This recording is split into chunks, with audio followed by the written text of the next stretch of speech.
streams. All right. I think I'm good to go. Hi. Good seeing everyone. Oh, thank you for the headpad. Thank you. I set up a script so that the headpad automatically headpads me, which yay. So hopefully this time I won't forget to activate the headpads anymore.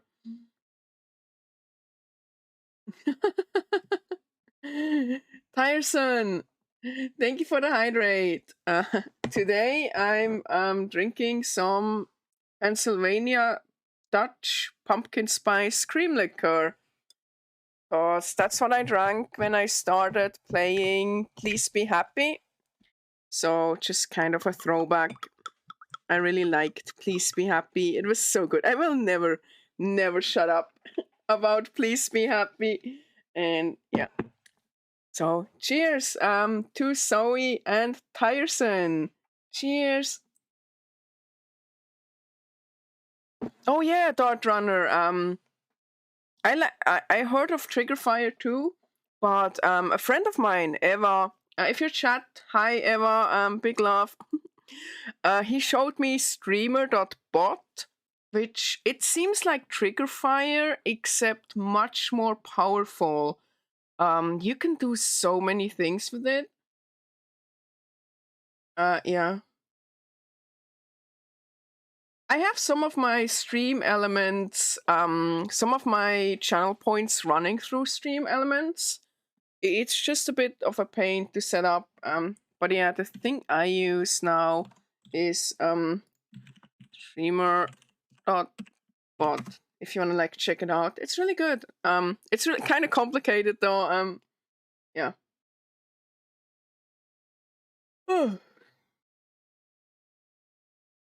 25,800 shinies. Rosto, you have enough for it, right? It's 25, 25, 25, right? Oh. Katesh, hey, long time no see. Oh my god, how are you doing? Happy New Year. Have we talked in the New Year yet? I don't remember, but Happy New Year. I hope you're doing good. 25, 25, 25. Yeah, so you can afford it already, Prosoprof. Nice. Alright, do we have music? We have music. We have no video yet. There we go. There we go. Studio Elan. Hey Bronzua, good seeing you too. I hope you had a good start into the week. I hope you're doing good. Oh, Katesh, I never talk to anyone. I'm so bad at being social and keeping up with people. Rat brain small. Miku's number is 25. No, 25 is Japanese for Nico. So Nico, which is smile. Thank you is 39 because 3 is san and 9 is q. So thank you. Thank you. It's a lot of work. Well, keeping up with people? Yeah, it is. It is. Happy New Year, Katesh.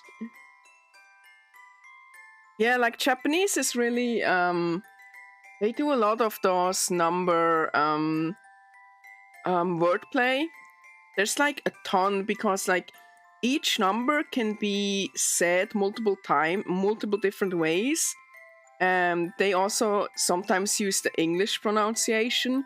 So because of that, you can like write so many words with just numbers in Japanese. So that's why it's kind of big over there. Oh, Tyson! I did not know that. That's so cool. Yeah, 23, 2 for Ni and 3 for Sun, Nissan. That's cool. That's also why Nichi Sanchi is, Ni, Chi, San, Chi. So, 2, 3, no, 2, 4, 3, 4. 2 for Ni, 3 for Sun, 4 for Chi, Nichi Sanchi, 2, 3, 4, 3. Why is it called Nini Sunny? It's because the EN talent always misspelled Nichisanshi. So it just kind of became a meme to misspell it. And yeah, now it's like an official thing. 2232, yeah, Nini-sani. Alright, let me set up the audio and see how that sounds. The levels seem pretty good thus far. Options, accessibility, self-voicing. Vocals assistive self-voicing. What is that? Self-voicing enabled. Oh, okay. Self-voicing disabled. Interesting. Okay, image description on, screen shake on. Text. Large, that's good. Okay.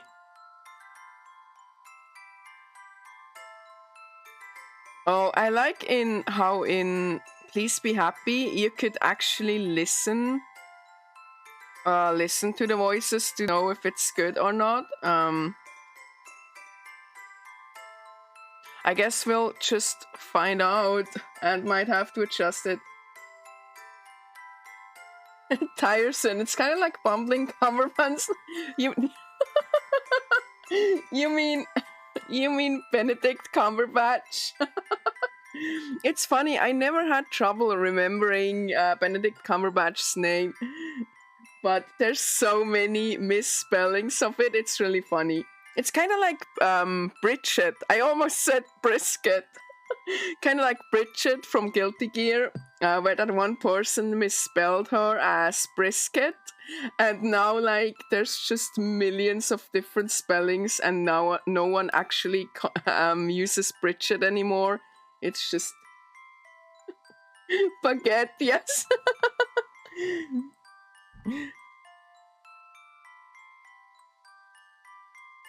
I mean, brisket is a good name. It's tasty food, tasty girl.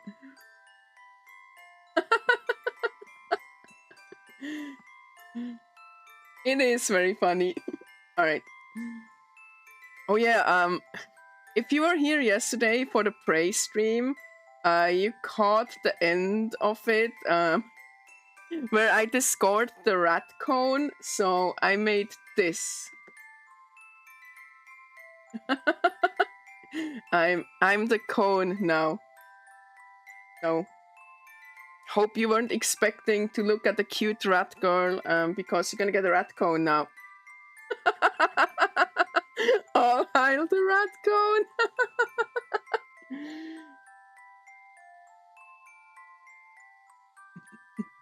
Glad you enjoyed that. I had to do the shaking when talking because it's so funny. Like, I imagine it's just a rat trying to like escape aggressively vibrating rat cone. Yeah. I played a bit with like animation. I also did for my being in love. When I talk, I like bounce. Bounce, bounce, bounce, bounce. And I'm like new scared. Oh, like I vibrate when I'm scared. Kind of updated my crying too, because I don't know if it's gonna be anything like Please Be Happy. I'm gonna end up crying again, so I have to be prepared. Enjoy lurking, Bronzua. Have a good day. Alright. Let's start. I'm excited. I know like nothing about Heart of the Woods besides that it's like fantasy, so I assume it might be similar, like Please Be Happy, and that it's really, really gay, so I'm very excited.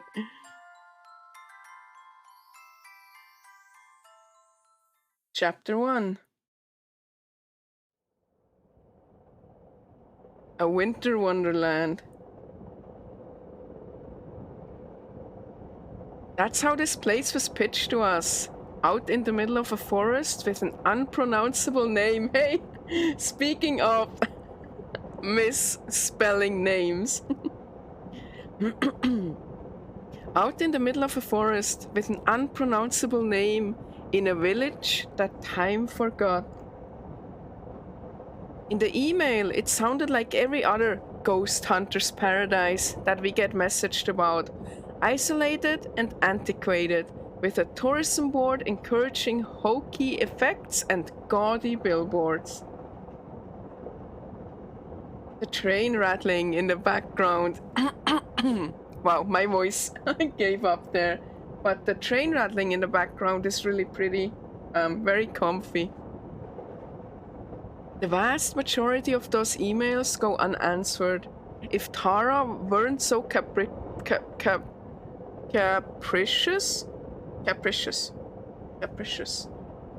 We're like 4 seconds in, and I'm encountering a word I don't know. Capricious. Let's listen to it. Capricious. Hey, I pronounced it right. Capricious. Given to sudden and unaccountable changes of mood or behavior. Oh. So, like me? Oh, Kitesh. Have a good night. Sleep well. And I'll try to hit you up on Discord or Telegram someday soon. Thank you so much and sleep well. Bye bye. Good night. The vast majority of those emails go unanswered. If Tara weren't so capricious, this one probably would have too. But no, something about journeying to the middle of nowhere for a month struck her fancy. And like always, I let myself get dragged into it. So here I am for the last time. You know, going to the middle of nowhere for a month. That sounds really nice, actually. Sign me up. I'll take that job.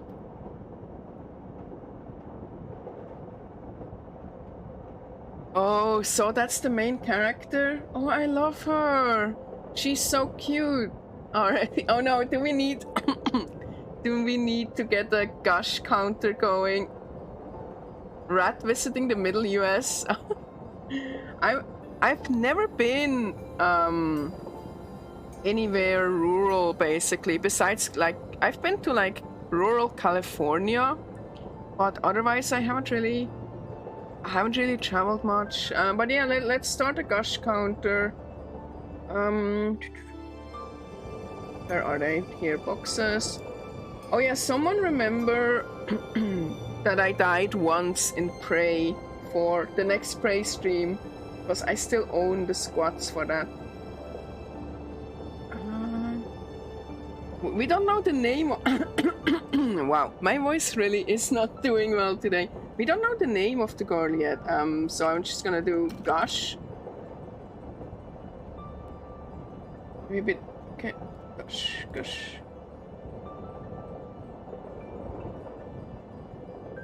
And as usual, one Gush means one squat at the end of the stream.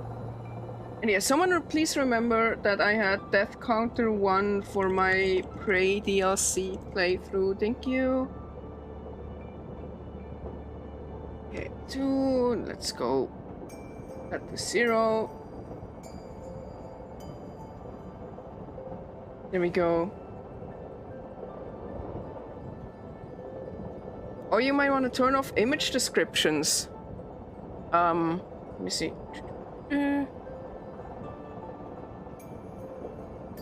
Oh, I like that in the options you still see the background. That's so cool. Image description. Oh, okay. Thank you. Thank you. Hydrate. You have to use channel points to hydrate. No. You need to decide either bullying me or saving up for the Valentine's card. Thank you, Mimic. Here's to you and the middle of nowhere. Cheers.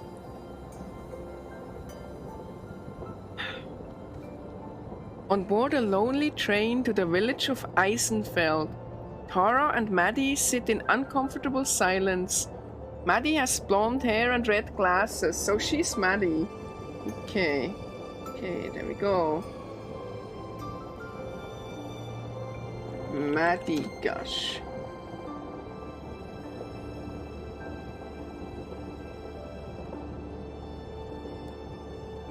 Okay. I could just do a general gush, but honestly, my thighs would like kill me. Like the Miho gush in Please Be Happy already almost killed me. If I would have done a general gush in Please Be Happy, I wouldn't be here anymore. Okay, here we go. I think this is good. Alright. Tara has layered red hair and a black hoodie with a t-shirt of the moon. Tara is sleeping while Maddie is looking out.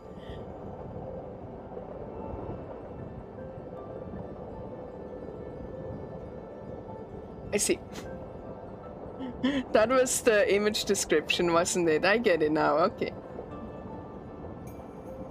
The train beats out the slow, monotonous rhythm beneath us. It's an older machine, the sort that looks like it's supposed to take us to wizarding school, or that should be a museum. When I bought the tickets, I thought we'd be getting on something a bit more modern. Oops. I shift in my seat, the tattered cushion and wooden boards doing little to soothe the pain in my back. We've been on this train for 12 hours, holy shit. And I can feel every one of them in my bones. I wanna see Tara. They had me at red hair. I love red hair. Oh, I'm so excited to see her. Huh? Oh, she's pretty. I love red hair. Did you know that Maki Nishikino from Love Life is like my #1 waifu? And yeah, red hair. Tara's been out for the past 6, upright but fast asleep. If the bumpy ride bothers her, she doesn't show it. Let me quick see how the other font looks like. Oh, whoops. Their text.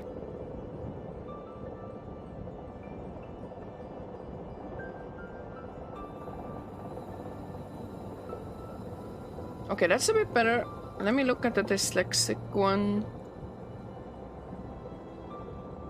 Oh, that actually makes it harder to read. Interesting. All right.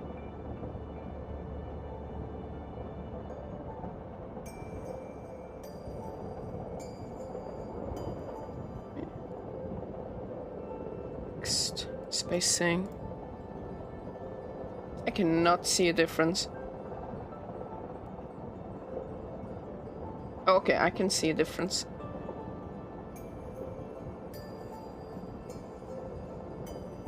Redheads are hot. Agreed, Prostaprof. Larry, hey! Good seeing you! Girls. Yeah, that makes sense. I figured. That's really cool that they add that option. It's just interesting that for me, it makes it like harder to read. While, you know, for people with dyslexia, it's making it easier. That's really interesting. That's such a cool feature. Like, big fan. I like, you know, things like that. People being you know, accessibility options, like the image description and everything. It's cool when games do those kind of things. Oh, you love this game a lot, really? Oh, that makes me so happy to hear. You've played Please Be Happy, right? I think I remember seeing you tweet about it. So I loved Please Be Happy. It really touched me. So I'm super excited for this.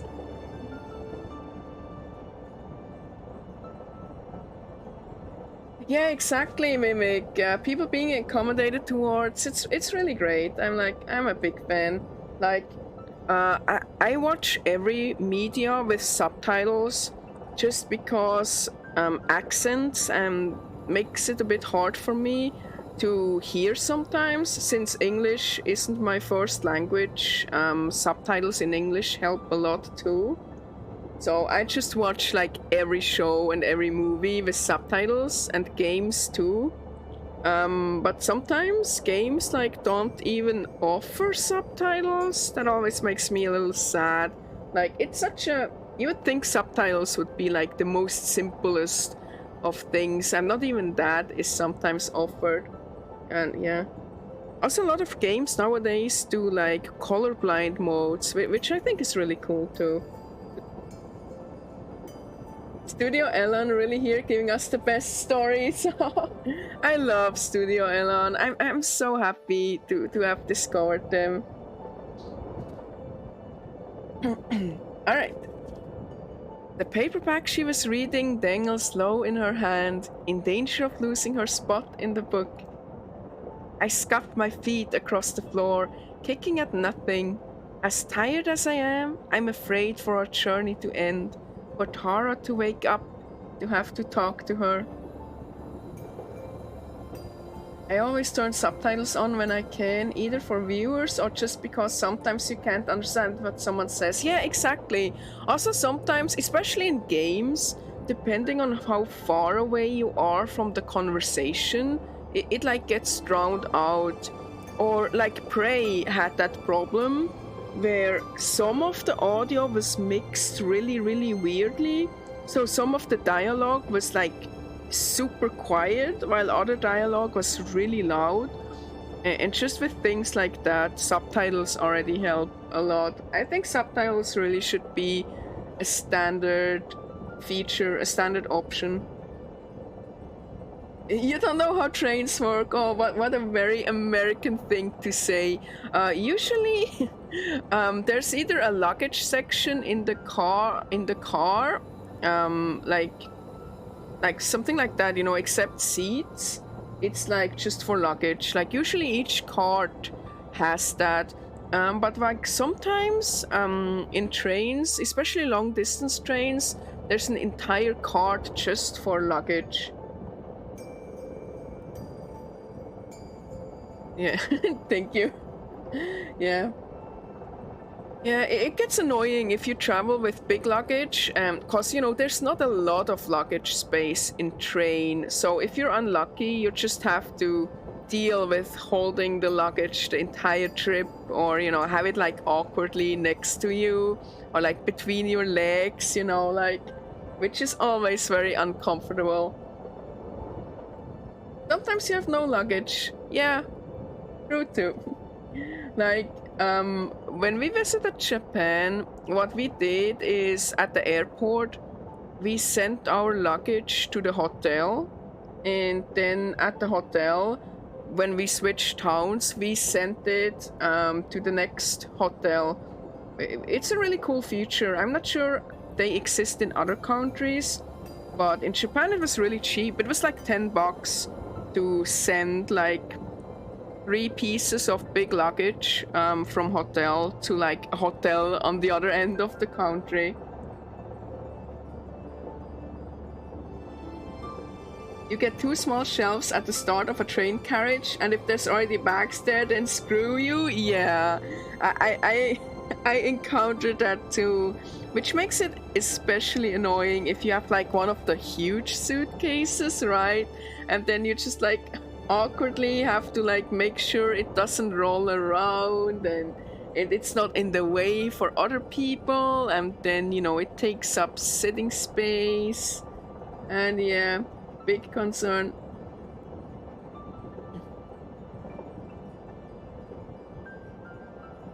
I'm almost offended that she can sleep.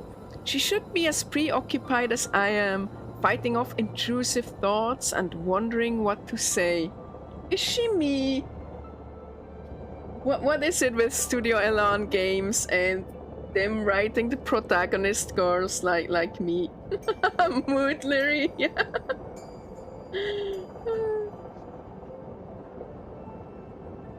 You wouldn't know from looking at her that we've barely spoken for 3 days.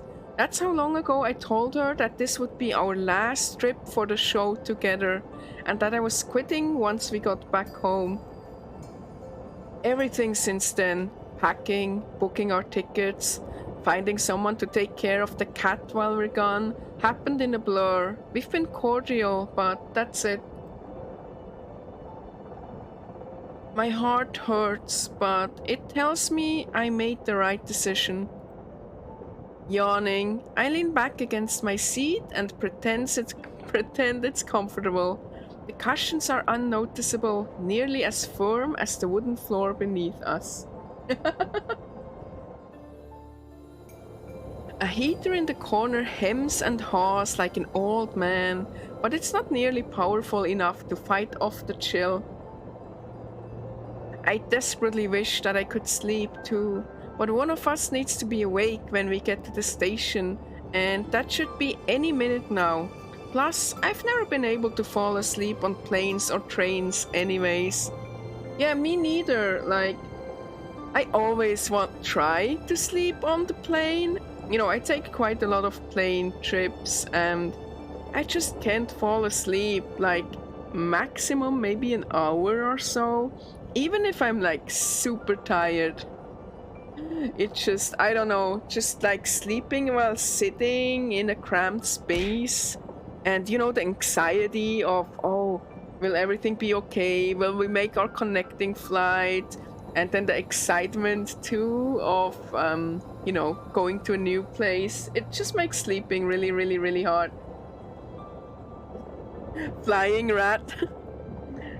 Don't I have the Pegasus emote? Like literally flying rat? Oh yeah, I do. Right here.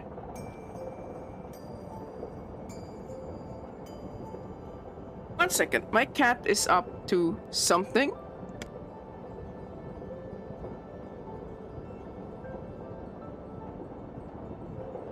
Oh, never mind. He just tried to get comfortable. I was like, is he gonna throw up again? Please no. But no, he just tried to get comfortable. Alright. Anyway, she's already very relatable. My eyes are sore and I rub one of them as I press my cheek to the cold window. Outside, it may as well be another world compared to the city we left behind. If not for the moonlight, I wouldn't be able to see anything, but the soft white glow makes the snow and nearby forest glisten like it's under some sorceress's spell. Do I sense some foreshadowing here? But also, I miss snow, especially since it's like winter now and really cold. But yeah, we don't get any snow at all. But back home, you know, it was like snowing all the time. A winter wonderland. The trees are all bare, save for the blanket of snow that covers them. Their empty branches look like something out of a kid's Halloween movie, shaking in the wind as if possessed. We get ice. Yeah, we get ice too, but that's about it.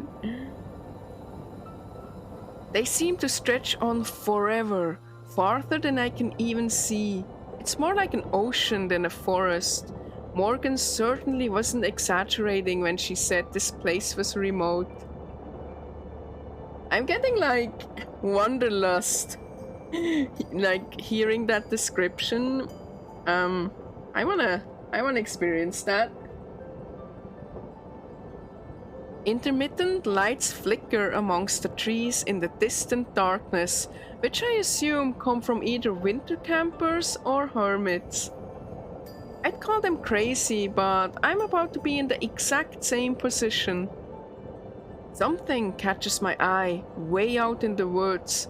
One of the trees, barely visible, seems to shake in a different way than the rest, as if blown by a different breeze.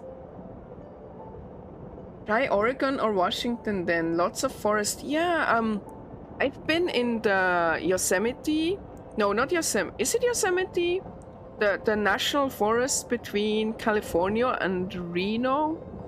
I've been there and it's beautiful. Like, It's like she described trees as far as the eye can see, right? It's like an ocean, just nothing but trees. It was really, really beautiful. It makes me want to experience something again. Yosemite? Yes, and no, and not Yosemite. Or, however, the guy said it.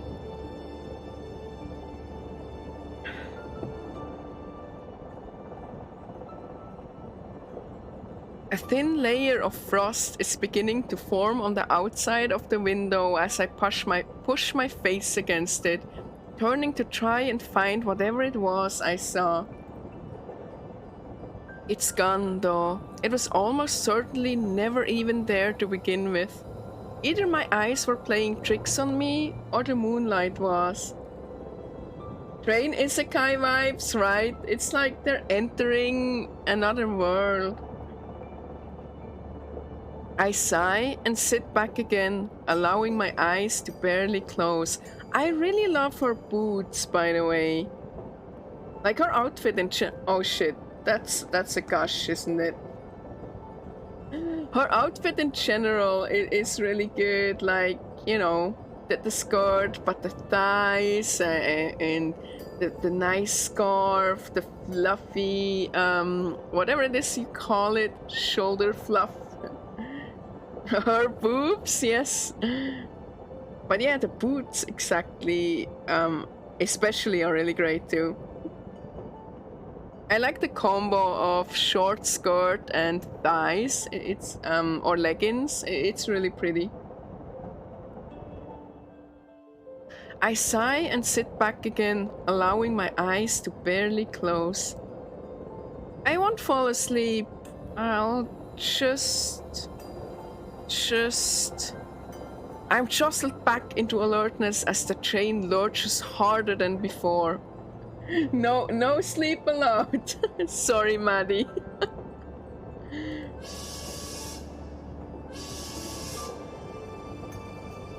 There's a shrill whistling sound, and then the shudders of the train grow stronger as we begin to slow down. The driver hit the brakes. We're almost there. Across from me, Tara is undisturbed. Somehow, she still hasn't dropped her book. Apparently, she's less clumsy when she's asleep. Oh. Through the frosted window, I can see the lights of what must be Eisenfeld as we approach the station. They're few and far between, like scattered stars. The buildings appear to be placed sporadically, nestled on and around a hill. As we round a bend, the village goes out of sight once more. I can't really put this off any longer. I lean over and shake Tara's shoulder. Hey, wake up. We're almost there. Interesting voice. I did not expect her to have that voice. It's very interesting. It's nice, but I expected her to be more bubblier. But I'm not complaining. It was really nice. But yeah, it was a bit loud, huh? Let me turn the voice a little down. Right, Mimic? Yeah. It's kind of familiar, actually. Maddie, voice actress. Heart of the Woods.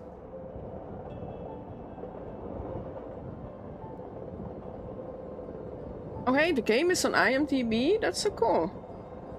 Ali Goodell. Nope, haven't heard her before. Cool. Alright, let's see if the audio is good now.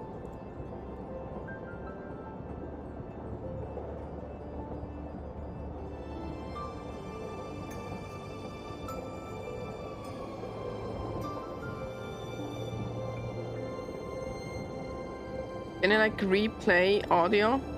No. Oh, I love the feature in Please Be Happy that you could replay audio. Well, mommy voice a little bit, right? Without opening her eyes, Tara mumbles a response. How close is almost? Right, now the audio is too quiet. Alright, let's try like that. Seriously? I don't know. Couple minutes. Almost good, almost good. Ow. Sorry, Zoe, I don't know what to say about that. They do sound very mature, yeah. Like I don't really watch Crony nor Mume, so I have like no input. When I don't reply to a text message, it's usually not that I ignore, it's just I don't have anything to say. Okay, I'm getting up. You know, her voice sounds familiar too. She isn't getting up. I mean it. If you sleep through the stop, we're just going to... I'm up, Mads. She sounds mad. She finally opens her eyes. I cut off the end of my sentence, not sure if I was serious or not. We're not even there yet, and we're already snappy. God, I wish I could sleep. Just a little longer, I tell myself. You excited? Little bit. Lie. You? Kinda nervous still. Let me just...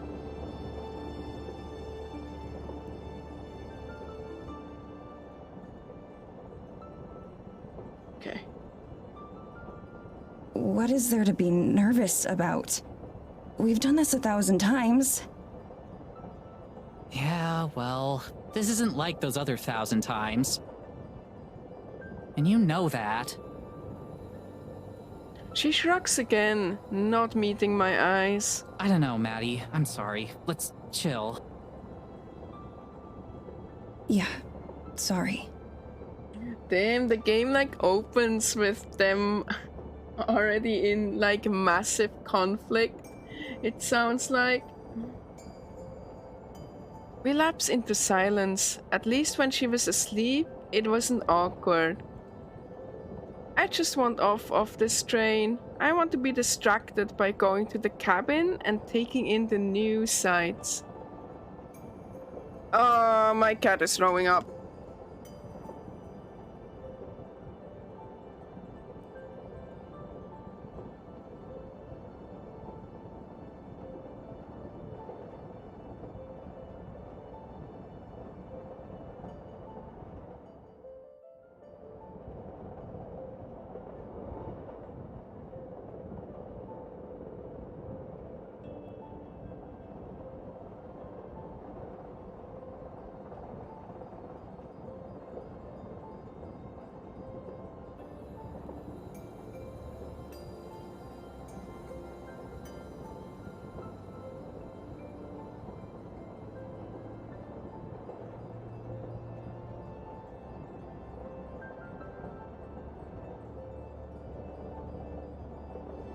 Blah. Does someone want a slightly used 16-year-old cat? I'll take offers for him. He's very cute. He just throws up like every single day. Especially when I stream. I think it's his way to show that he's jealous of chat. Don't be mean.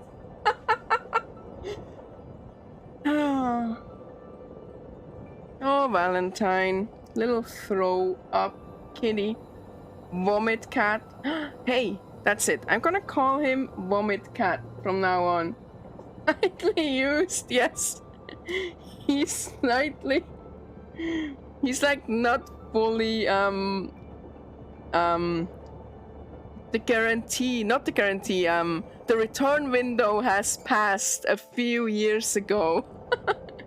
Like, he's not under warranty anymore for about a decade now. Rude.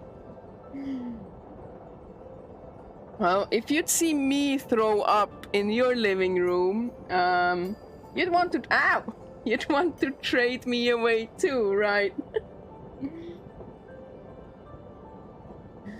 Any minute now. Hey, listen. Yeah? I know you're, like, not super thrilled to be here. She pauses, likely hoping for me to disagree. I don't. But let's just be cool, okay? Let's just try and have a good time. I breathe a deep sigh and let it out slowly. She's right. I'm committed to this trip. I can at least make it easy on myself. Yeah, okay. Sorry for getting bitchy. I'm tired. I get bitchy too when I'm tired. I feel ya. Hey, how do I look? Like you just slept for 6 hours on a train. That bad, huh? She's cute, smiling. She messes with her hair in some attempt to improve its state.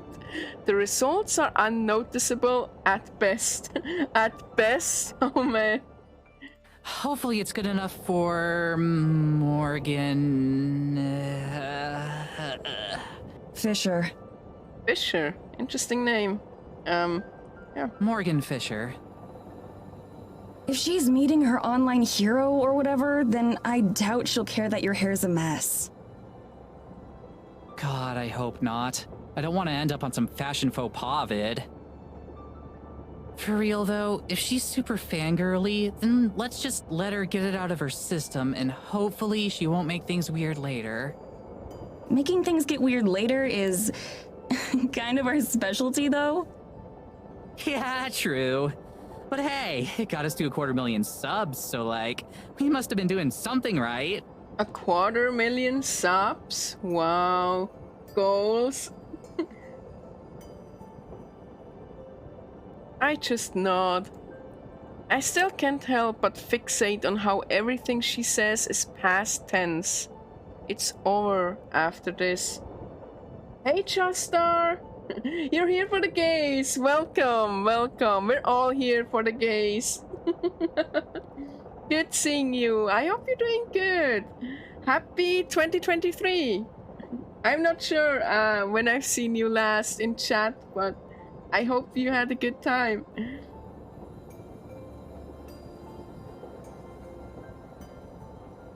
It's fully my decision. All I have to do is say the words and things will go back to normal. I doubt Tara would ever bring it up again if I asked her not to. It'd be so easy. Wow. Wow, holy shit. This is so pretty. I wonder if I can look at it without the text box. What if I put text box opacity all low? Wow, look at that. Rat's home a little bit. Though I was never quite No, I was looking at the no game. It was like, nope. No more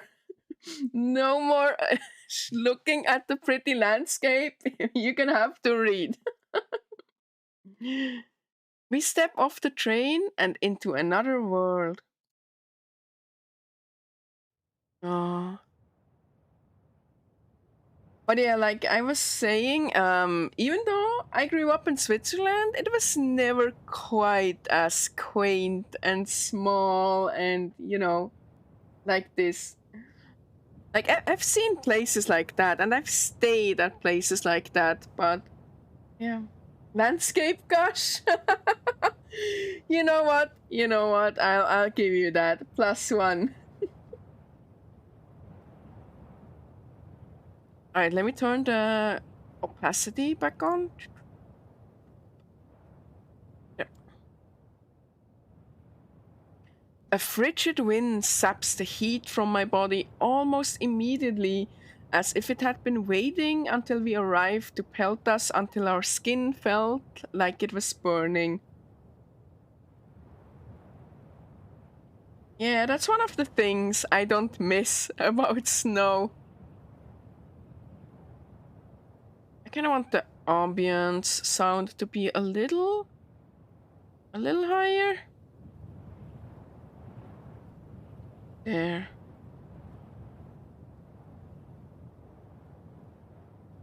Oh, she's so cute!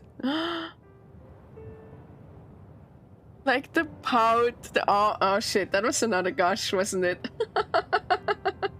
+1. She's so cute, I like her.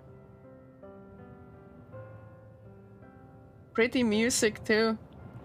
I instinctively wrap my arms around myself to try to preserve what little body heat I have left, but it doesn't change a thing. I might as well not even be wearing a coat for all the good mine does.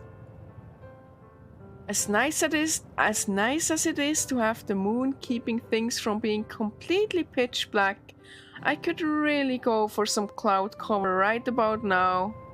Anything to keep some warmth around us. Is that true? Is that true that it's warmer when there's clouds? Like, I guess that kind of makes sense, right? Because, right? It's kind of counterproductive, counter-imaginative, because during the day, clear sky is warmer, right? But I guess that makes sense. I think I've heard about that before too. Yeah, that's so cool. I never thought about that, but that does make sense in a way, right? Because the heat can't dissipate. Let's pretend Rat knows how to pronounce words, okay? The heat can dissipate, maybe, as much as if with clear skies, huh? Interesting, that's so cool.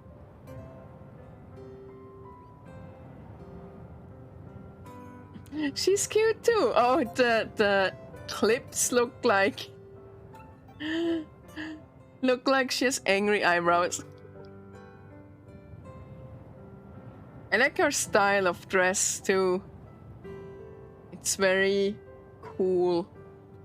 Not as cute as Maddie. How is she not cold? She's warm-blooded. Oh god. Oh my god.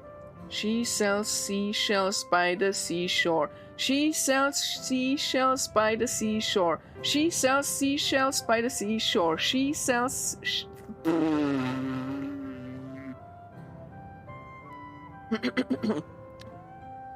Hara doesn't even notice the cold. Armed with nothing but her signature jacket, she seems immune to the chill. She oohs and ahs all over the rustic train platform, like there might be a ghost hiding in the rafters. So they're like ghost hunters, I guess, right? They're like YouTubers, YouTube ghost hunters. Just a minute later, the train rumbles off into the night, leaving us behind. Not a single passenger boarded. Hara watches it go, nodding in approval. Okay, this place is already killing it in terms of atmosphere. It's like she's completely forgotten the uncomfortable energy that had filled the train. Back to her usual overly excited self. I should probably be bitter, but instead, I can't help feeling jealous of how she can just shake it off. She has a little pocket camera that she's been carrying with her, and she uses it to take a few pictures of the inky blackness surrounding us. I glance upward at the lights which hang from the ceiling. They're small candles lit with real flame as opposed to electric. One of them has blown out and swings uselessly in the breeze. Ah, same little light, same. I can relate.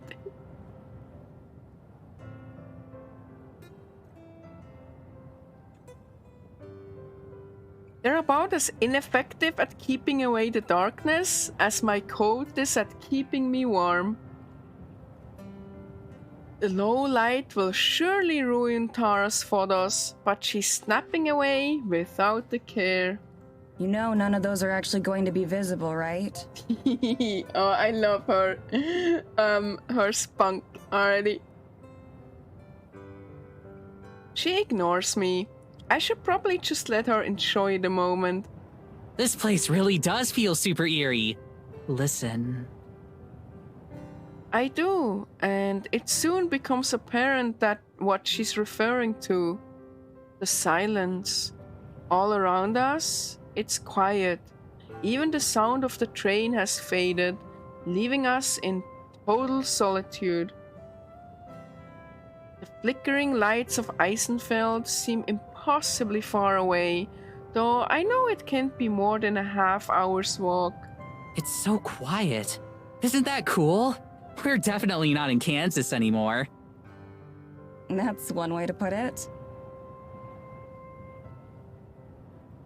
I strain my eyes and ears looking for any hint of Morgan, who's supposed to be picking us up. You'd think the sound of a car's engine would carry pretty far out here. For real though, I think this could be the place where we finally get some hard evidence. Something solid. She says this every time, but she usually sounds like she means it more. Just look at it. Something's gotta be out there. I can feel it. We both look off towards the trees. From the train, it was difficult to see where they ended. Here on the platform, it's impossible.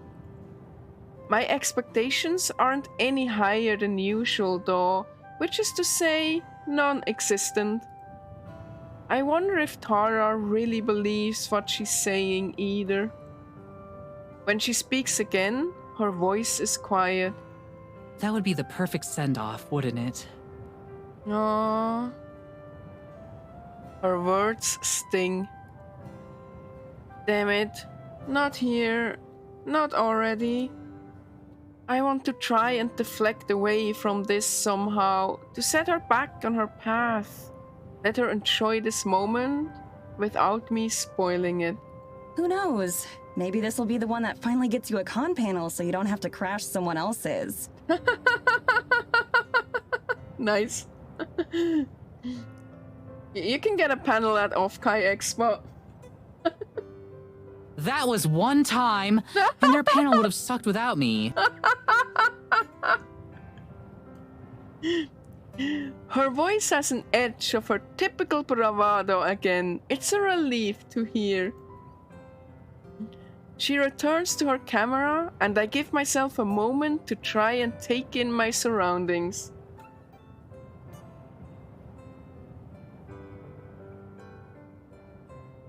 This isn't the appropriate venue for this discussion.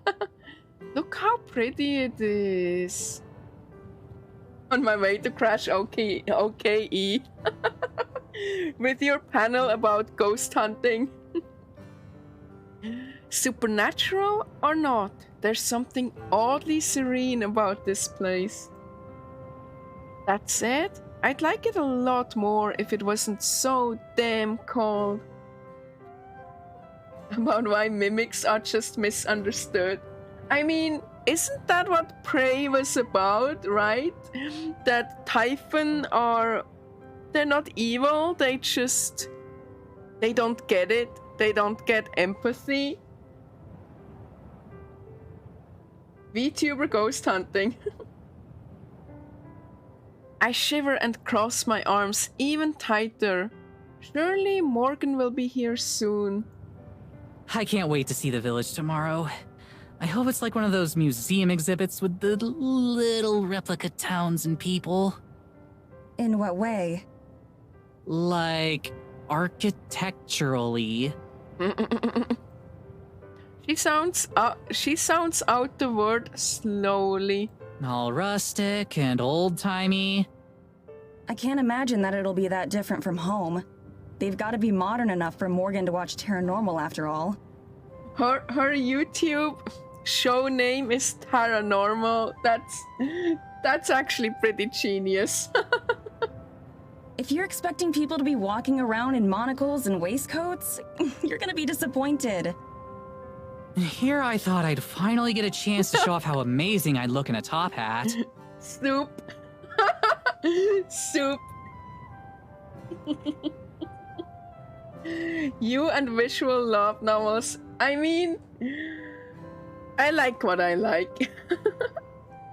Hey, Starlight Glimmer, I hope you're doing good.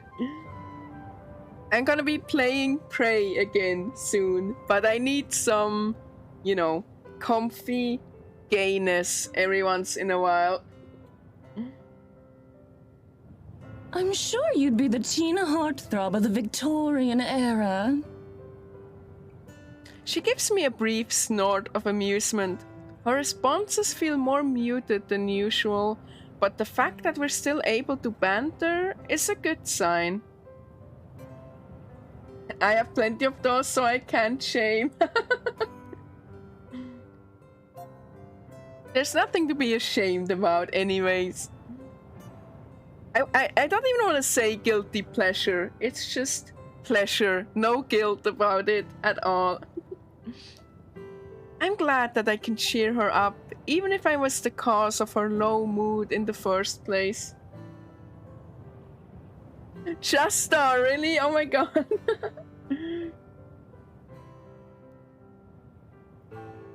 Yeah, I really love my Please Be Happy art book. So who knows, if this touches me similarly, I might do the same.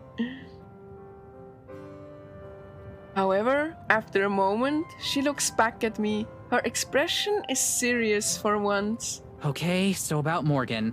Like I said before, let's give her a chance to get all the excitement out of the way first. We should be nice and friendly, but let's try to keep it professional. I never thought I'd hear you, of all people, say that. You know what I'm thinking? In Please Be Happy, how their dialogue is like in little text boxes? Like, there's like... I never thought I'd hear you. Okay. I can use the mouse wheel! That is so cool. Who knows? Maybe this will be the one. Okay, I love that. That was one That's time. a good feature. That's a really good feature. But yeah, anyway, as I was saying, in Please Be Happy, the dialogue has the text boxes. And while it's not really a big difference, I feel like it adds a lot just with the little speech bubbles. That they were like so cute. I didn't realize how much I enjoyed them until they were like now where it doesn't exist. And interesting. But anyways, the mouse wheel feature, really cool. Really cool. Okay, so about... I never thought I'd hear you, of all people, say that. Oh, really, Just Starfly? You can use the mouse wheel to go back in most RenP games. I had no idea. That is cool. That is a really good feature. I find myself flashing back to all the unprofessional situations I've had to extricate Tara from, ranging from bad one-night stands to actual police custody. Holy shit, Tara! There are a lot of ways I could describe Tara, but professional is definitely not one of them. Hey, I usually make a good first impression. It's just the second impression and beyond that you've got to watch out for. Oh, she's funny. I laugh out loud at that, and I catch her smirking before she looks away. She can play it cool all she wants, but I can tell from the way she's bouncing up and down that she's undeniably excited for this fangirling she mentioned. It's usually one of her favorite parts. Same. I like it when people fangirl over me. Bully Click, hey! Happy one day after your birthday. I hope you're doing good. I'm sure a little ego boost will go a long way right about now. Oh nice, I'm glad to hear it, Lek. I can feel myself hopping back and forth slightly as well, but that's more out of a desire to keep my blood flowing.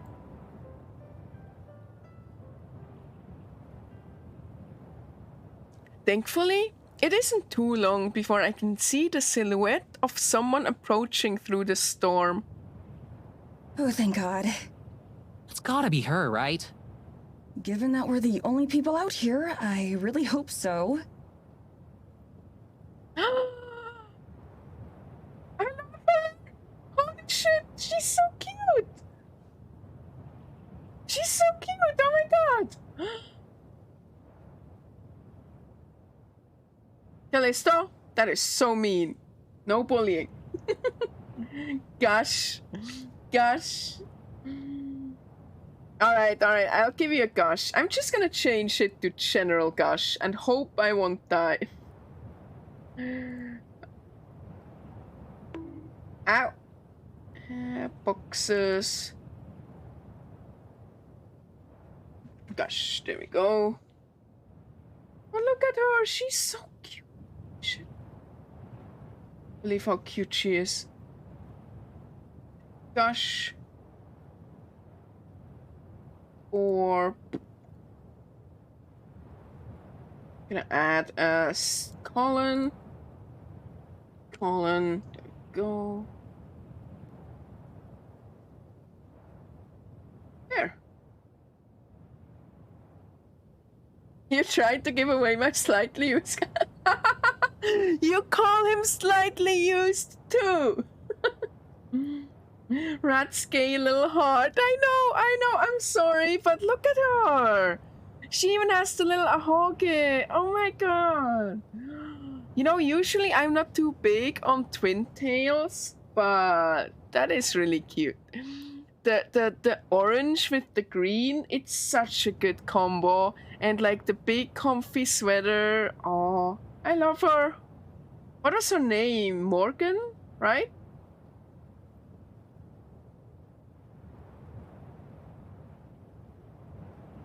Yeah,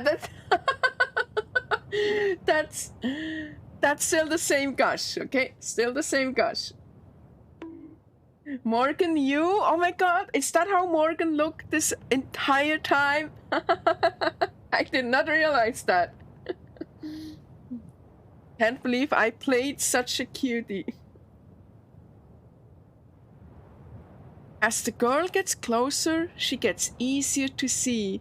She's not exactly an imposing figure, but she moves with purpose. She's carrying a large thermos, which she raises in a greeting as she approaches.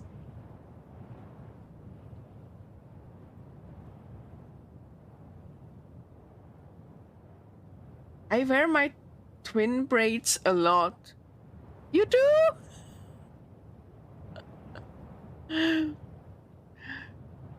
Oh, the braids, yes, but not like that, right? That like twin tails and braids are different, right?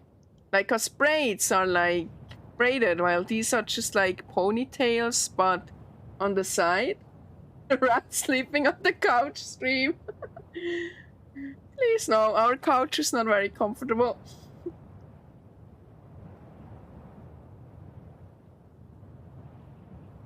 I wave back. God, how is she so cute? One of the first things I notice about her is that for some ungodly reason, she's not wearing a coat. All she's got on to protect her from the frigid weather is what looks like a hand-knit sweater, much like Tara. God, she's so cute. She better be one of the romance options. I'm gonna be sad if not. Once she reaches the platform, she greets us with nothing more than a tired smile and a small nod. Not exactly the geeking out Tara was expecting. Hey there, you two. Sorry I'm late. Morgan. So her name was Morgan. It is Morgan Yu. It's Morgan Yu in the alternate timeline. You know, because Prey is in the timeline where JFK never gets shot. And so this is the same Morgan, but in our timeline. Headcanon acquired. Her voice is friendly, but flat. She sounds like she hasn't slept in days. Tara looks a little bit taken aback by how subdued she is. Recovering quickly, she puts on her big celebrity grin. Oh, no worries. Are you Morgan? That's right. It's really nice to meet you, Tara. Morgan's smile does seem to grow warmer as she greets her, but her face quickly regains a neutral expression a moment later. I can see Tara's smile faltering as she realizes that this is clearly the maximum amount of geeking out this girl is capable of. To her credit, she recovers well. Likewise. Charmed, I'm sure. Okay, maybe not that well. Tara extends her hand and Morgan gives her a brief handshake before turning to me. Oh, how awkward! You're Madison, right? I think we spoke online already. Just Maddie is fine. Nice to meet you. She shakes my hand as well. It's a firm, friendly handshake that ends as quickly as it began. Before she continues, she takes another sip from her thermos. I find myself wishing for a cup of coffee too. It really is nice to meet the two of you. I'm sure you receive a lot of invitations, so I'm glad you were interested in mine. Are you kidding? Remote village in the middle of a huge forest? There's no way I'd pass that up. I've heard all kinds of stories about the things you'll find in places like this. Just like me, for real, rat in every visual. Okay. First of all, rude. Second of all, Miho was like, just like me, for real. Like, you don't understand. Miho was like, came like right out of my soul. She's like so much like me.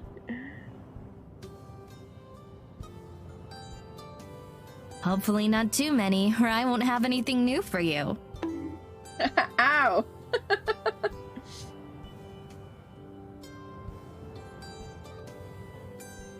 Oh, I'm sure you've got something I'll be interested in. That's a bit forward, Tara.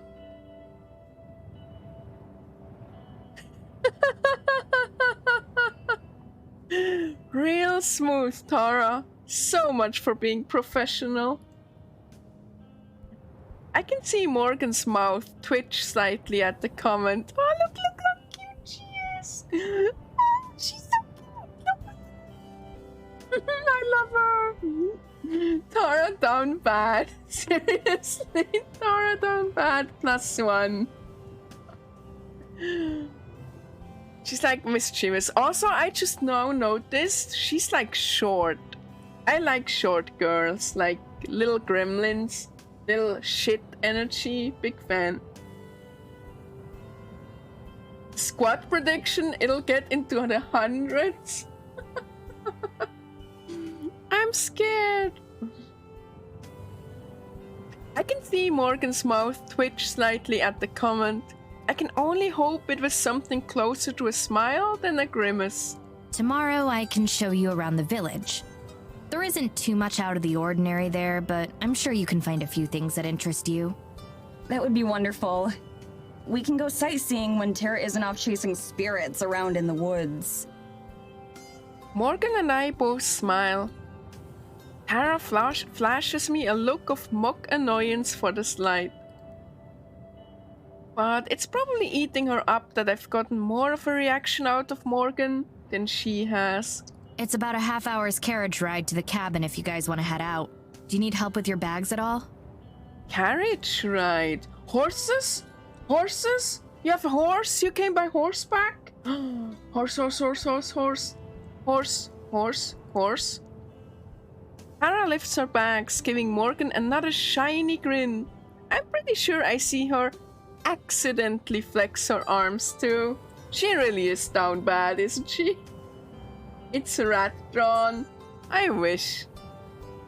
Okay.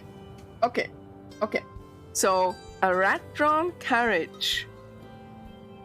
Would you, if I say that, do you imagine a carriage drawn by like magically giant rats?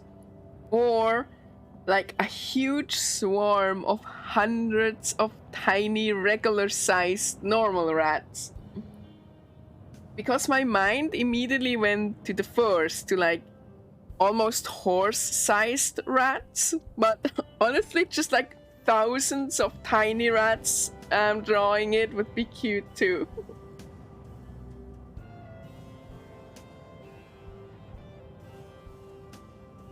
Someone just coming into the stream probably thought you were calling Three Girls horse.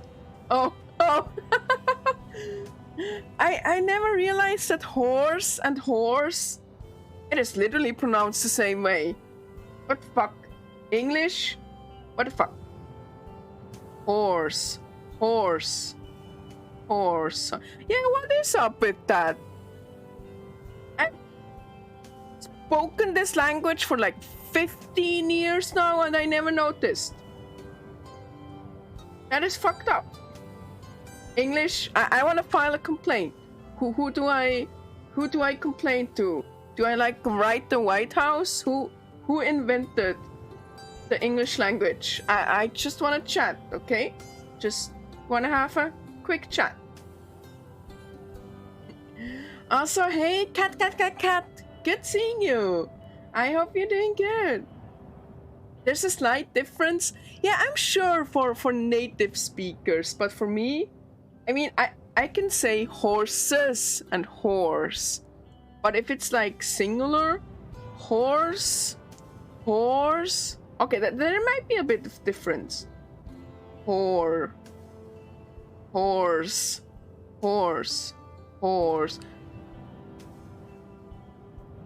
English. Whoever invented English.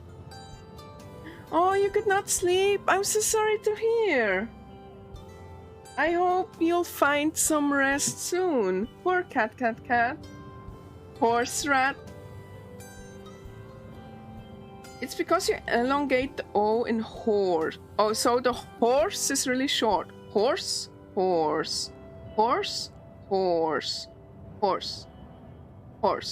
Okay, I'll try to remember that. Horse.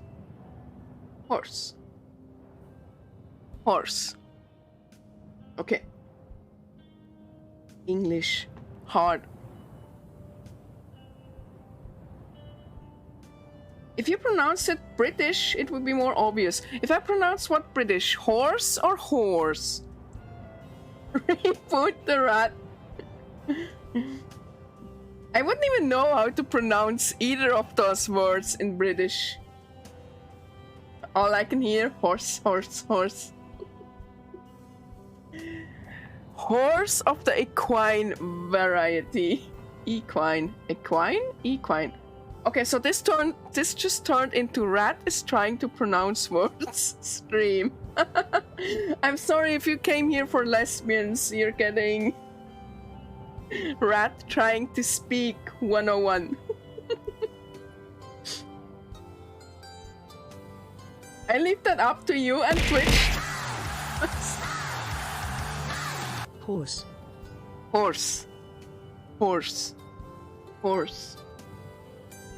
Okay. Thank you for the cheering. Thank you, Mimic. I really appreciate that. Horse.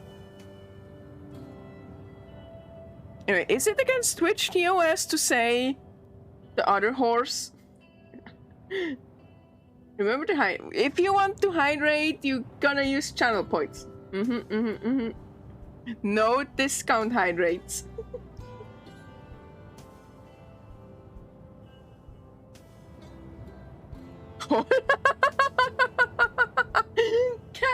Cat. Nice. Oh, that is a lot of hydrates. Cheers, Chester. Cheers, cat. Here's to funny puns. Drown. Right, we got 2 from Chester. Cheers. 2 from Mimic. Here's to cute mimics. Cheers.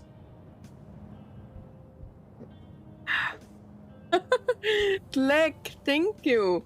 Here's to horse-drawn carriage. Cheers. Zoe! No, I'm gonna get cancelled. No. Prostoprof.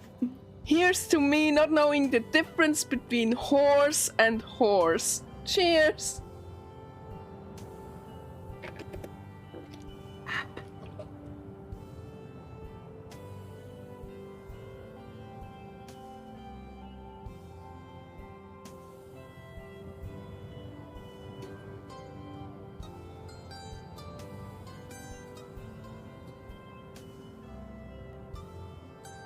Probably conversation you should not use as an icebreaker.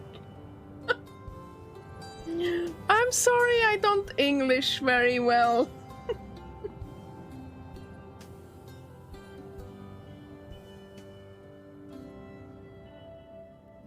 Don't even worry about it. I got this.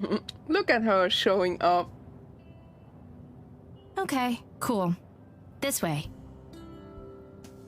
As we follow her, I can see Tara pouting behind her. I've never seen the wind get taken out of her sails like that. At least that gives her another thing to think about besides my departure. You English better than some English speakers. Well, thank you. I'm glad you think I English good. I try very hard. Wait a second. Did she say carriage? No. Horses! Horses. Way.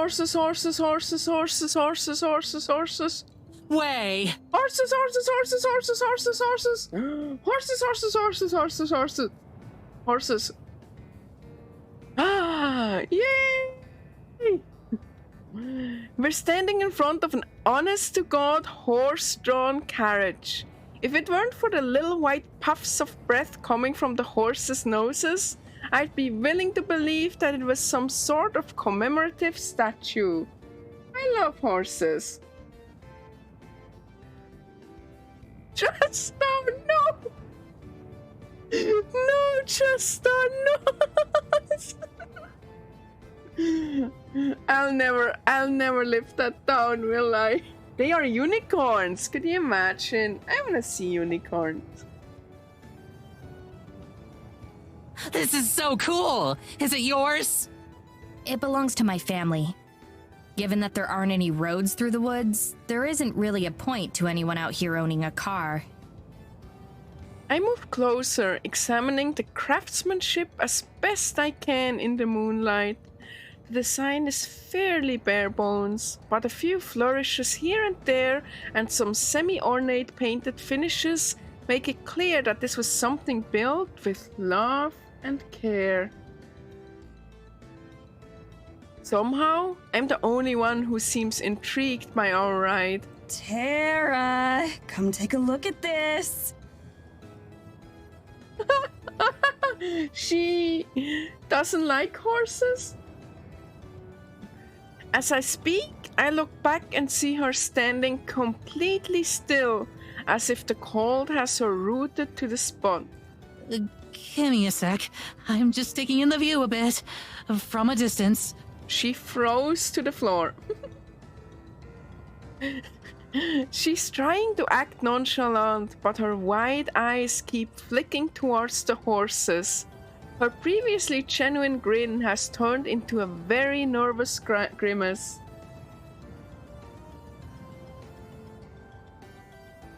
You can't fuel car with grass. Isn't that just what biofuel is? That just sounds like gas with extra steps.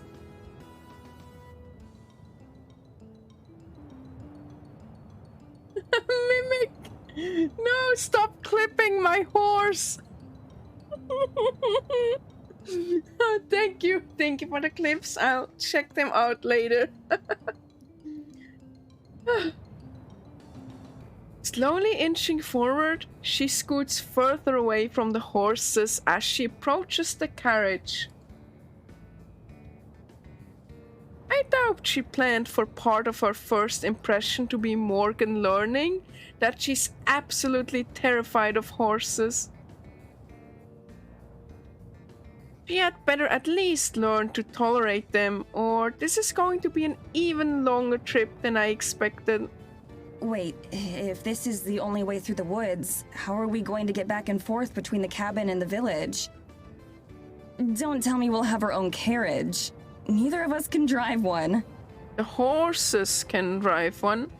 Oh, I'm going to be driving you. I can take you back and forth and help you navigate the woods. You didn't expect me to just let you wander around a forest in the middle of nowhere without a guide, did you? Tara, still slowly making her way towards the carriage, does her best to give me a look of excitement. She's like both terrified and excited at the same time. One horse can carry 2 riders, indeed. Someone is going to die.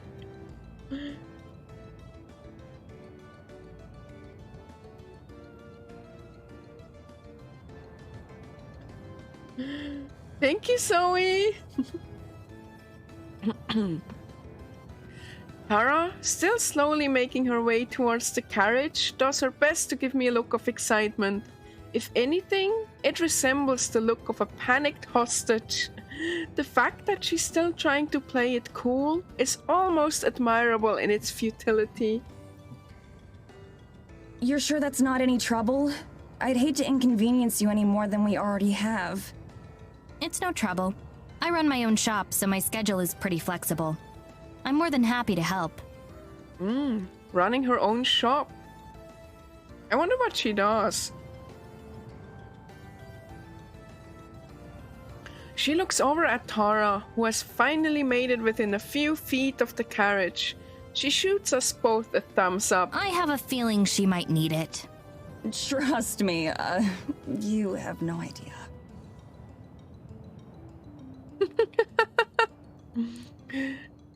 Morgan turns and deftly swings up into her seat, taking a hold of the reins. Tara finally manages to place her hands on the carriage and climbs up to sit alongside her, shaking all the way. I let out a sigh of relief and follow suit, mounting up next to Tara. It's a little cramped up here, but I'd feel weird just sitting by myself. Besides, not keeping an eye on Tara is a pretty guaranteed way to make an even worse first impression. So, can you do any tricks in this thing? So she just likes doing the finger gun thing. Soup.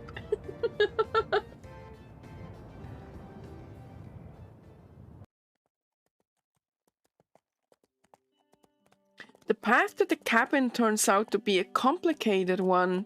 We've been making twists and turns through the trees for a few minutes, but Morgan seems to know exactly where she's going.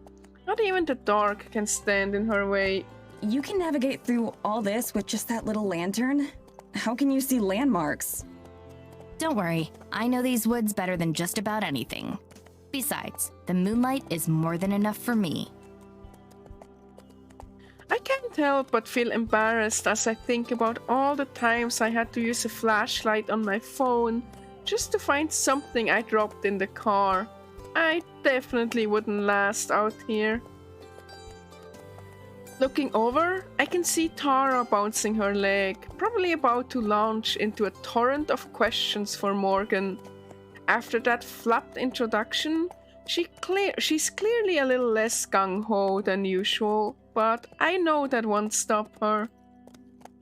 As such, I should probably get my handling of the actual adult stuff out of the way quickly before it gets lost in the noise.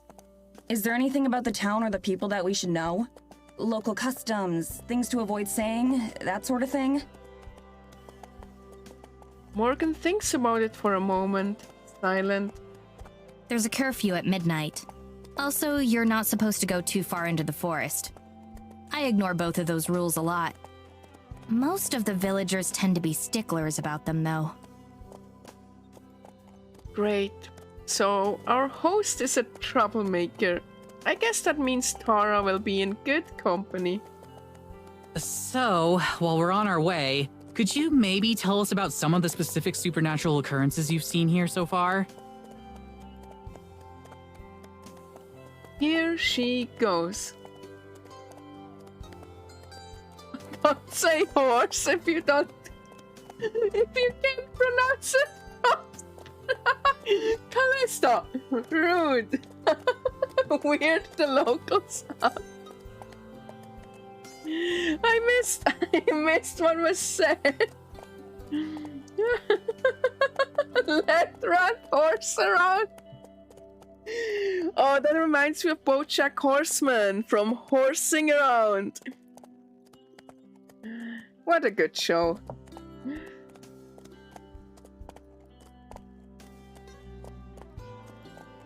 So, while we're on our way, could you maybe tell us about some of the specific supernatural occurrences you've seen here so far? Here she goes.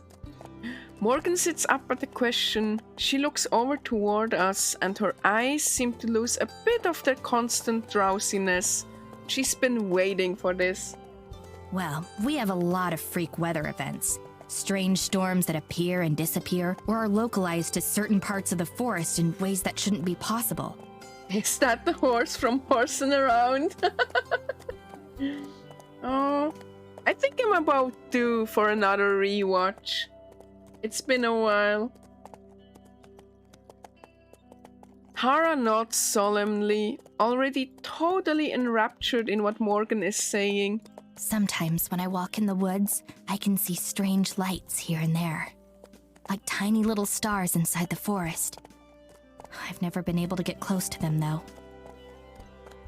The galloping of the horse, it's like very faintly in the background. It is very, very soothing. I like it, like glop, glop, glop, glop, glop. It's very nice. What's your favorite basketball game, Rat? Is it horse? I remember playing horse growing up. Right? It's like if you throw a hoop, if you score a basket, if you hit the goal. I don't know sports, but if you throw the ball through the hoop, you spell out horse, right? So the first one gives you an H, then an O, and then an R, etc. Right? At least that's how we played horse. There was another basketball game we played growing up. I don't know if it exists over here. But it's like 21. And I forgot exactly how it went, but it was like involved with math and stuff. And I think if you actually threw a hoop, scored a basket, hit a home run, whatever it is, the other person has to shoot from where you shot. So like, you know, you can like set up really difficult shots and stuff like that. It's been a long time ago. I might misremember a little. Rat, there were 2 letters.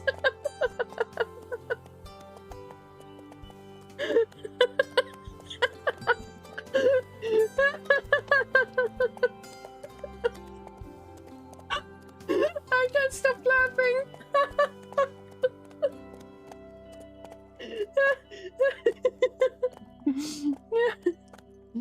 Would you say sports are not your hobby horse? Indeed, cat. And oh, curation, I'm glad I'm not completely misremembering.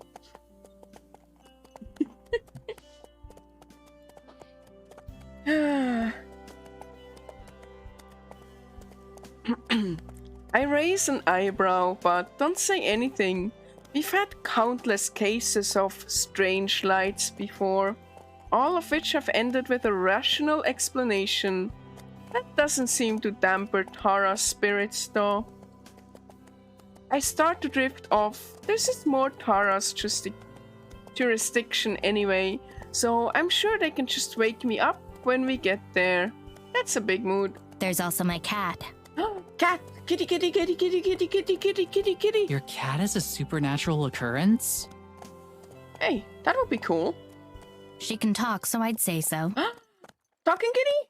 Cat, cat, cat, cat, cat, cat, cat, cat,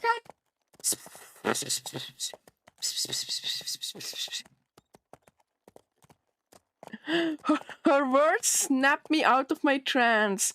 Looking over at her, I expect to see her holding in a laugh or sporting some kind of mischievous grin, but her face is as serious as it's been since we arrived. Your cat can talk?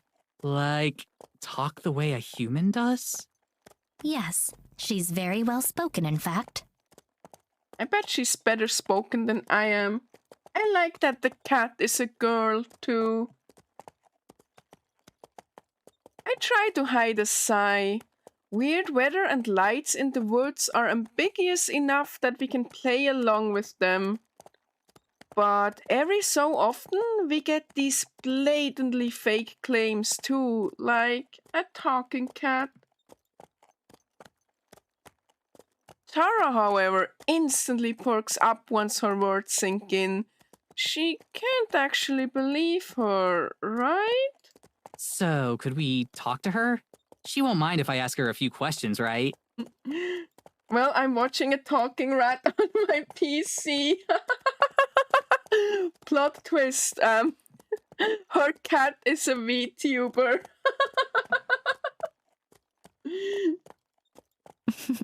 I was hoping you'd ask. I think you'll be very interested in what she has to say. The whole thing is clearly some kind of joke, but Tara is absolutely taken in. I can practically see the wheels turning in her head as she plans out her follow-up questions. That's never good. So, do you have any ideas about what could be causing it? Something in her diet, maybe? I don't think so. Have you been feeding her some kind of special Eisenfeld cat food? Can I try some? What? Why do you want to eat some? Do you want to turn into a talk? You can already talk, woman! You can already talk! I hope the cat speaks in an Alabama accent. There's an Alabama accent? Tara unhinged, seriously? She can talk, but she cannot speak. Oh yeah, Puss in Boots. I heard so many good things about it. I want to go watch it. Like literally everyone I know has been saying good things about it. Okay, I think that's enough of that. When Tara starts talking about eating cat food, it's time for me to exercise a little diplomacy and move the conversation forward. Crazy or not, I think we should move on. So, what kind of things does she talk to you about? Just about our lives for the most part. I figure you'd be better off hearing it from her rather than me. I'm sure that'll be illuminating. Oh, Maddie is like such a skeptic. I'll say, If there's something that paranormal in the village itself, you must have seen way crazier stuff in these woods. She starts to gesture as she talks, pointing back towards the village and swinging her arms around as she mentions the woods. Well, there's one pretty major thing, but you probably won't believe me. I wouldn't have come out here if I didn't believe you. Anything you have to say, I want to hear. I can't detect a hint of cynicism in her voice. Either she really believed this girl she just met has a talking cat, or she's giving a performance worthy of an Oscar. Are you sure? 110%. Lay it on me. Soup. She winks at her and flashes her finger guns, back in celebrity mode. Hara's good at recovery with these things, but I've never seen her recover on this level with such speed.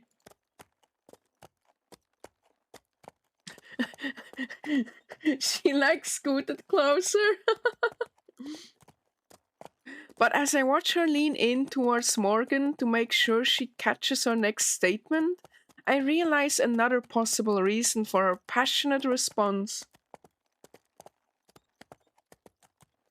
If there's one thing she loves more than hearing strange stories, it's trying to impress a cute girl. Mood. Now things are starting to fall into place a bit more. Well, one of the main reasons I called you out here is I'm not sure if it has a name, but it's some kind of forest spirit. Oh shit, for real, Zoe? I know Kira Buckland. That is so cool. I had no idea. I would have never heard that. That is so cool. I'm excited. That's really cool. Let's see. IMDb, Heart of the Woods.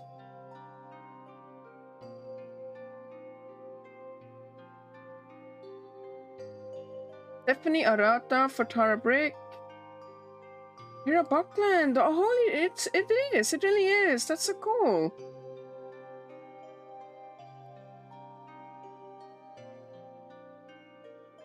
Huh, that is really cool.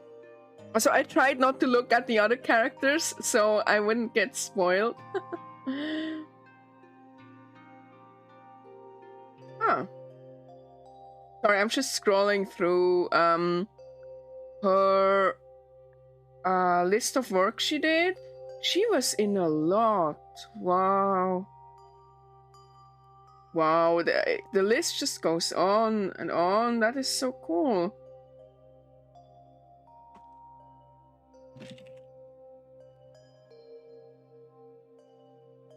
Yeah, Callisto, she's Umi's voice actress in the English dub of Love Live.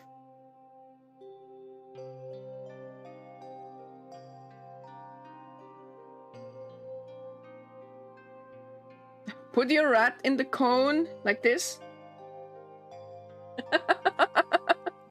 There, rat cone.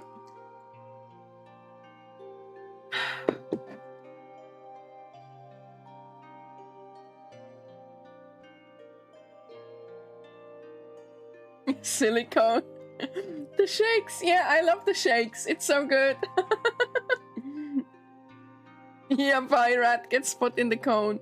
Does that mean I just have to be in the cone the entire time? I don't be in the cone the entire time. If only we had listened to it. Do you want to watch the Love Life dub? I'll totally watch it, Callisto. I'll call that bluff immediately. Yeah, to decorate cakes and stuff, cat. That's the only way where I know these cones from.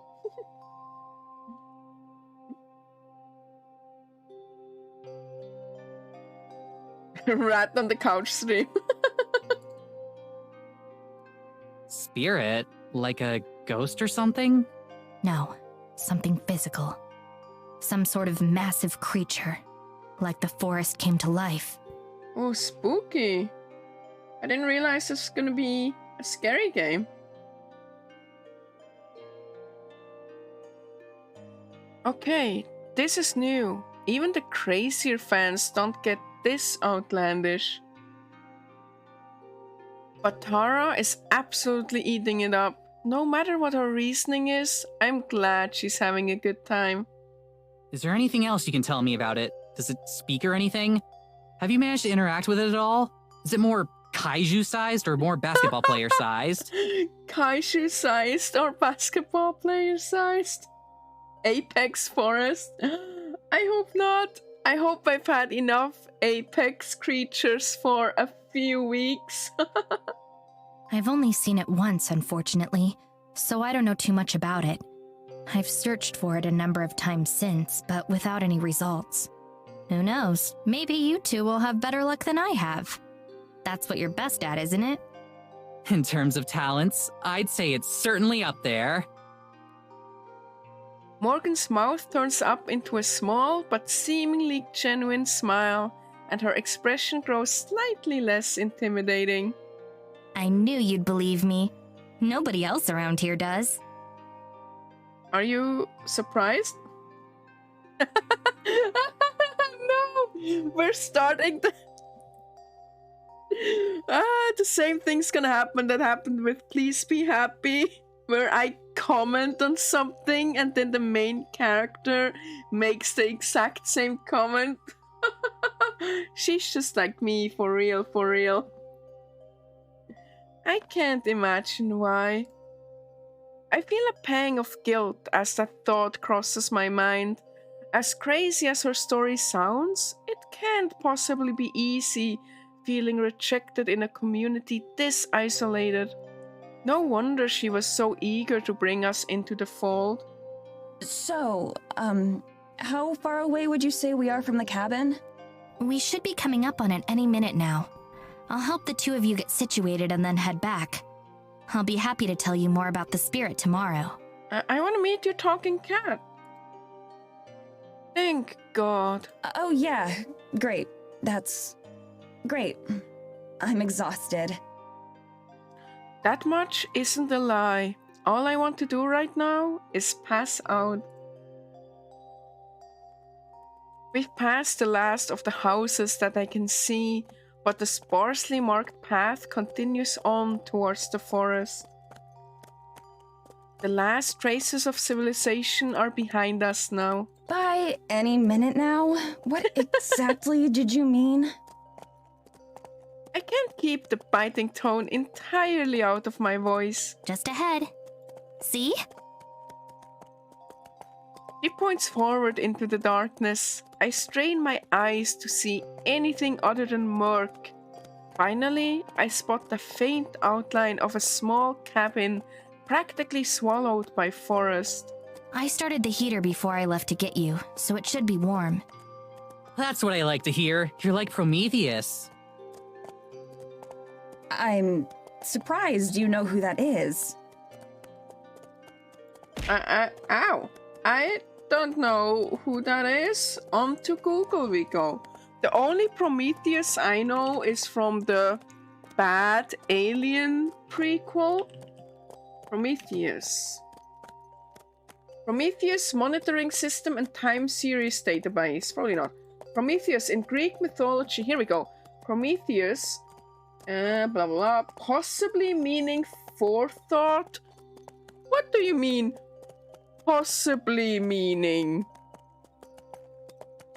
Does no one speak ancient Greece?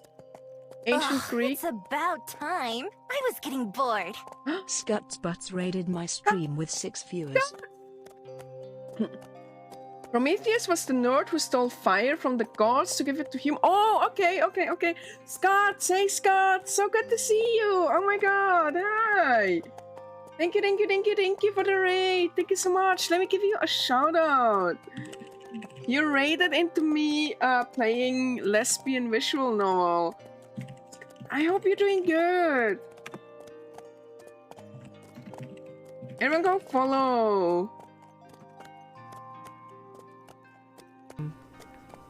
Oh. Sorry? No, not Subnautica. Oh no, he did. I'm scared. No. Oh no, did I run him over? Oh no, so I run him over again to check.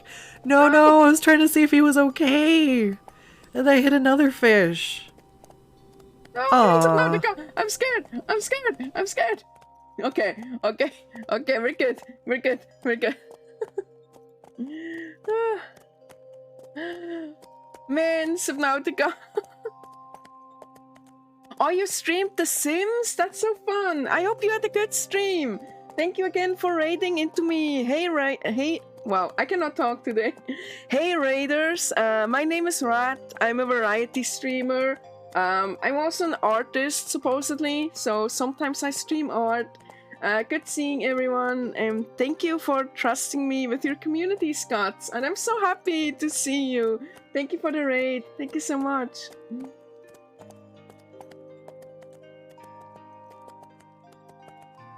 As a reward, he was chained to a rock to have his liver be gobbled up by what? What the fuck? Ancient cultures are insane. It would regrow? What the fuck? That is fucked up. So is he still alive? Is he still chained to a rock to this day? Getting his liver eaten by birds every... What the fuck? Well, at least he's still alive, I guess. Ancient Greek gods were so creative. You drew your kimono. I did, yes. Wanna look at it in big? Let's look at it in big. Look at me. I'm cute. And yeah, my kimono-sized PNG bounces too now. Bounce, bounce, bounce, bounce, bounce, bounce, bounce, bounce. Bounce, bounce, bounce, bounce, bounce, bounce, bounce, bounce, bounce. Bounce. Thank you, Scott. Have a good rest. Have a good lurk. Recharge after your stream. And thank you again.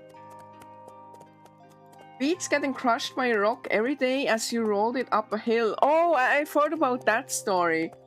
That's like just a metaphor for modern life, right? Oh, thank you for the headpad. Thank you, thank you, thank you. Thank you so much. Appreciate it.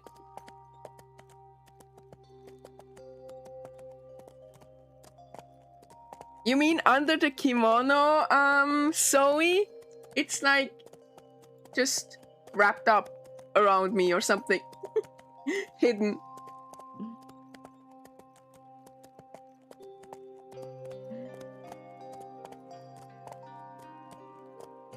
I am hydrating with alcohol.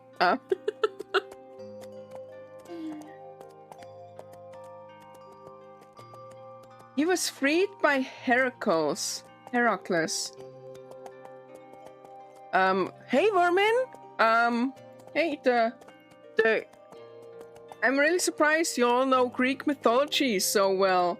I was like, who the fuck is Prometheus? And now half of my chat is like, oh yeah, of course, I know who that is. And wow, I'm legitimately impressed. The gods knew how to commit to a bit.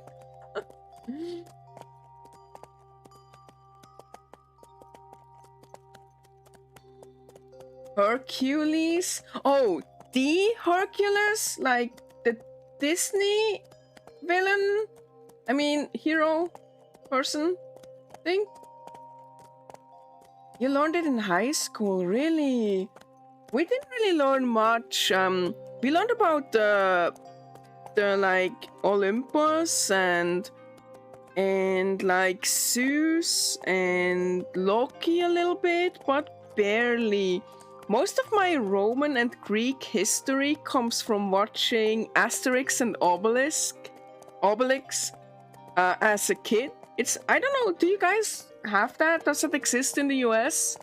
It's like a French comic, also a cartoon about these like Gallian resistance fighters that resist against the Roman Empire. It's very funny, it's very cute, it's very silly, but that's like where 99% of my Roman history comes from. I'm not sure why I'm talking about Roman history now. For some reason in my mind, Greek and the Roman history is kind of intertwined. That tells you how little I know. Loki is Norse. Oh, you're right.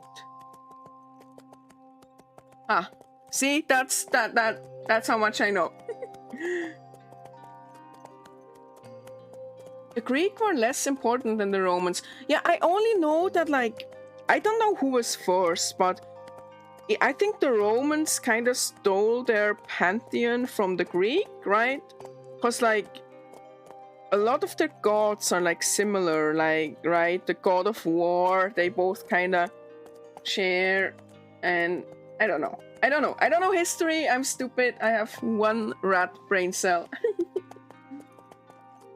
Roman, basically AI arted Greek myth. Okay, so it is like that. Interesting. They're almost carbon copied. Wow. Hey, this turned into an educational stream. Thank you for the hydrate, Callisto. Cheers.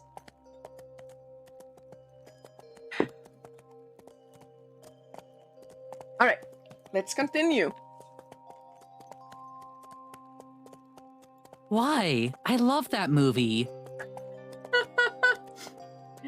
The Alien prequel movie.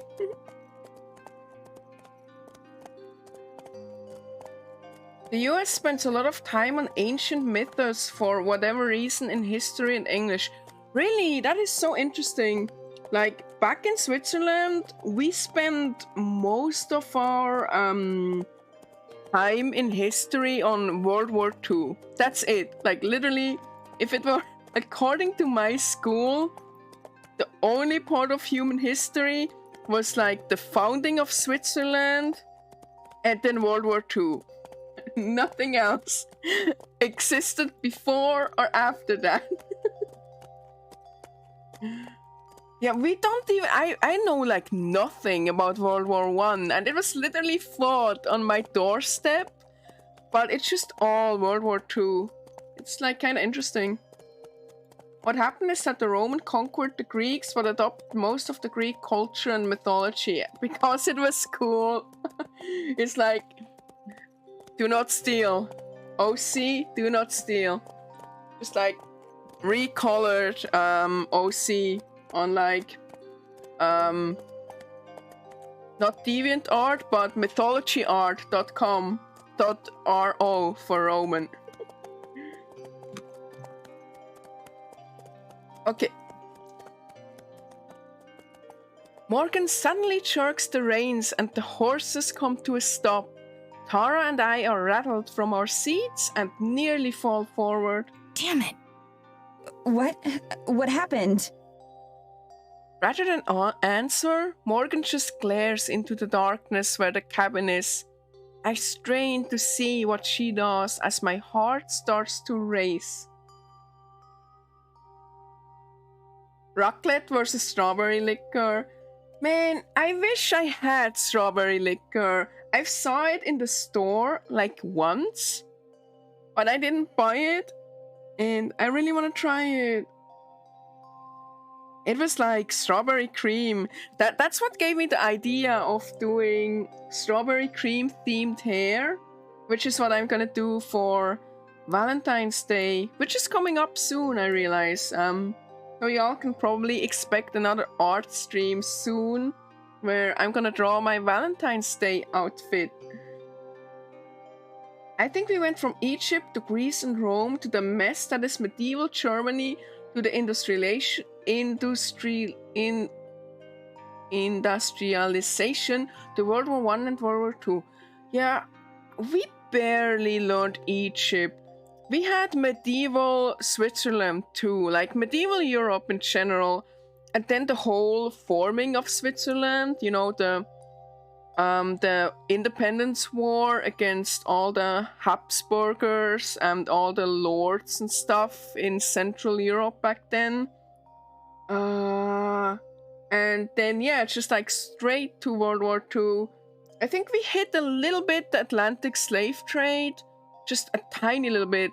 The quote-unquote discovery of America and the founding of the US, we learned a little bit. Then like 75% was just World War II. Yeah, same cat. I think a lot of why we focused on World War II was also because of the proximity to it, not just geographically, but also culturally. Like a lot of what we learned in school was like, you know, very much to prepare us to not let history repeat itself, basically. Which, you know, I mean, it's important, and learning what World War II was interesting, but I'm kind of sad it meant neglecting other aspects, you know, like there's so much about history I just never learned. Like, we didn't even touch anything like Eurasian or Asian or African or even America, besides literally the founding of the US and not even the Civil War. Like, our history education was very, very, very one-sided. Makes it hard to make a good strawberry sunrise. What is a strawberry sunrise? That sounds really tasty.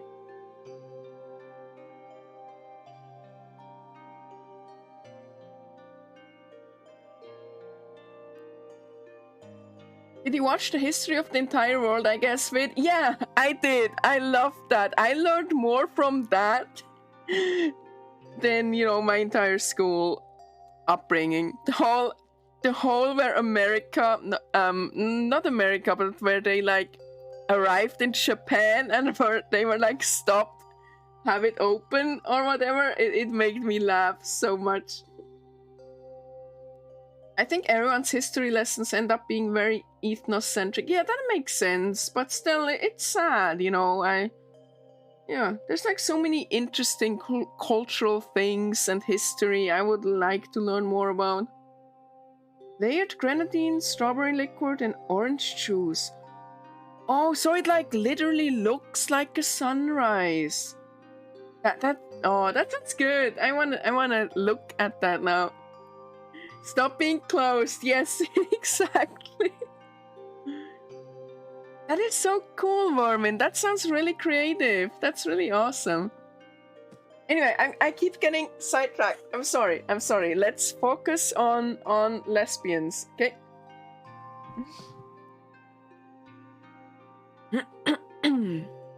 Rather than answer, Morgan just glares into the darkness where the cabin is. I strain to see what she does as my heart starts to race. Is it a wild animal? A bear? Wolf? There's the sound of footsteps as a shadow detaches itself from the cabin and moves towards us. A human shadow. An older woman comes into view, stopping just at the edge of the lantern's light. Thank you for the hydrate! Cheers, Mormon! Here's to history!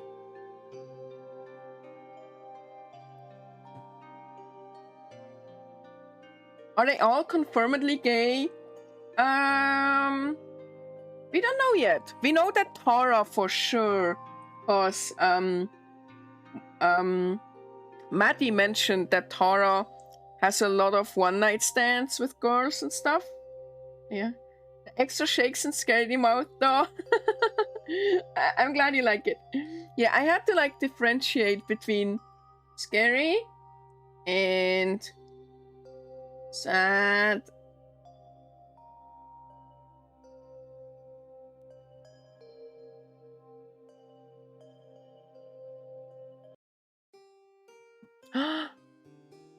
Are you Morgan's mom?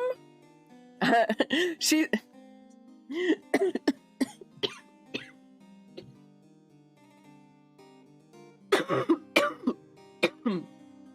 My prophetic vision made me cough. She's clearly related to Morgan.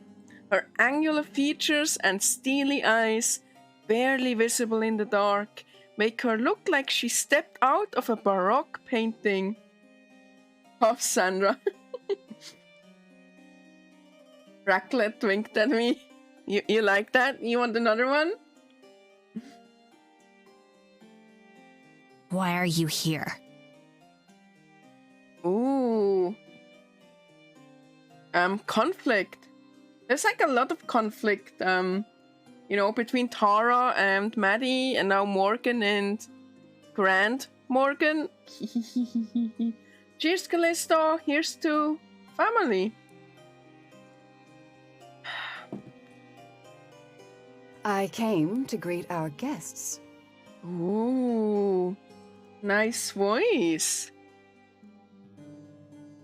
She spits the word our, clearly asserting some sort of ownership.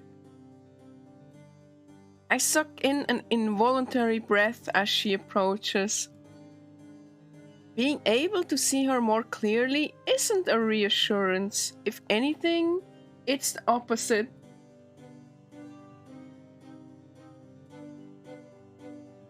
Oh yeah, Mimic, that reminds me, I need to edit that and upload it to my YouTube and Twitter.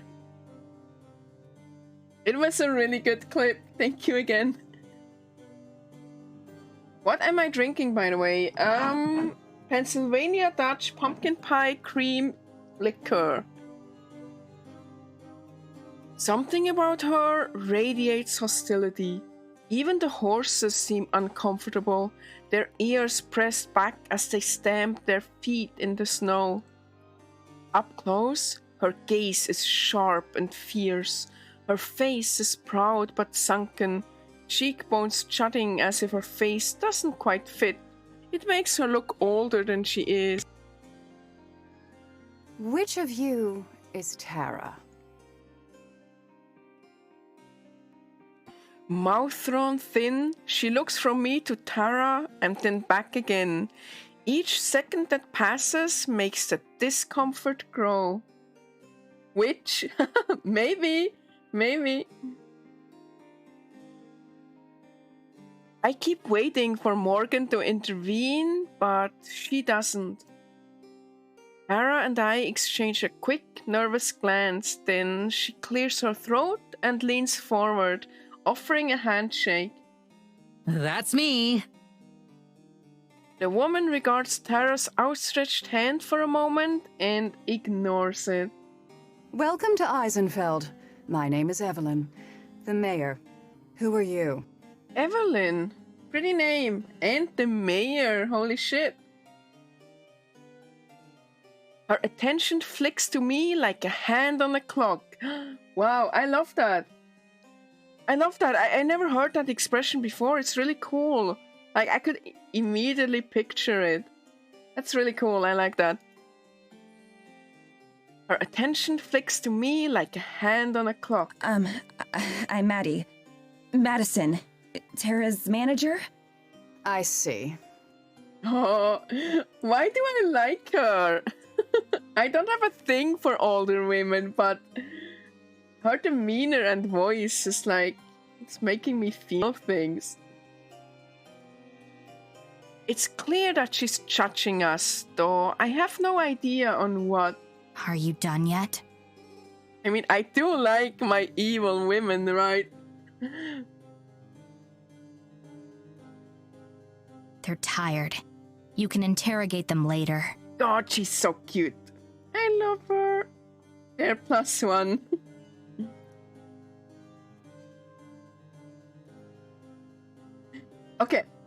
Okay, Mimic. First of all, Juliet. Yes, she's old, but she's not like... I wouldn't call her an older woman, right? Maybe... Okay, you know what? Shut up. I think you're sensing her dummy mommy energy. Yes, that's definitely it. It's like the Sino-chan energy.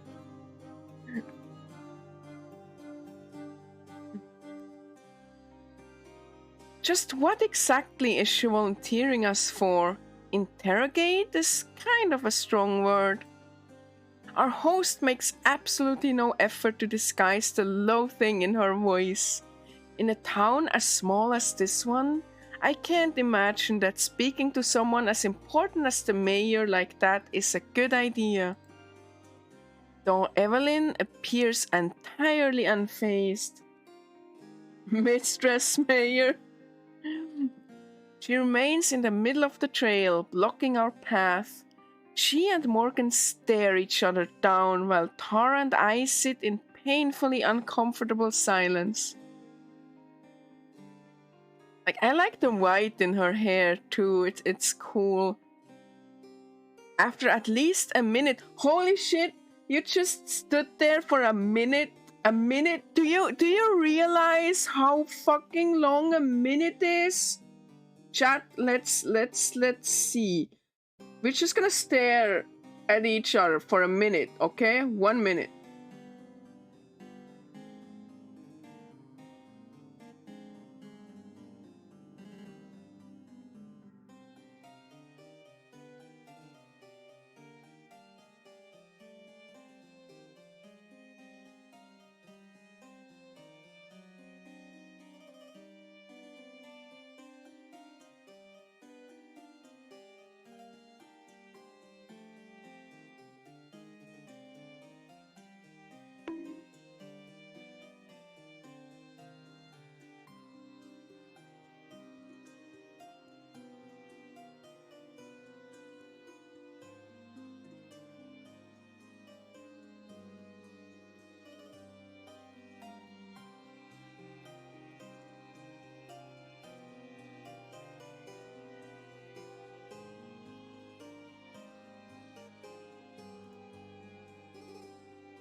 A minute! A whole minute!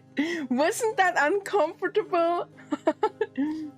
Joke's on you, you're cute. Oh, no, you. Thank you. Thank you, thank you, thank you. Curation, the emotion. It was with you, so... Oh, shut up. But yeah, a minute.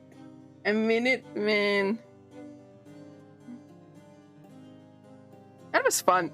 I liked doing that. Mexican standoff.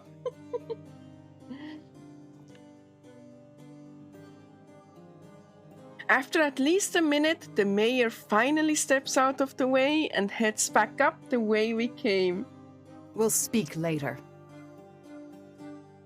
It's clearly a command, not a request. Okay, yes, it's definitely the dummy mommy energy. Help. The carriage sits immobile until the sound of Evelyn's footsteps are lost to the night. And even beyond that. So she seems nice. Tara. Same curation. Same. Our statement seems to snap Morgan back into the present. Morgan flicks the reins and we begin moving again. She turns around to face us, looking genuinely apologetic. I'm so sorry about that. I thought she'd at least wait until tomorrow, and I'd have some time to prepare you beforehand. Oh, I'm glad I wasn't prepared for that. It was amazing. Is she your mom? Technically. Technically intriguing. What? No way! How could you tell? Seriously? The family resemblance? Morgan purses her lips. Unfortunate, isn't it? What do you mean? You're both cute. Long story short, I didn't tell her that you were going to be staying here until this morning. Oh, yikes. That kinda makes her position a bit understandable, doesn't it? I'm speechless, hoping that it's just a joke and the punchline fell flat. Maddie's face. Amazing. But Morgan's... Oh, 1 second. Someone is calling me. Who is calling me? Be right back.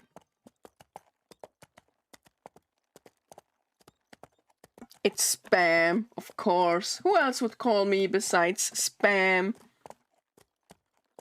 No one ever calls me Outlook. But Morgan's clearly serious. For the second time in a handful of minutes, I'm wondering what we've gotten ourselves into. Hera laughs, though I can tell it's forced. Well, it's no big deal, right? It's not like she runs your life. I can call you. I mean, you can. I still wouldn't pick up. I never pick up my phone. I don't even pick up when my wife calls. Like, phones suck. Text me. Message me on Discord. Discord exists out for a reason. So the daughter of the mayor just does business behind the mayor's back, and we are just respectfully lusting after legitimately angry and upset middle-aged women, ? Sounds about right. We're calling about your carriage warranty. That must have been it. They were like, oh shit, she has a carriage now. We can harass her. Extend your horse. Silence. Oh, she looks so worried. Sounds like she does kind of control her life. Right? Eventually, Morgan nods. I forgot who said it, but whoever mentioned witch, you know, I already am sus of Morgan. I already believe Morgan is like supernatural, because she can see in the dark very clearly, right? Very obviously, I think.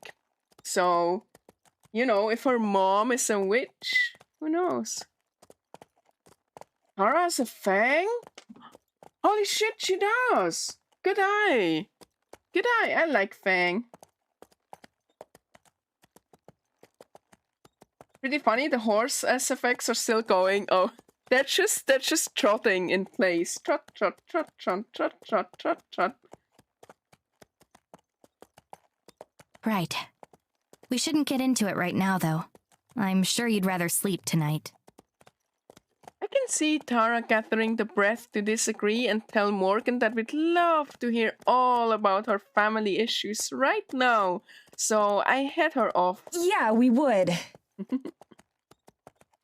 Whatever family drama it is that she's gotten us involved in, it can at least wait until I'm not about to pass out. The carriage comes to a stop just a few feet away from the door.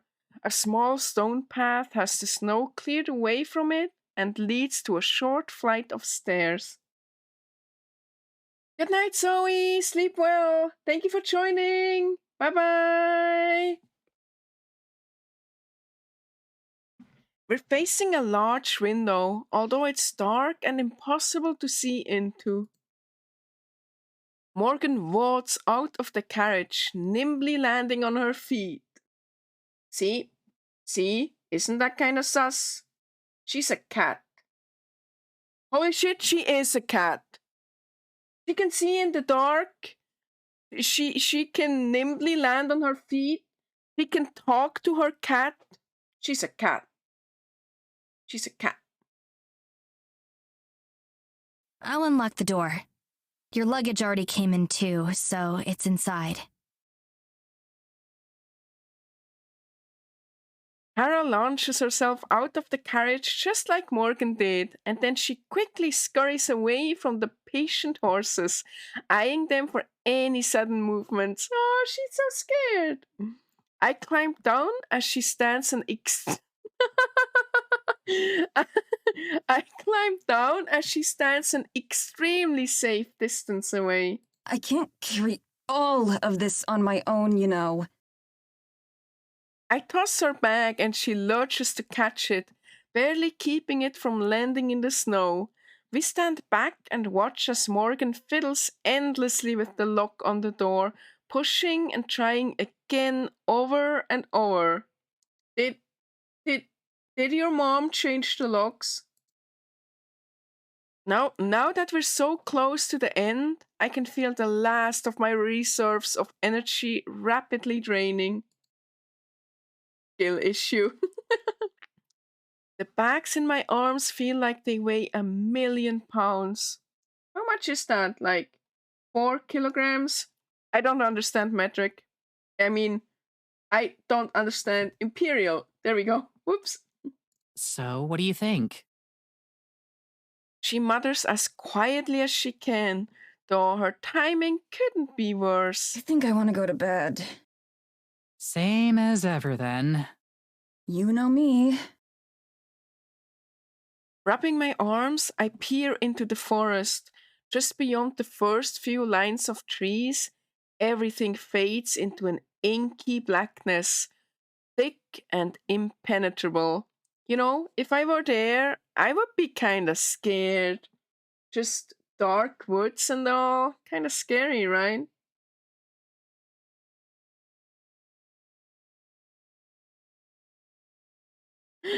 £1,000,000 doesn't weigh more than a few pounds. Paper money is light. I shiver, not entirely because of the cold. A cool breeze rattles the empty branches as they scrape against each other, mimicking the way I'm trying to stay warm. Excuse me, Zoe, aren't you supposed to be asleep? Finally, there's a banging sound as Morgan solves the mystery of the lock and nearly falls through the door. You were right, chat. Skill issue. She's so cute! Look at her! Look at her! Why is she so cute? How is she so cute? God, +1. Gosh.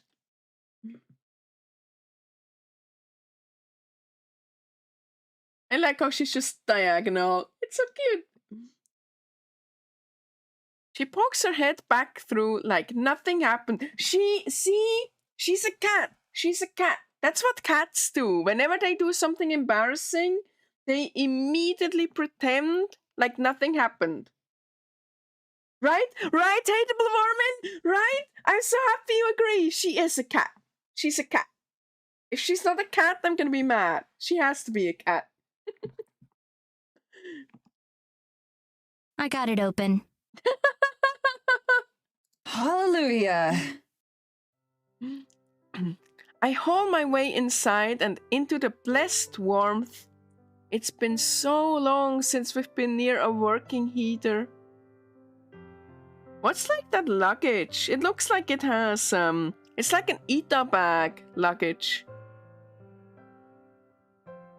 Or is that not luggage? Is that a fridge? Huh. A small lamp on the side table casts a bit of light over the small room. A stove heater. Oh, okay. Okay. Maybe cat.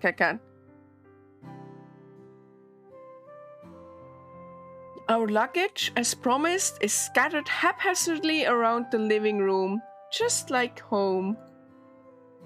Tara slips past me to bounce around and examine it all, her bags hurled as carelessly as I pulled them out of the carriage.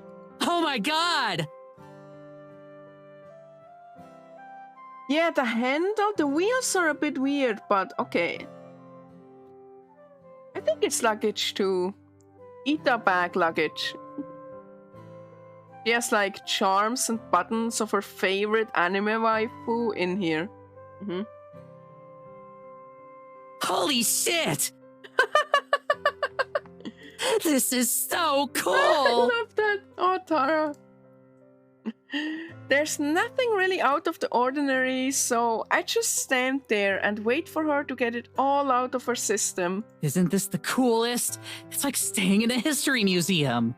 That's the kind of thing you'd usually treat like a punishment. Are you kidding me? I love history. We even did that whole series on the history of cryptids in the American Midwest.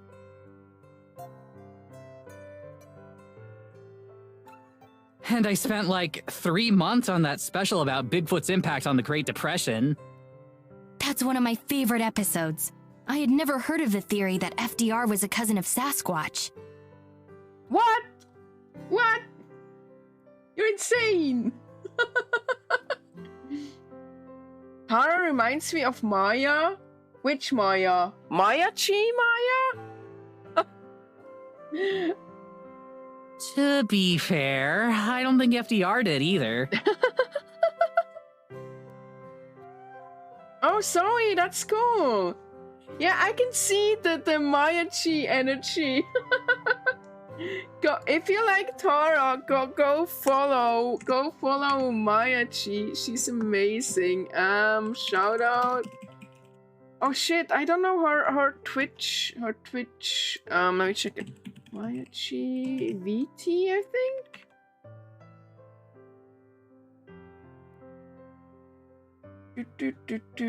Oh no, it's just Maya-chi. Okay. There. Oh, follow.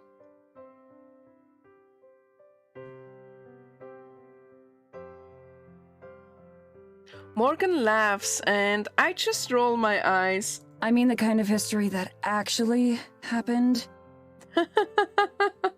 I like how Maddie is the manager of this like supernatural YouTube channel, but she clearly doesn't believe anything. History is doomed to repeat itself, Mads. Soup. I don't even respond. That whole episode felt like the plot of an awful low-budget B-movie. A job is a job.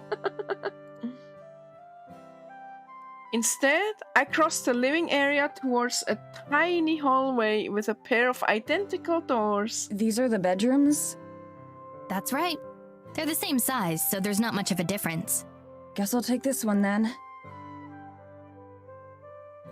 Very sparse. I push open the closest door. Inside, the closer door. Inside, it's just 4 walls with a bed, a shelf, and a small dresser. I drop my bag on the floor and roll my suitcases in. Tara lingers in the living room, talking about the features of the cabin with Morgan. Suddenly I hear her yelp in pain or horror. I rush back out, knocking over my suitcase and nearly slamming into the door as I go. Reminds me of my room, to be honest. Oh, with the same nice view. I half expect to see Morgan holding a bloody knife or something, but instead Tara's just holding her phone. Let me guess, no cell service? What happened? A tragedy. Yep, no reception. Actually, worse, Yep. the apocalypse. Check out your phone. Yep, no cell service.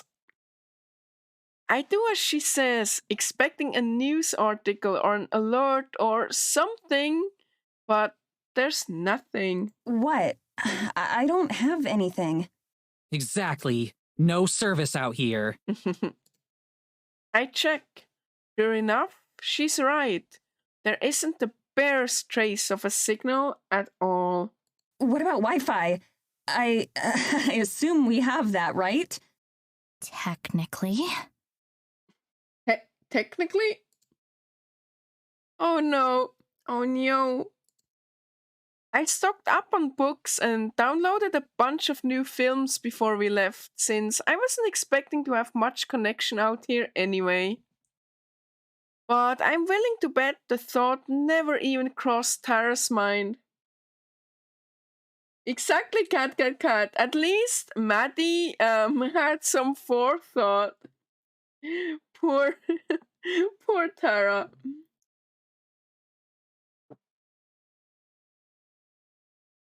Good thing I packed a few books. Good thing I packed a few books I think she'll like too. Tara glumly pockets her phone again as Morgan gives us a small smile. Let me give you the quick tour. I don't think it's entirely necessary since we can see everything ourselves, but I don't stop her. This is the kitchen. There's a stove and an oven. The stove is somewhat picky and doesn't always like to work. Actually, I guess it's the same for the oven. Incredible. Don't worry, I don't know how to cook anyway. Over here is the fireplace. I can show you how to chop firewood sometime if you'd like. I think I might pass on that one. This is the couch. You can also sleep on it if you'd like. It doesn't unfold into a bed or anything, but I sometimes come here and sleep on it anyway. Why? That doesn't even surprise me. The Wi-Fi password is on a note by the phone. So is my phone number, so you can reach me anytime. This is the mystery cupboard. Don't open it unless you want to enter a magical girl contract. Where? I wanna open it. I wanna start a magical girl contract. QB, turn me into magical girl.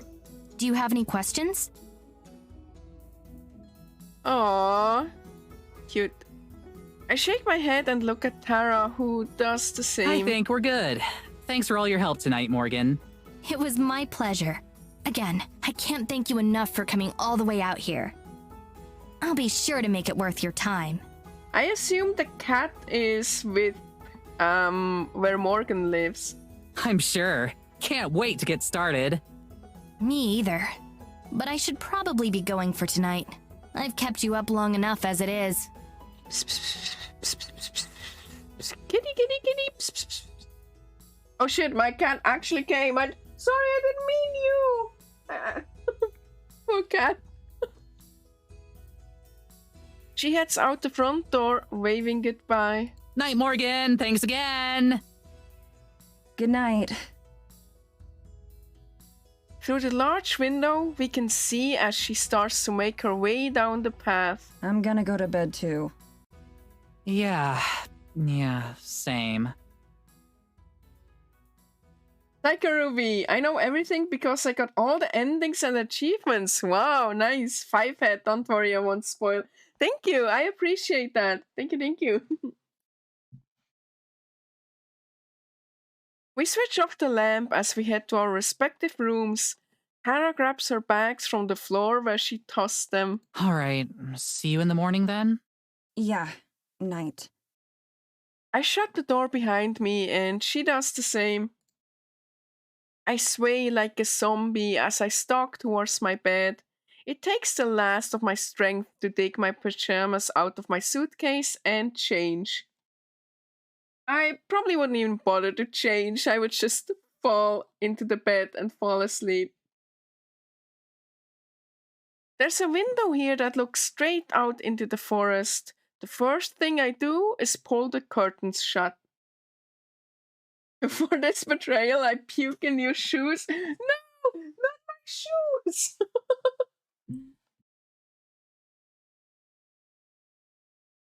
Crawling into bed, I face away from the window and pull the blanket up to my chin. It's heavy and warm, and I wrap it around myself like a burrito. The bed is firmer than I'm used to, and the pillow thinner. There are like 3 other blankets though, so I ball one of them up and use it as a second pillow. Lock the window with the bookcase. So no ghosts can come inside. As I try to get comfortable, my thoughts start to drift off. A detached part of me is glad that the timing worked out well enough to avoid jet lag. And in all, aside from the Wi-Fi, this is pretty nice as far as accommodations go, especially since we're not paying for it. It seems strange that Morgan would come all the way out here just to take naps sometimes, but I can already tell that most of what Morgan does would be considered strange. I think she probably comes here to take naps because A, she's a cat and cats nap, and B, to get away from mom. Chat is turning this into some sort of point and click. We click the rat. Click, click. click, click, click, click, click, click. Ow, click, click. Like this. Ow. Strange, but harmless, I don't mind. But when I think of her mother, the mayor, a chill runs down my spine and I bundle myself even more tightly in the blankets. I should give her a second chance, though, especially if she didn't have any warning about our arrival. It stands to reason that she'd be annoyed at Morgan renting out her family's cabin like that. When I think of it that way, her reaction seems pretty justified. I'll just be extra polite to her next time we meet. Hopefully, it isn't an interrogation like Morgan said. That was probably just her being dramatic. Good night, cat, cat, cat. I hope you'll be able to fall asleep. Thank you for stopping by. Think of rats that you can chase around. Count rats, right? That's a thing, counting sheep. So just count rats. Good night.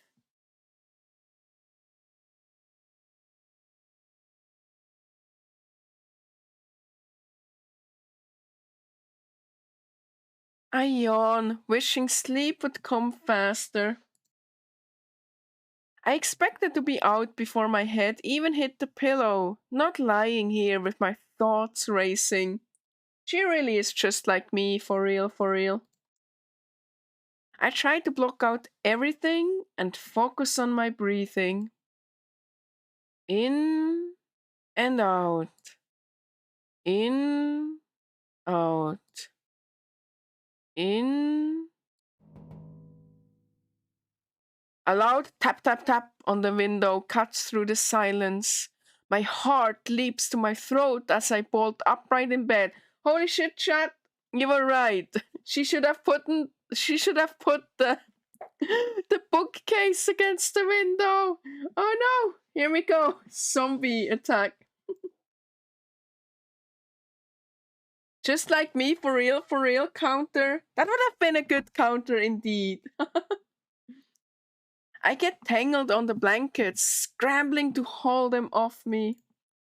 With one hand, I desperately feel for my glasses nearby. I finally find them and shove them onto my face, nearly jabbing my eye out.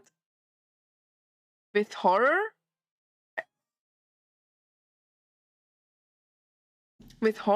I look to the window, the one that made me uncomfortable from the start. Yep, see, bookcase. Ah, what the fuck? What? How horrifying! What are you doing, Morgan? That's terrifying, girl. Go to sleep. That's so creepy. She is a cat. She is a cat. Your local gal is here. Oh, it's Morgan. Lantern in hand, fist raised against the glass. She stands there patiently. If she knows what kind of emotional roller coaster she just put me through, she doesn't show it. Shakily, I walk over to the window, not even switching on the lamp. With some difficulty, I wrench it open, disturbing a small mound of snow. Yes? The annoyance in her voice. It's the best I can manage. Anything longer, and I'm not sure I could keep it civil. Sorry, I forgot to tell you. Please be ready to go by 8, and I'll come pick you up. I just blink, unable to comprehend what I'm hearing. Is that okay? We could make it 8:30, but no later. No, 8 is fine. Is that all? That's right. Have a good night. Sorry if I disturbed you. Holy shit. I slammed the window shut and hobbled back to bed.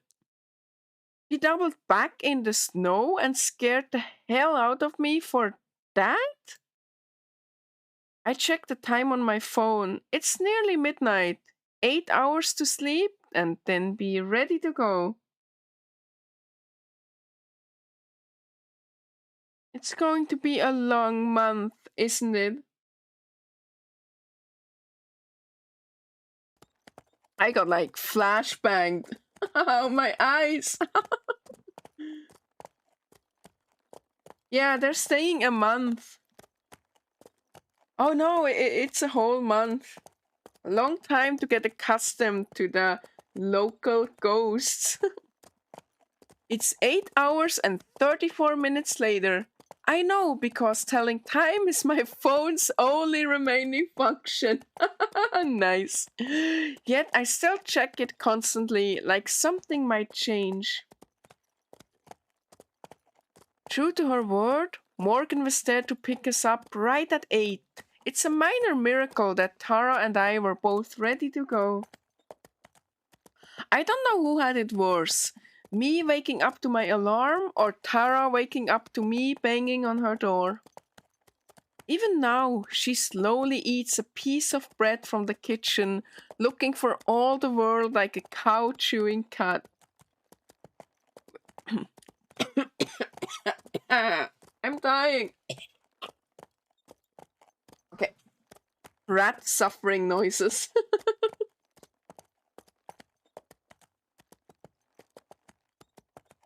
With each bump that the carriage hits, my tiny cup of coffee threatens to spill onto my hand. Zoe, go sleep.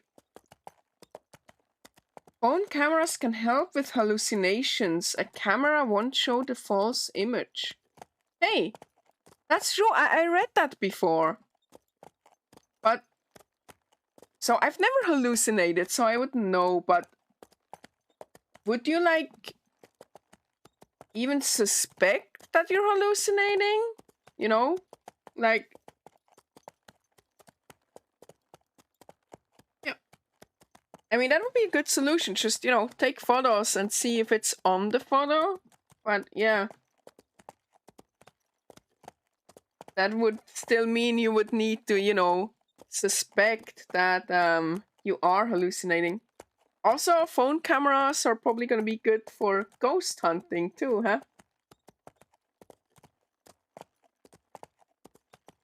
I'm not sure that I'd feel it. After answering Morgan's perfunctory questions about our first night, we spent the rest of the ride in silence. She didn't acknowledge at all how she had knocked on my window. Apparently it wasn't remarkable enough for her to deserve another mention. I watched from over her shoulder now as we approached the town. From the train last night, the scattered lights made Eisenfeld appear to be a lot larger than it really is. Now in the daylight, I have to strain my eyes to pick out some of the buildings against the hills and snow. Tara's missing it all, staring at her feet. Crumbs litter the floor beneath her. She's just happily munching away. Morgan guides us along a path that I'm pretty sure is the same one as last night. A few villagers move out of the way of our carriage, not even turning to look. It must be a regular occurrence. Even though it's hard for anyone to see us in here, I still feel self-conscious. I clutch the bag of camera gear tighter to my chest, hiding myself behind it. There aren't any other carriages on the road, nor anything bigger than a pushcart, so we still stand out, at least in my head. If the situation is at all awkward or out of the ordinary to Morgan, she doesn't show it. She pulls the reins and the carriage comes to a stop in the road. There aren't as many other people up here, but what few there are give us a wide berth. And here we are. Wintry. Tara finally perks up, the words clearly spoken for her benefit. It takes her a moment to realize that we've made an entrance, but as soon as she does, she's in showbiz mode. She leaps to her feet, throwing off the exhaustion like a disguise. Here we are indeed. She really loves her finger guns. She walks out of the carriage, spinning circles like we're in the middle of a grand plaza instead of the middle of the street. I climb out more carefully and then scurry out of the way. Okay, this rules. It really does feel like we've traveled back in time. The buildings, all built from wood and stone, look like they've been there for centuries. The road that we're on and currently blocking is made of cobblestone. It wins its way through the town despite being covered in well-tempered snow. It does remind me a little bit of home, of Switzerland. We're certainly a long way from home. Funny. Morgan doesn't disembark from the carriage and instead calls down to us. The town square is right down this road, but if I take you there, I won't be able to turn the carriage around. It's always a pain when that happens. I'm going to open up my shop, but feel free to come by whenever you'd like. I'm sorry I can't show you around right now, but I'll make it up to you later. Where's your shop? Oh, right. She pulls a piece of paper from somewhere and dangles it towards me. I cross the road and take it from her. Unfolding it, I can see that it's a map. Despite being hand-drawn, it's pretty coherent and legible. Certain buildings, like Morgan's shop and the local pub, are denoted by handwritten tags. That's so cool! She made them a map. At the middle of the road where we're currently standing, she's even drawn in a helpful "You are here" notice with a smiley face. She clearly planned this well in advance. Seriously, like, holy shit, she planned where they would stop and all. Having tried to make a map as a GM, that's a hellish skill to learn. Oh yeah, I can imagine. Even just to make it not just legible in a case that you see where what is, as a navigational aid, but also I bet it takes a lot of artistic skill too, right?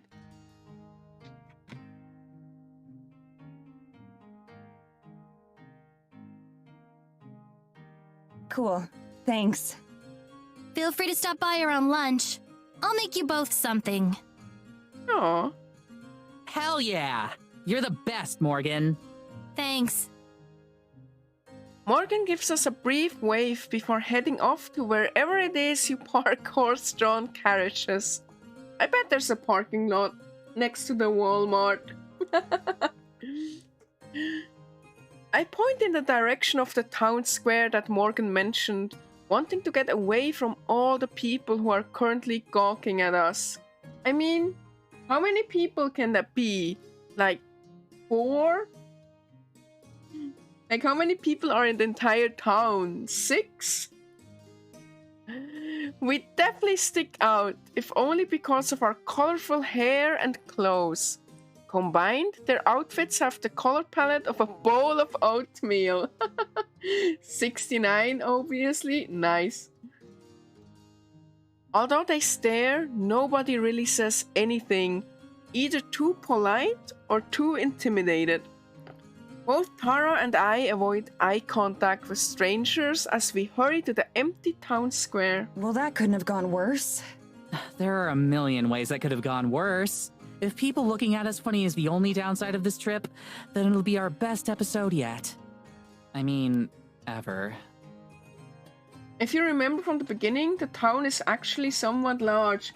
Okay. I just remembered the town looked larger from the train than it is in person. I wish she'd stop bringing that up. It always kills the mood, which was barely on life support to begin with. Tara rubs her shoulders, having stubbornly chosen not to dress any warmer today. Okay, ready to get your Terranormal on, Mads? I shrug my camera back onto my shoulder and nod. I suppose there's no harm in spending a little time establishing the location. Might as well get some B-roll while we're here. Yeah, I know. I love that she named her show Paranormal. It's absolutely genius.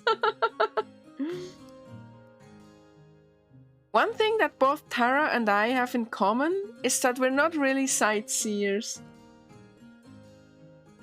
I spend as much time in my room as I can, whether that's the hotel room while we're filming or my bedroom at home. Gosh, babe. Alright, +1. So as much Tara loves investigations and all the dramatic stuff, she probably totally skipped the exposition segments if she didn't leave them to me.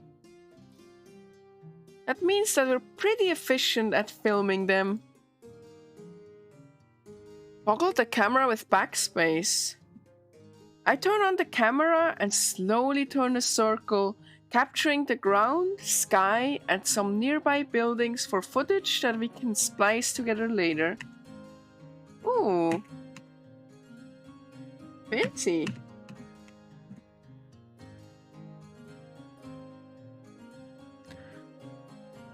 I do a slow pan across some of the houses, then frame and hold a shot of the path further into the village.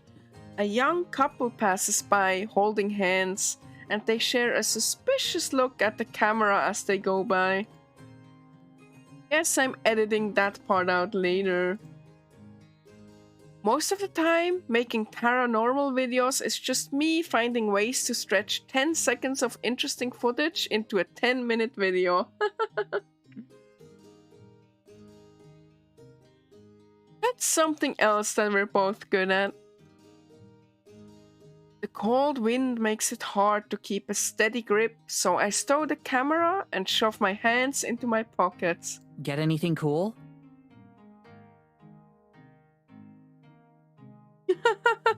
Unable to browse on her phone like she usually does while waiting, instead, Tara watches from over my shoulder as I record.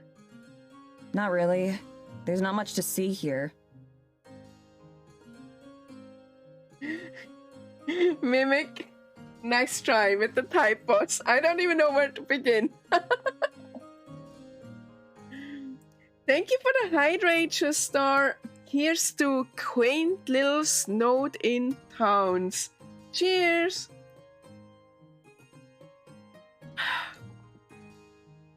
Thank you for the headpad, Mimic. Thank you, thank you, thank you. Yeah, it's kinda less impressive up close.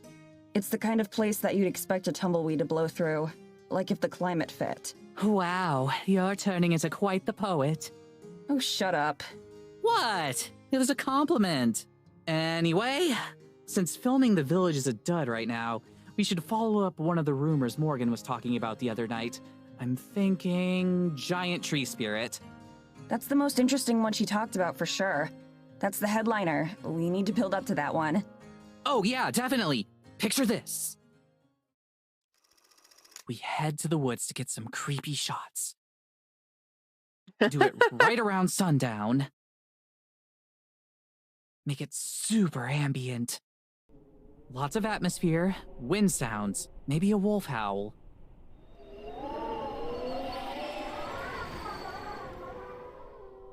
You've got a good wolf sound effect we could use, right? Yeah, of course.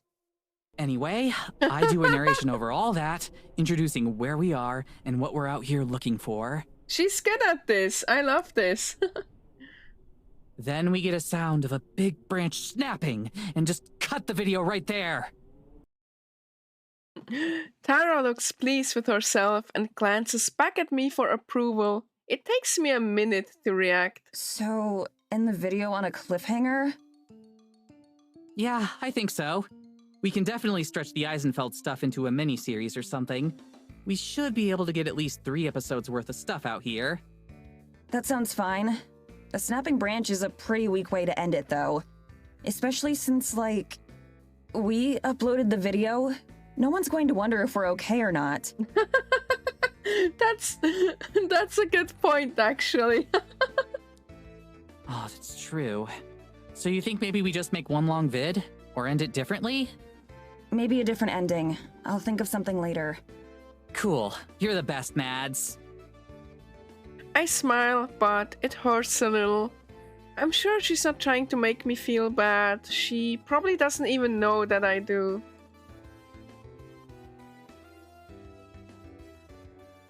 I promised not to spoil, but decided I should tell you there is an ecchi scene. Really? Really, really, really, really? Nice. So you know in advance, but I'm 90% sure it's TOS. Yeah, we'll figure it out. Twitch is pretty okay with ecchi stuff, as long as you don't like focus on it for too long. Like Twitch is even okay with like the nudity in Cyberpunk 2077 and stuff. So I think it will be fine. And if not, I'll take the ban. But that's cool. I didn't think there was gonna be one. Cause Please Be Happy didn't have one. I totally expected it would have some, but then it didn't. Isn't there a censor mode for this game? Is there? I didn't see anything in the settings. Let's see. Deutsche. That's it. Oh, that's just skipping.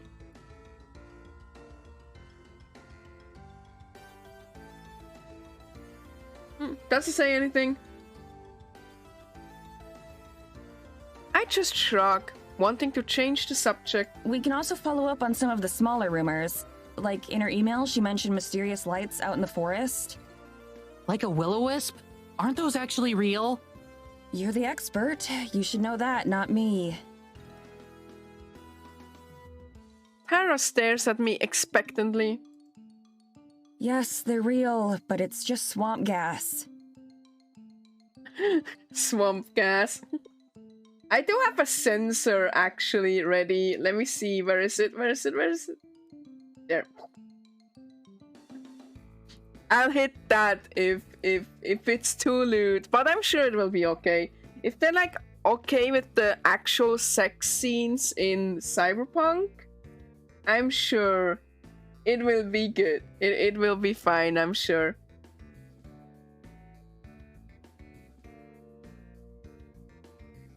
It doesn't matter though, because we need to wait for nighttime for that stuff. It's not very spooky during the daytime. In that case, we definitely want to talk to the locals. See what kind of rumors they've heard of. That kind of thing. So we go to bed. Right, that's definitely the smart thing to do.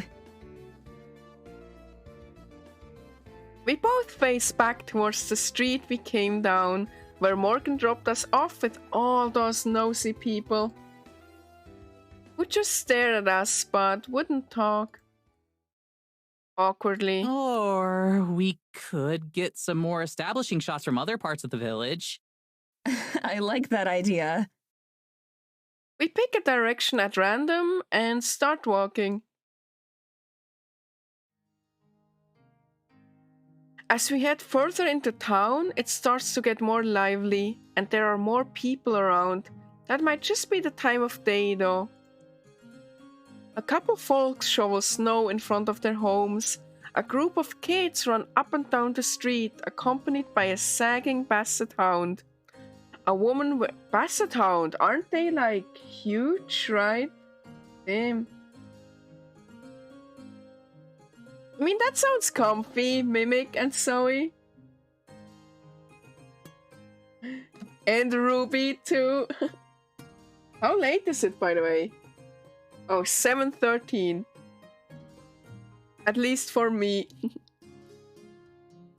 A woman wearing what appears to be an entire bear for a coat shuffles past us. 4:14. Zoe, go to bed. Go, fall asleep. Right now. 3, 2, 1, sleep. Did it work? Did it work? Wherever we go, the villagers watch us unabashedly. No one makes any attempt to talk to us, and conversations fall silent whenever we come near. I wonder if there was some sort of order given to not speak with us, or if it just happens naturally. I try to force myself to ignore it. We're not doing anything wrong, we're just a curiosity. I think that's just small town vibes. 10:14 a.m. Wow! Good morning, Prostoprop! The only interesting thing about us is our out-of-townness. Morgan said that there are rarely ever visitors out here. It's not hard to imagine why. There doesn't seem to be much worth visiting. That's so mean! Still, if they're going to keep this up, it's going to make those interviews even harder to do. Tara taps me on the shoulder, nodding in the direction of some of our observers. Is it just me, or is there kind of a creepy serial killer vibe going on here? Oh my god, can you not? Hey, I'm just kidding. Just trying to lighten the mood a bit. My reaction having ruined any chance at that, neither of us speak again. I unpack the camera again and film a few of the storefronts as we go. As long as I'm surreptitious enough, most people don't notice and thus don't change their behavior. Inevitably, whenever someone does see me filming, they tense up and just stare, ruining the take. It's like they've never seen a camera before. Maybe that's not far from the truth. One thing I have to give to Eisenfeld's credit is that there's more personality in its construction than I thought at first. It is very pretty. Most of the buildings seem to be people's homes, but it doesn't take us long to find a few stores here and there. The names are simple and plain, like you'd read in a tabletop RPG book. Heinkel and Sons Tailoring, a butcher shop named The Hearty Soul, that sort of thing. When we pass by a tavern called The Bushy Pear, I can hear Tara snickering behind me. Do you think they have barmaids? What? Like the sexy Oktoberfest kind? Do you think they have those here? Tara's words are so out of nowhere that they take me a second to mentally process. This isn't a Renaissance fair, Tara. I'm pretty sure they just wear normal clothes to work. Maybe their normal clothes are like Oktoberfesty. Tara's mouth gapes wide open. Wait, what? Back up. Ren fairs have sexy barmaids? Where else did you think they come from? I have no idea. I always thought those things were just full of boring stuff. What? Not at all. They have swordplay demonstrations or time period appropriate foods. Some local experts will give talks or lectures on certain topics, and Like I said, boring stuff. I want to go to a Ren fair now. I've never been to a Ren fair. If they have sexy barmaids, I want to go. On Main. Yes, be horny on Main. whatever. There's more to it than just cosplay. I bet you'd actually like it if you went with me next time. Plus, I thought you loved history now. Not the boring kind of history, duh. Sexy rat maids. Maybe one day I'll draw a maid costume. How are swords boring? Whatever, Mads. She walks away. How did I manage to lose an argument she started? We cut a slow but steady course through the village. Despite how random the layout seems, it's impossible to get lost. All the roads seem to lead back into each other. I'm so used to the sounds of busy intersections and highways that the near silence here is almost unnerving. I can appreciate the serenity and calm of it all, but I think I'd go crazy if I had to live here. We're not even a full day in, and I can't help but miss my cozy apartment and the convenience of city life. Eventually, we take a path that brings us back to a familiar sight, the town square that we visited right after Morgan dropped us off. According to my phone, it's been a little bit over an hour since then. Still too early to meet up with Morgan for lunch. I guess we can't keep putting this off for any longer. I think I have enough of the town now. Do you want to start interrogating the villagers? Interviewing.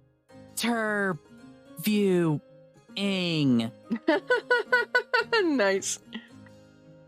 I didn't even notice myself misspeaking. I must still have interrogations on the mind after meeting the mayor last night. Tara poses dramatically, hyping herself up for the camera.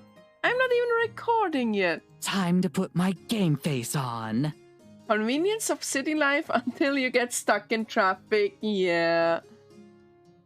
As long as it's a game face that people want to talk to. Mads, when have I ever been anything but charming? But charming. He.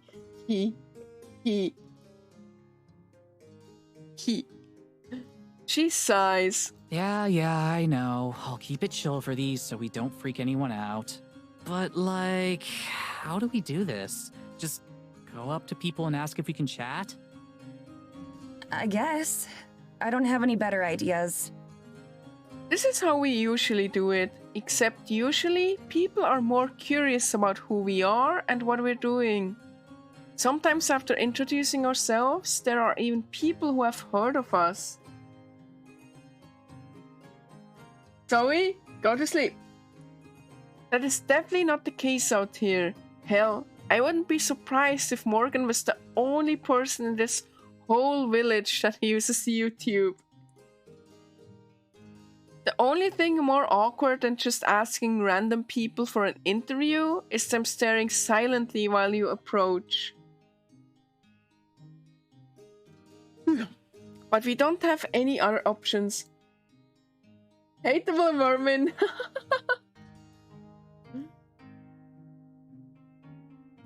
What an interesting emote.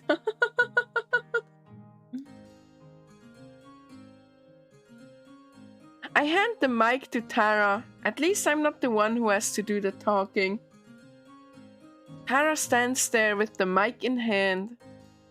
And stands there. You good? Yeah, I am. Just give me a sec, okay? Okay. She psychs herself up by stretching and stretch. Everyone, stretch. Make sure you're not a shrimp. We don't like shrimps here.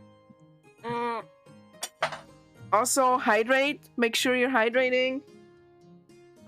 And, all the other stuff you gotta do.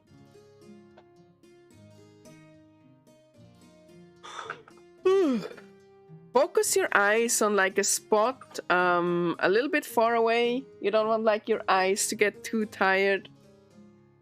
No posture redeem, no. I do squats pretty much every stream. That's my posture. Thank you for the headpad, Mimic. Thank you. Shrimps are tasty. Yeah, they are, but that don't be a shrimp. Make sure to stretch. Make sure to have good posture. Oh shit, Ruby Gamer. Alright. If I say it, I'm gonna add 2 to the gush if I say it. So it's gonna be more squats. Thank you for the hydrate, Prof. Cheers. Thank you for the hydrate, Vermin. Cheers. I love that emote. The tea sipping, very appropriate. Alright, timer 10 minutes. So I'm gonna do the 5-minute timer twice. Here we go. She psychs herself up by stretching and taking a few deep breaths. The whole time she holds the mic pinched between two fingers like it's something she just peeled off her shoe. Once she's finally ready, she gives me a thumbs up and starts to walk again. I trail a couple meters behind, keeping her back framed in the middle of the shot. She moves with a determined stride, but I can see the microphone shaking in her hand. Oh no! Is she nervous? We pass by a few people walking around, but she doesn't stop any of them, nor does she ask any of the folks outside the buildings, chatting or working, or just sitting and looking bored. Just up ahead, a middle-aged woman smokes a cigarette, looking at nothing and no one in particular. It doesn't look like she's going anywhere, and she's not already in the middle of a conversation. She's the perfect candidate, and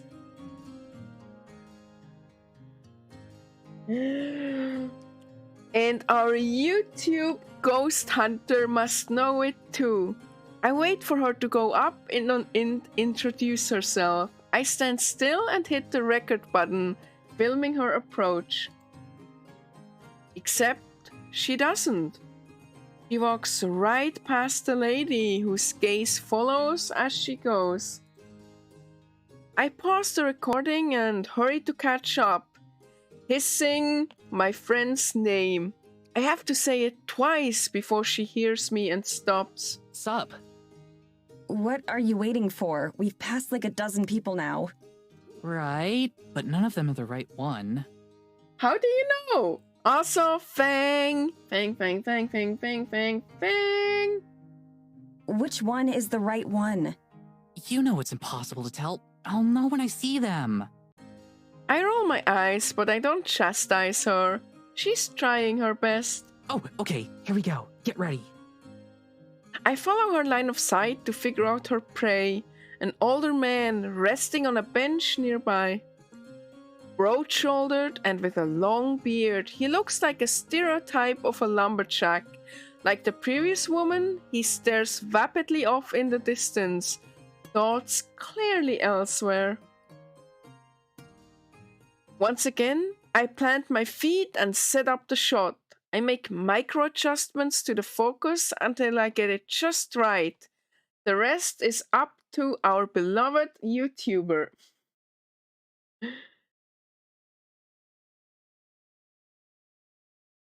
Slowly, the redhead approaches the man. Either he doesn't see her coming, or he ignores her. She glances at me for reassurance, which I give in the form of a smile and a nudging motion, telling her to get on with it. She clears her throat, grabbing the man's attention. He turns to her slowly and eyes her suspiciously. Don't be suspicious. Then he notices me and the camera and he tenses up. Not off to a good start. I'm trying to think of more things to call her. Not off to a good start, the interviewer talks quickly, trying to explain the situation. Hi there, my name's Tara Brick. My friend Maddie and I are visiting from out of town doing a report on Eisenfeld. I was wondering if we could ask you a few questions. I love the smile here, like the eyes are really cute, are really well drawn. And the like kind of crooked smile, it's so cute. It's a cute art style. Also, her name's Brick. Interesting. Report? What kind of report? He relaxes just a little bit. The man rubs his eyes wearily, peering back and forth between me and Red crewmate. Alright, +1 gush. I wish he'd stop looking directly into the camera. I slowly start to move laterally, trying to frame the two of them better, but he keeps shifting on the bench to watch me. Like, why are they all so sus of the camera? I get it if, like, most of them, but, like, all? Suspicious. Very, very suspicious. It's an investigation on the supernatural. Rumors, ghost stories, that sort of thing. We've heard a lot of legends about Eisenfeld, and we're looking into them, trying to figure out what's true and what isn't. Figure out the truth, huh? Camera steals souls? Maybe? The man mutters darkly, his beetle-browed eyes still flipping between me and my friend. He chews his lip while he thinks about it. Something about his face strikes me as odd, but I can't figure out what it is. See? Suspicious. Something is going on. Serial killer vibes. It's probably just a trick of the camera or the light. Well, alright. I suppose I've got the time. It takes her a beat to respond. We were both sure that he was going to tell us to bug off, or worse. Great, thank you. Finger guns, soup. So, can you tell me about Eisenfeld? Just what is life like here? On an average day? That sort of thing. Clearly, she didn't expect to get this far and asks the first thing that comes to mind. He offers the man the mic, but he just stares uncomfortably until she retracts it. Right, well, it's a good little town. Good and proper. Quiet. Real quiet. That's what I like about it. Hint, hint, nudge, nudge. None of that city business. No noise and bustle. Out here, it's just you and nature. That suits me just fine, it does. So you're from around here then? Spent your life in Eisenfeld? Born and raised, and God willing, I'll die out here too.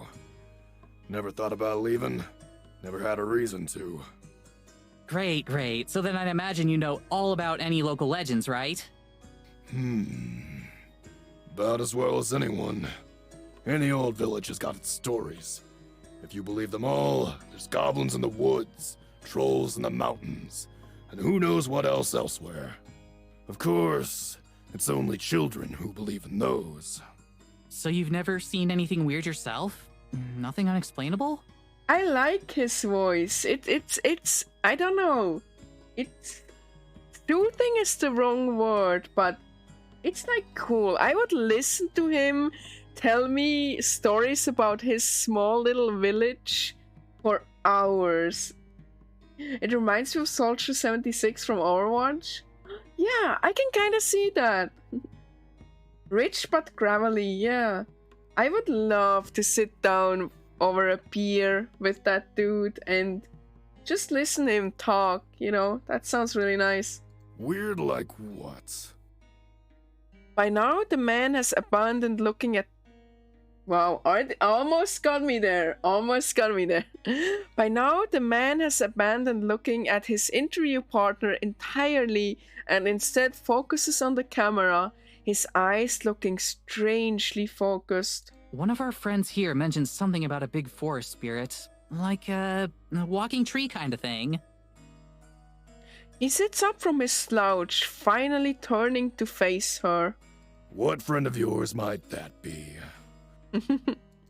She's from around here. One of the locals.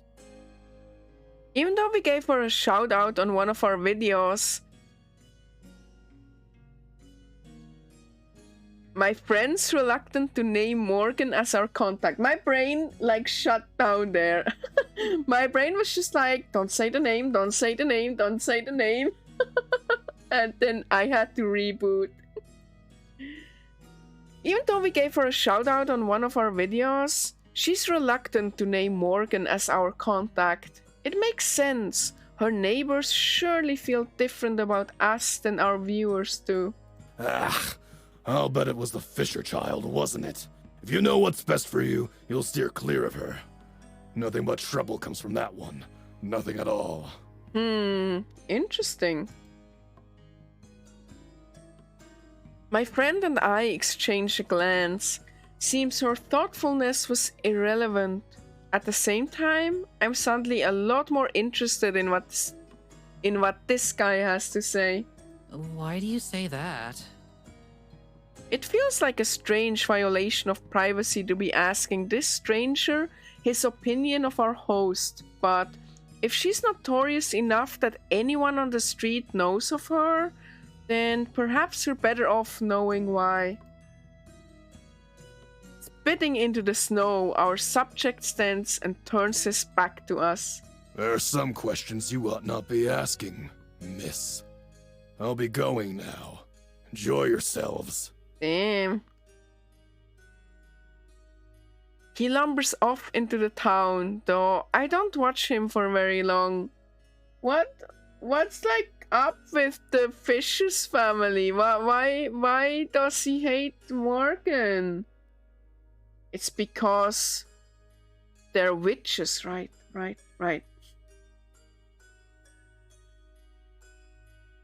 Questions we ought not be asking? Huh. I'm not sure if that's a threat or not. Oh hey, it's over! I did the challenge! Yay! Woo. Mayor is hiding secrets. Yeah, that's what I'm thinking too. He's just not a cat person. Nice, hateable merman. She definitely is a cat, right? I'm not sure if that's a threat or not. For the sake of my anxiety, I try to tell myself it's not. You know, it's interesting, like the game already has like some mystery and intrigue. Kind of a very different vibe from Please Be Happy, which it had still mystery too, but like less intense, I guess. I joined Tara on the bench, doing my best to avoid the puddles of melted snow. That was something. That's putting it nicely. I don't know what that was either. Maybe Tara's right. It was something. You get it all? She taps 2 fingers against the camera in my hand. Of course. All 2 uncomfortable minutes. I wasn't given a lot to work with there. I replay the recording with Tara leaning over to watch along with me.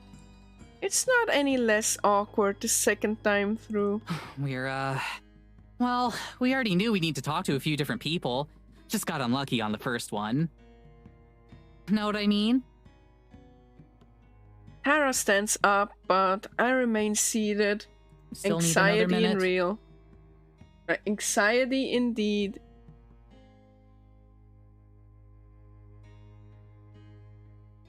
Still need another minute? I don't say anything. I'm trying to think of what to say. Hello, Earth to Maddie. Please respond. I'm thinking. My voice is too harsh and snappy, and we both know it.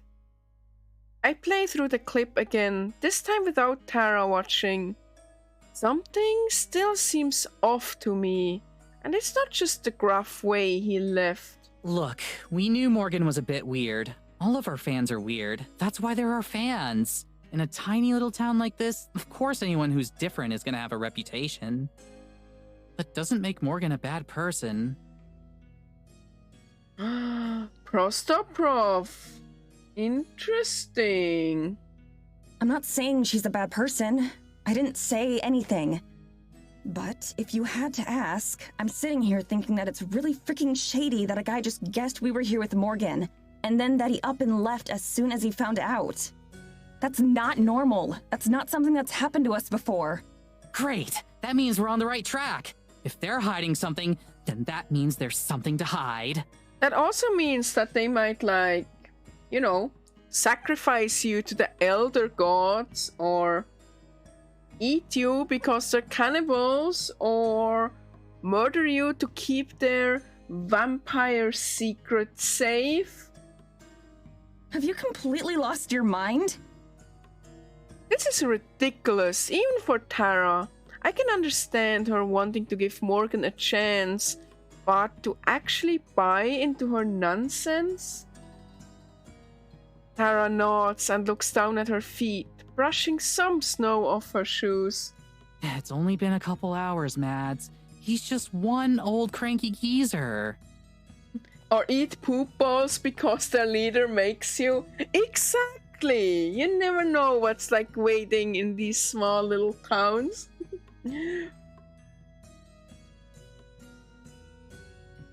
Please, please just try to have some patience on this one, okay?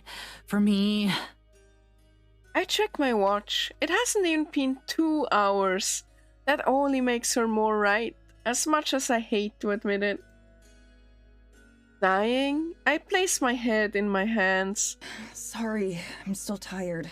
It's okay. After a long moment, I stand. Wanna find somebody else? Guess we oughta. We traipse wordlessly through town a bit more. I keep the camera stowed. I'll set up when we find someone. Now that we've burned once, I start to understand why Tara's so reluctant to speak to anyone. What once seemed like people tightening their clothes against the cold, now seems more like turning their shoulders toward us.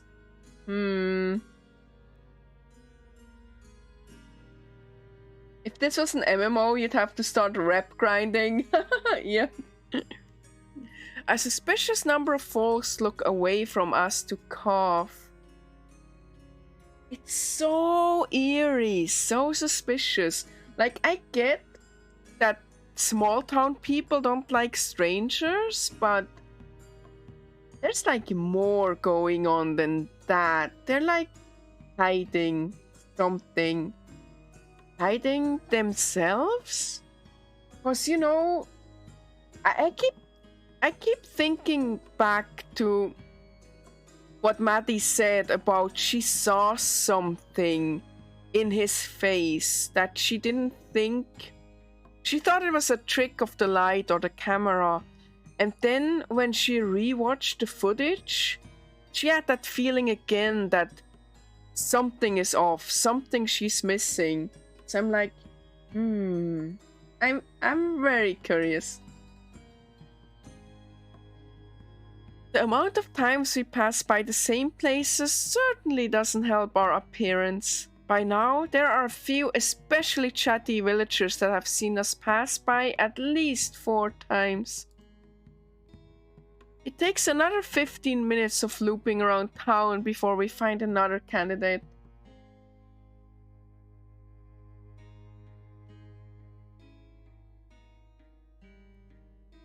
You ever hear of that one town that killed this guy because he was a massive and violent nuisance and no one will say who was the person who pulled the trigger? Reminds you of that? No! I don't want my cute lesbians to be murdered. A pair of girls about our age are waiting outside the shop. Inside, a third girl is talking to the shopkeeper. People our age are going to be our best bet. Okay, this is gonna be interesting now.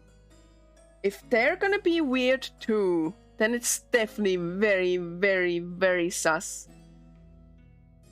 One of the waiting girls sips from a small mug of what I assume is coffee.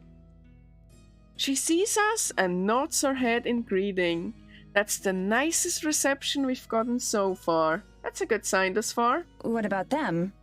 Worth a try. This time, I approach with Tara. I let her take the lead, but I follow close behind, forcing myself to smile in order to seem more approachable. She's just like me, for real, for real. Excuse me. The talking girl and shopkeeper turn towards us at the same time. Their conversation snaps off immediately. Excuse me, hey there. Hello. Coffee girl. The girl next to her leans in to whisper something in her friend's ear, but doesn't talk to us. Hey, so my friend and I are here from out of town. I'm sure they know. We know. Wow, the condescending tone in her voice. Holy shit. They both giggle to themselves. we're filming a documentary sort of thing about Eisenfeld, and I was wondering if I could ask you some questions. Eisenfeld's? Why here? What about it? Well, we're doing a video about any sort of rumors or local legends that you might have out here. Ghost stories or that kind of thing. Everyone is sus. Eject someone quick. Can I eject the whole town? The two girls talk to each other in low voices that I can't pick up. The quieter girl is muttering something, and the girl with coffee is agreeing and nodding along. As one, they turn to face us again. I don't think there's anything like that out here. This isn't that kind of place. That was very suspicious. Not a single one. When you were kids, your parents didn't tell you stories about things that lived in the forest? You've never been out late at night and seen something you can't explain? We're not allowed out late at night. That is so suspicious. I just remembered that Morgan said the same thing. She's not allowed out at night nor in the forest. Right. There's a curfew. The girls go quiet, nodding to themselves. Sensing a dead end, Tara changes her tactics. Do either of you know a girl named Morgan? She's the mayor's daughter. The first girl, the one with the coffee, grins at that and pulls at her companion's arm. The other girl swats her away, face turning pink. Oh, I'm pretty sure everyone knows her. Ooh. She smiles devilishly at her embarrassed friend. Some of us better than others. Ooh, does someone have a crush? What's she like? Why is she so famous? She isn't that bad. She's trouble and you know it. Staying out after hours, sneaking around town. She spends a lot of time out in the woods too. Sometimes overnight. What do you think she's doing out there? Probably just cat things. If there's a particular conclusion we're supposed to have reached, it's lost on me. Still, it can't be coincidence that we're 2 for 2 now on people being weirded out by Morgan. 3 for 3 if I count myself. Do you think there's something out there? The two girls blink as if their reaction was planned. Something like what? Tara shrugs. No idea. Like I said, that's what we're researching. I don't think you'll find anything like that here. I'm sorry, but this isn't a very interesting place. Right. I stride away, leaving her behind. I head into a corner between 2 buildings, out of sight of the girls we spoke to. Tara catches up and then leans against the wall next to me. That didn't go much better. Really, you think? Was it just a coincidence that these 2 other random people we met happened to have the same opinion of Morgan as the first? She didn't tell her mom, the mayor of the whole town, that we're going to be staying in a cabin that her mother probably owns. For a month. She rambles off stuff that makes any one of our videos look like an episode of Scooby-Doo, and then the next morning just dumps us off in the middle of the village. We haven't even been here for a day yet. We've seen our host for like an hour tops, and we were practically asleep for most of that. How am I supposed to have a good opinion of her so far? Oh, you're gonna fall in love with her so hard, aren't you? Well, yeah, she's gotta work. Come on, Mads, have a little faith. What's the worst that can happen? The lead turns out to be nothing like the other 200 times before. Some girls gossip about us, an old bum tells us to get lost. You getting eaten by werewolves? 207. And the worst part is that the whole town hates us while we're stuck here after spending thousands of dollars to cross the world. To live in a wood cabin with no phone service and barely any internet. For a month. You've got to see the problem here, Tara. Tara sighs and throws up her hands. Okay, so what? What is it that you want me to do? We're here and you hate it. I get it. So what's the solution? What is it you're hoping for here? Like I said before, let's just deal with it, make the best of it we can, and try to have some fun. That was the whole point of this thing. It was supposed to be fun. I wonder why they decided on a month. Like, why would you need a month for a YouTube video? Who brought up the month? Was it Morgan? Because if so, that's like hella sus. Where does this take place? In Eisenfeld. I don't know. I'm pretty sure it's in America because, you know, rat brain small. If she's trying to encourage me, she's doing a terrible job of it. Whatever. Let's just get this over with. And this time, don't mention Morgan. If nobody here likes her, then you're probably better off not bringing her up. I can see that she wants to say something, probably argue, but then she deflates and nods. Okay, no Morgan. She goes quiet for a moment, staring off into the town. She takes a breath and sighs, visibly relaxing. I looked up Eisenfield and it doesn't appear to be a real place, but Tara and Morgan are from Salem, Oregon. Not which Salem. Oh, Oregon. Nice.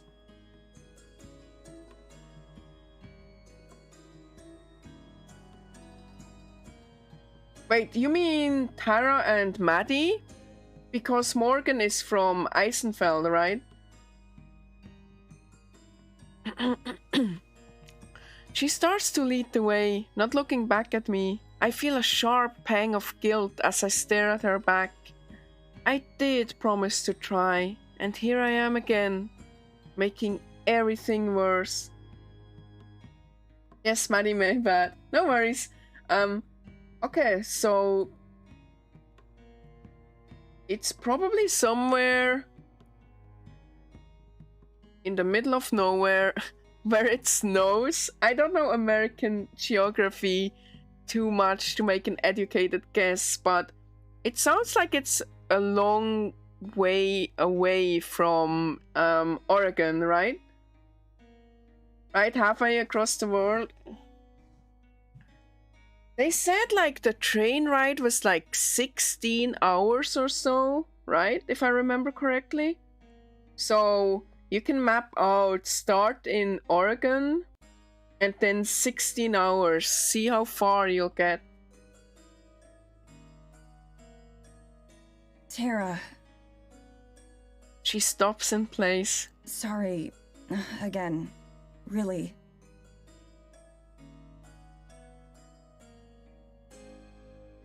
She smiles a bit sadly, but shrugs. I get it, Mads. We're cool. Let's go. There's a lot more Terranormal in our future. Terranormal. No worries, Ruby. Maybe we'll find out eventually. Maybe there's gonna be more clues and we can make a more reasonable guess. Or maybe it's just, you know, any town, USA. It's a mystery. Eisenfeld seems to have been built so that no matter what, you're always walking uphill. We make our way up yet another one, past a low crumbling wall and a few more houses. As we make our way up the street, a bitter-looking old woman with a broom stops what she's doing and eyes us. Alright, Ruby, thank you. Let me know if you get an answer. Because I'm curious too now. We've walked this part of the road several times now, but she wasn't here before. Hey you! Who are you? You aren't from around here? The last part is definitely a statement, not a question. Tara slows down just a bit to mutter beside me. Looks like we found number 3. Tara immediately puts on a friendlier face as we approach. Good morning, ma'am. You're right. We're not. I'm Tara, and this is Maddie. We're here doing a research documentary on Eisenfeld. Would you mind if we asked you a couple questions? About? Some of the local legends and rumors from around here. I'm actually afraid that she's going to say yes, because I can already tell this is going to end as badly as the last two. I've decided how to answer Tara's question of what I want. I just want to go back to the cabin and be bored. At least it's not awkward and uncomfortable in there. Yeah, alright. Oh no. Great, thank you. So, we've been hearing a lot about stuff out in the woods, like... You are? Who told you that? Oh no. Do not answer that. Do not answer that. Do not answer that. We've been interviewing a few people this morning, and it's something that came up a few times. Stuff like lights, strange noises, that kind of thing. Nice save, but... okay. Have you ever witnessed anything like that? Never. She looks around again, then steps just a little bit closer to us. Look, I'm going to tell you this now for your own good. No one around here wants any trouble. We all just want to live our lives in peace. That's what Eisenfeld's all about. Mayor Fisher does a damn good job keeping things nice and orderly around here. What a weird thing to say, right? We keep to ourselves, and I expect the two of you to do the same. She nods solemnly. The interview clearly over. Just as useless as the other two. I love Tara, she's cute. I know, she is really cute. As we go, Tara waves over her shoulder. Thanks for your time! Finger guns, soup. And then, so only I can hear her. Bitch.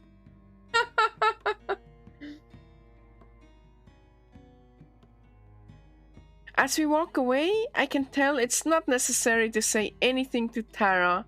She trudges along beside me. Annoyed as I am, I still feel bad seeing her so bummed out. Maybe it's finally starting to sink in. So now what? Go check out Morgan's shop. I'm so curious what Morgan's shop is. That sounded a bit like she keeps the trains running on time. She asked me that after the second interview, too. Now... I don't know. Let's go to Morgan's shop and eat lunch. Wait, for real? You want to go see Morgan? Hey, just like I suggested. She like me, for real, for real. Mostly I want to go see what Morgan makes for lunch. I'm hungry now. Hey, now it's a real rat stream. I'm hungry. I'll take it. But hey, can you I'll be cool. Don't worry. She smiles, relieved. Yeah, I know. Sorry. I know you will. I take out the map that Morgan gave us this morning. By now, I've been through the village enough times that I can mostly navigate there by memory. What kind of shop does Morgan run? Do you remember? I am so curious. I think she said it's an antique shop. Oh. Suddenly, my curiosity is gone. What do those places even sell? Antiques. Lots of furniture that's been around for decades, or random stuff like books and glassware. Boring. That's oddly specific. My mom's into antiquing. She always says you never know what you'll find. We should do an antique episode of Terranormal someday. We can have your mom on as a guest star. Ouch. I'm sure she'd love that. Do you think Morgan sells anything really out there? Like a possessed baby doll? Or a cursed sword? Who would want to buy those kinds of things? The same people who go to Ren fairs. She got me. I can't help but laugh. Tara grins, enjoying the feedback. Come on, Mads. Every good horror story starts out with buying something fishy from the local antique store. Maybe she has a special section for items with an ancient prophecy about them. We're specifically trying to avoid the horror story scenarios, remember? Oh, right. Yeah, I guess that would suck to live through. Okay, what if she lets us interview her talking cat instead? That's like a whole episode's worth of stuff right there. The internet loves cat videos. That one could go viral. That's what I'm saying. Oh, we should prep a list of questions for it before we get there, so we know what to say. Ask it which brand of cat food tastes best. We can sell the video rights to that company. Could you imagine? Come on, I'm serious. Wait, what? What? You seriously think that cat is going to talk? Tara shrugs, looking like she never questioned the idea. I'm just trying to be prepared. I thought she had gotten the picture after that last interview went awry, I think, right? Are we back to Rat tries to pronounce things 101? But it seems like she's still giving Morgan some benefit of the doubt. It's not even worth arguing with her over. She'll see soon enough as it is. I check over Morgan's map again. We're definitely in the area, since it says her shop is right by City Hall. The problem is, while her map shows how to get to the general area of her shop, it doesn't say which building it is, and there are several buildings that could fit. Do you think this is the place? It has to be. Tara's stomach grows loudly, and her voice was more like a plea than an affirmation. The answer to our wonders is that Eisenfeld is not a real place. That makes sense. Did they intend it to be in like a specific kind of geographical area? Or is it just completely unknown? Go check. What? Check what? Like, go check if it's her place or not. Absolutely not. I'm not going to just potentially walk into someone's home. What's the big deal? If it's not her place, we can just ask for directions. No way. Trespassing is your thing, not mine. Also, that was a really fast answer. Thank you so much for asking, Ruby. Thank you. We go back and forth like this for a while, and right before we finally decide to set it with a rock, paper, scissors, Morgan herself pokes her head out the door. Hey, you two. I'm in here. She's doing the poking out at an angle thing again. Also, look at her hand. This is like a cat thing. It's like what anime girls do, right? They make that hand pose and then go nya nya nya. She is a cat. She has to be a cat. She is definitely nyawing. I agree, curation. I agree. I'm so happy y'all are seeing the cat-likeness too. For the first time since she met us at the station, I'm genuinely relieved to see Morgan. Morgan holds the door open, a book under her arm and a cup of coffee in her free hand. Tara turns to me and talks in a quiet voice. Ready to uncover some ancient treasures? Lead on, Indiana. She doesn't need telling twice. Tara practically dashes the rest of the way inside, nearly bumping into Morgan as she goes. I nod stiffly at her as I enter more slowly. The door slams shut behind us. Morgan flips the sign on the door to closed, although it's nearly invisible from the outside. Wow, that's a lot of frames. This one is crooked. She should fix that. Her shop looks just about how I expected. Piles of junk are strewn across chipped shelves. Many items aren't displayed so much as they appear to have been tossed and then forgotten. A thick layer of dust covers everything. Hera is already bobbing around the store, examining some worryingly fragile ceramics. Morgan passes by her and back to the front counter, where she sets down the book she was carrying. Its title catches my eye. Complete collection of classic fairy tales. The book looks extremely old. I wonder if it's an item for sale here. So, are you done looking around town? If she has any guess what kind of response we got today, she doesn't show it. She's still impossible to read. You mean, just like a cat? Eisenfeld is fake like Bavaria. Eisenfeld is based off Bavaria, so around Germany or the Swiss Alps. Hey, that's where I grew up. I grew up in the Swiss Alps. That's so cool. No wonder I feel kinda a little bit at home. I've seen enough for today. Can we still take you up on that lunch offer? Sure thing. I've got something on the stove already. I figured you'd be coming over soon. Stove? Your store has a kitchen? Yeah. I have a living space set up in the back since I sleep here most of the time. Feel free to look around. I'll be back. She disappears behind a curtain leading to another room, leaving us surrounded by treasures. It looked kind of like the one Swiss city we went to, whose name I can't remember. Thank you, that is very helpful. So I was curious, yeah. Like the architecture, the cobblestones, you know, it does have a very European feeling. Oh.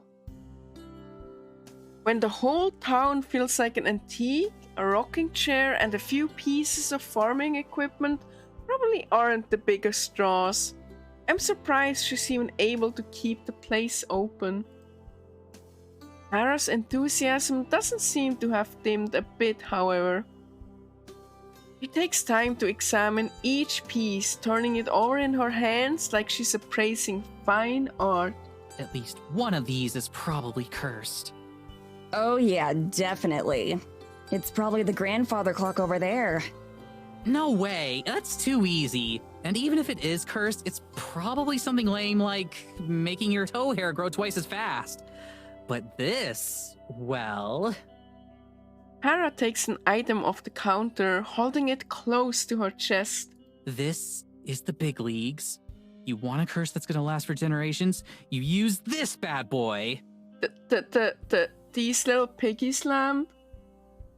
Hey, you think Morgan would mind if I brought my Ouija board in here?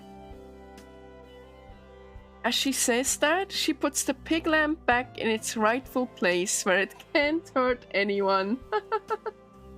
I wonder how that works, actually. Like, if you bring two cursed objects to the same place, do the evil spirits get into a turf war? Or do they team up to defeat humanity? Did you seriously bring the Ouija board again? That Ouija board has been on every single trip with us. Besides, it fits in my suitcase. Oh, cool snake. I pick up a small ornament from a shelf nearby. It's a snake made out of crystal. That is so cool. I bet that's totally cursed. There's no price tag attached, if you have to ask. Morgan pulls back the curtain she went through. Okay, food's ready. She comes out carrying an enormous tray that's probably also an item for sale here. On the tray are steaming bowls of some kind of soup, as well as a pitcher of water and a loaf of bread. Oh, this is making my mouth water. I am really hungry. 1 second, I'm gonna get a snack. I'm gonna die otherwise reading this. Be right back.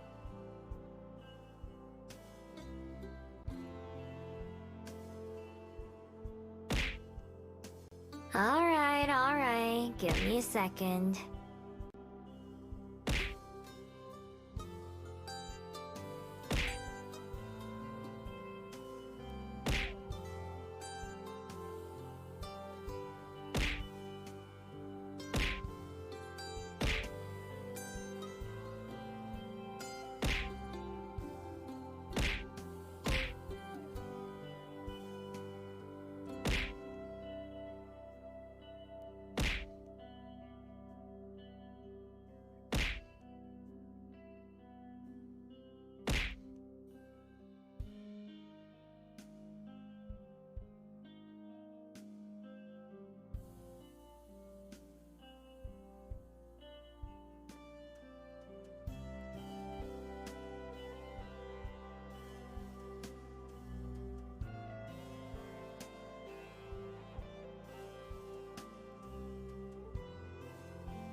I'm back.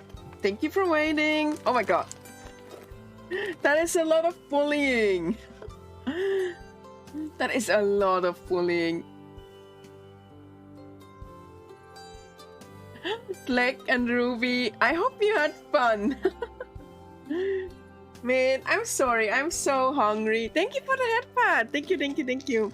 I haven't really eaten yet today. And if they're gonna talk about food, like my mouth is already watering. You did have fun. I'm glad.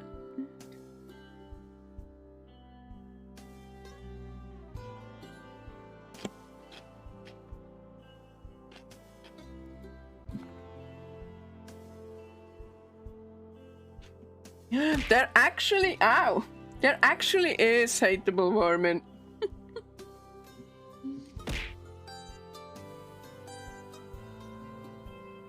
I got a cheese stick, and some carrots. So, typical rat food.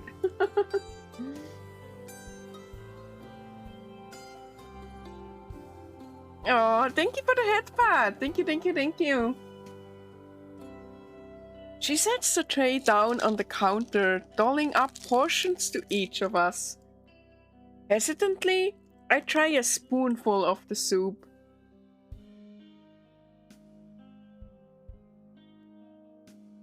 Oh no! Oh no! Scots! Scots! Grumble, grumble, grumble, grumble, grumble, grumble, grumble. Thank you for the redeem. Alright, here we go. Oh, wrong timer. Da. Los geht's. Yay. Vielen Dank für den Redeem. On. Das ist eine coole Emote.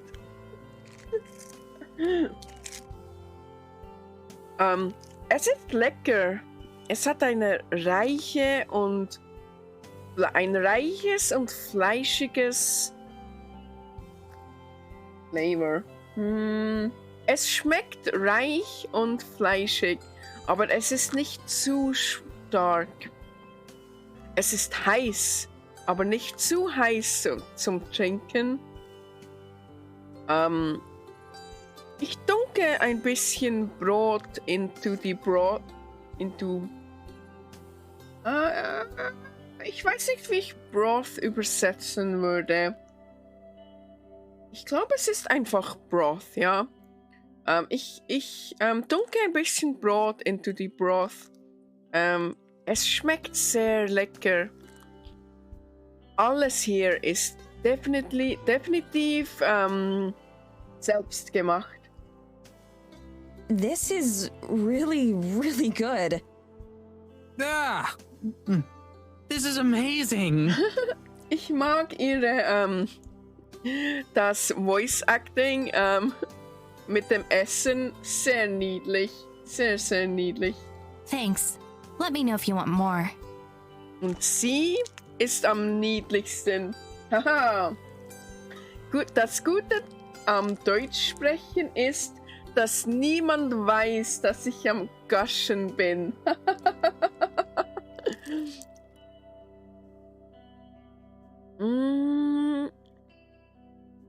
Stolidly?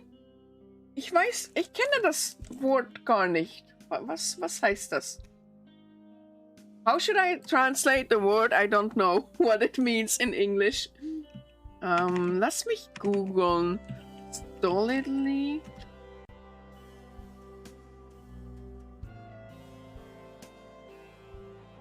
Calm, dependable, and showing a little emotion.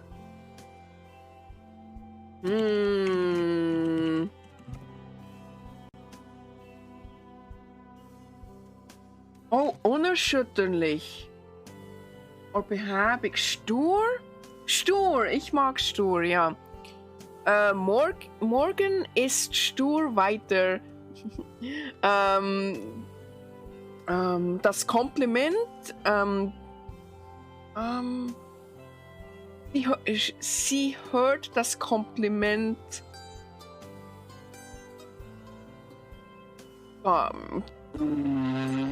Ich hasse Deutsch. Mein Deutsch ist so schlecht. direkt zu übersetzen ist wirklich, wirklich schwer. Ich kann reden auf Deutsch, aber direkt zu übersetzen ist so schwer. Sie hört das Kompliment beinahe gar nicht. Vielleicht? Ja, vielleicht. Das ist sehr schade. Das war wahrscheinlich das Netteste, das ich hier je gesagt habe. Sobald sie fertig ist, Morgan picks up her book and starts to read again. Sobald sie fertig gegessen hat, fängt sie wieder an, das Buch zu lesen, während Tara und ich noch immer essen. Ich schaue Tara an. Sie stared at her. Can it be over already? I'm gonna cry. I hate directly translating. Okay, one last sentence. Let me try. Ich schaue Tara an, die sehr stark an ihren Löffel, die sehr intens ihren Löffel anschaut.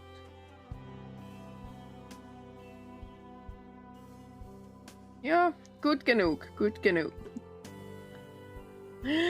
Thank you for the redeem. I hate you, but thank you, thank you, thank you, thank you, thank you, thank you. Sorry, that was really, really bad. My German is like so non-existing. Oh, thank you, Scots. I'm glad you think it was adorable. That means a lot to me. Thank you.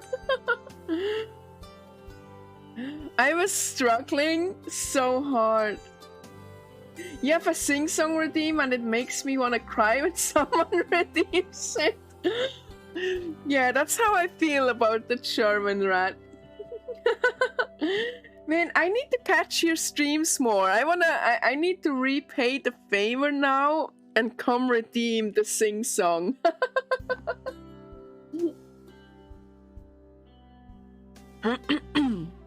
She finishes her bowl and rattles the spoon around a bit.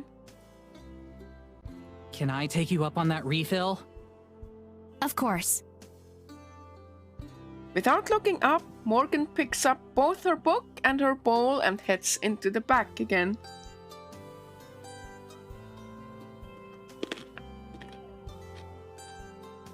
Please do, I hate it.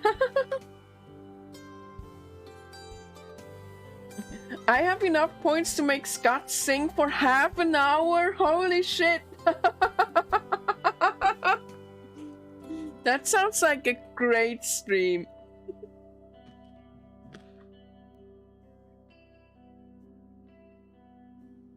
Sorry, I'm just munching on my carrots.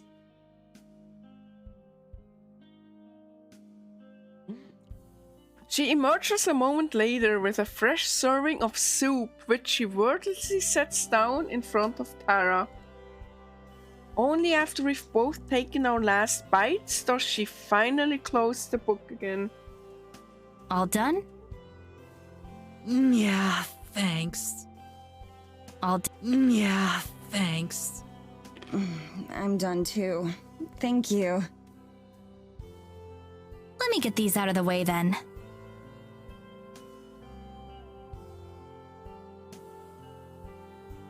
I have both carrot and cheese sticks.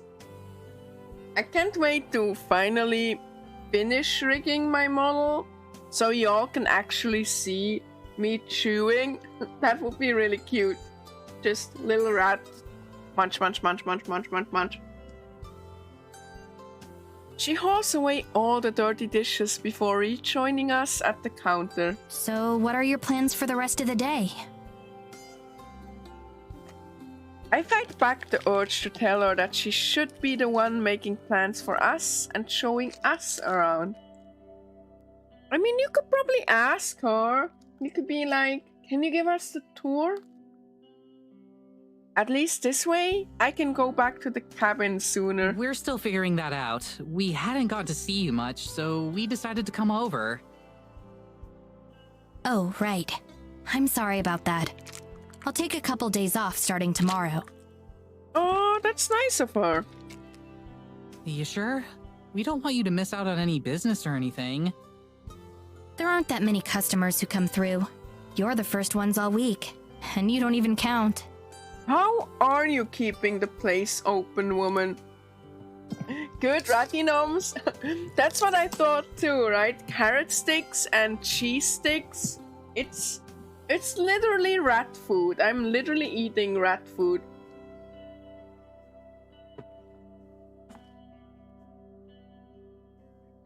I'm not sure how I'm supposed to react to that, so I don't say anything.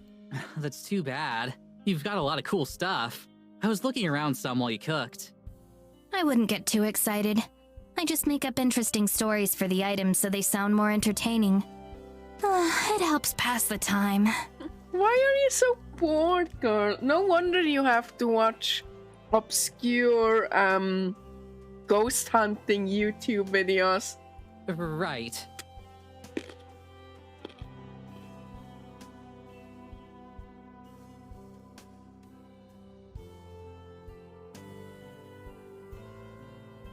Morgan says it so casually that there's no way she knows just how relieved I am to hear that. It lines up neatly with what I already suspected, that everything Morgan included in her email is even more made up than usual, and that this is all a colossal waste of time. Most likely, she's a fan of the show who wanted to trick us into coming out here, and we fell for it. Damn, give her the benefit of the doubt a little bit, woman. Just a little bit. Hook, line, and sinker. If Tara has realized any of this, she of course doesn't say anything.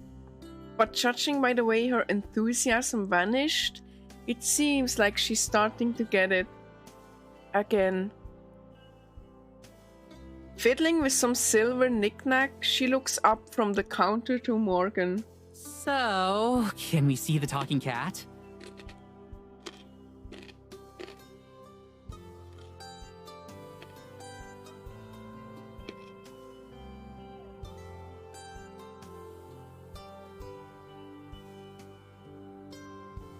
Sorry, chewing my carrot. I thought I would have a second in the dialogue, but nope.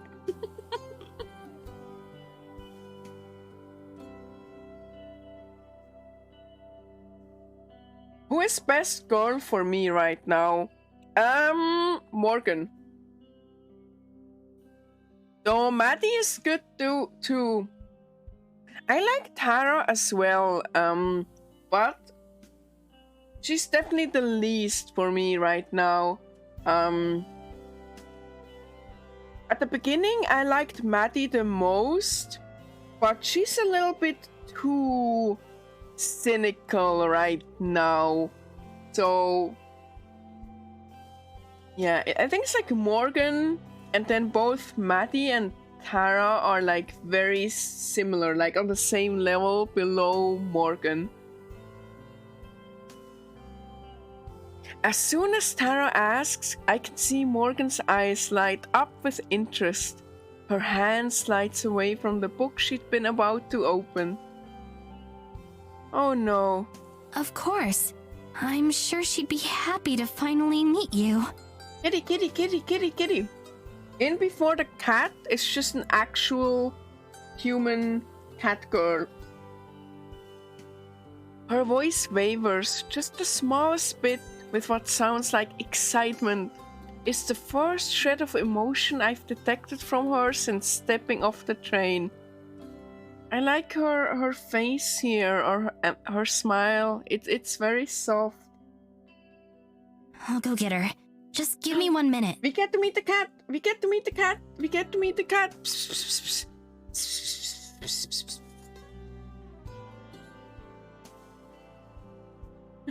I can imagine Psycho Ruby. It must be really, really hard to stay quiet on things. Also, I love that emote. Alright, I can't wait to meet the kitty. Kitty, kitty, kitty, kitty. We probably could have gotten out of here without seeing the cat, you know. You don't want to meet the talking cat? Your mind is gonna be so blown. Why would I want to do that? This is the pizza resistance.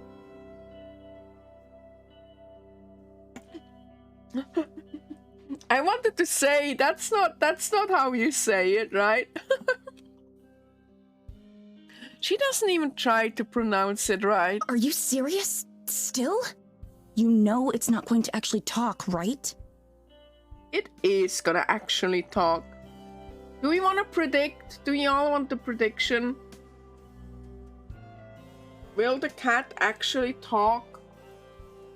Like actually talk? Not a like talking through Morgan, but actually talking.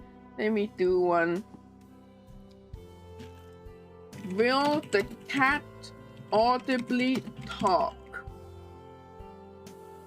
Yes, no. I'm gonna put it for 3 minutes. Oh, I can't do. I'm gonna put it for 2 minutes. Start prediction and go.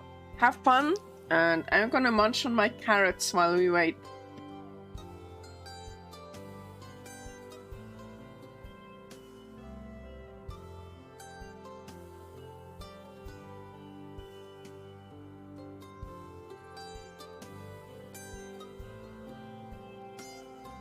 Oh, you want to actually hear me crunch? Okay, I unmute the mic then.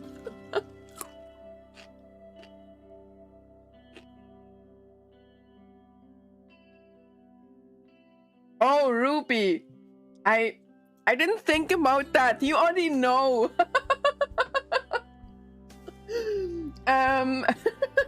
Yeah, maybe not.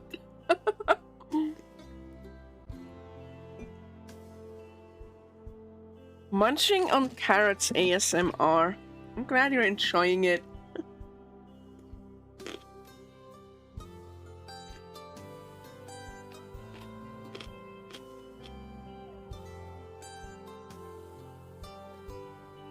ASM rat? Oh, I love that. That is so clever, like. If I'm ever gonna do ASMR, I'm not saying I am, because I would be really, really, really bad at it. But if I ever am, I would totally call it ASM rat.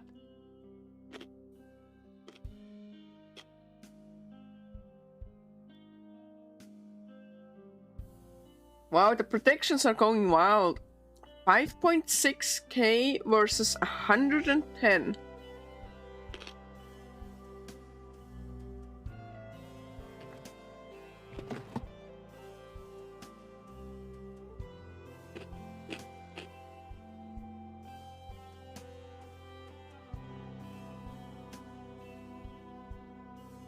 Alright, prediction over. Let me finish that one carrot stick and then we keep going.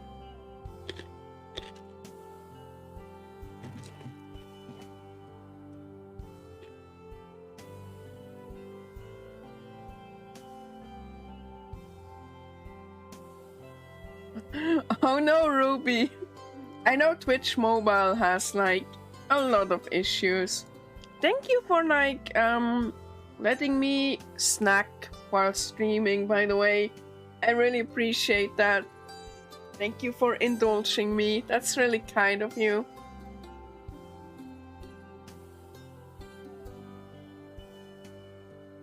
Right, Hateable Warmin? There's so many ways this can go. Is it gonna be an actual cat? Is it gonna be like kind of like Miho, right? Like her sister or something? Is it gonna be a ghost? Is it gonna be I'm so curious, so curious. But I'm gonna say actual, real, alive cat that will actually real talk. Or actual, real, alive cat that will talk through Morgan. Like only Morgan can understand her or something.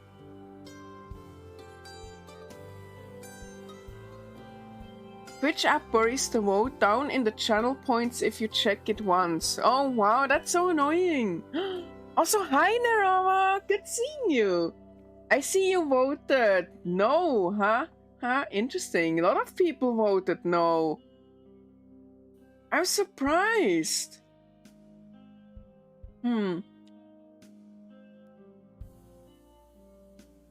Oh, yeah, like you voted yes. Interesting. Alright, let's find out. I can't fathom how there's even a trace of belief rattling around in Tara's skull. Yeah, exactly, hateable Mormon. There's so many ways. Did you see her face? She's definitely not joking. Unless she's just really bad at telling jokes. I mean, she is kind of awkward, so maybe. That would be the most normal thing about her so far. She just told you flat out that she makes up stories and tries to get other people to believe her. How can you not see that we're getting scammed too? Come on, Mads. Try to have at least a little bit of faith. The door opens once more and out strides Morgan. There's also the soft sound of little kitty feet on the hard wooden floor. Oh, little pitter patter, pitter patter, pitter patter.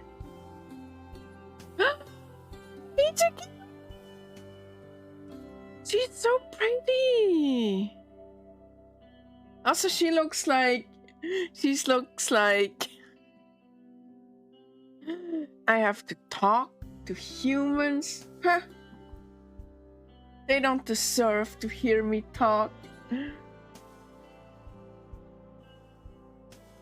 She's very cute.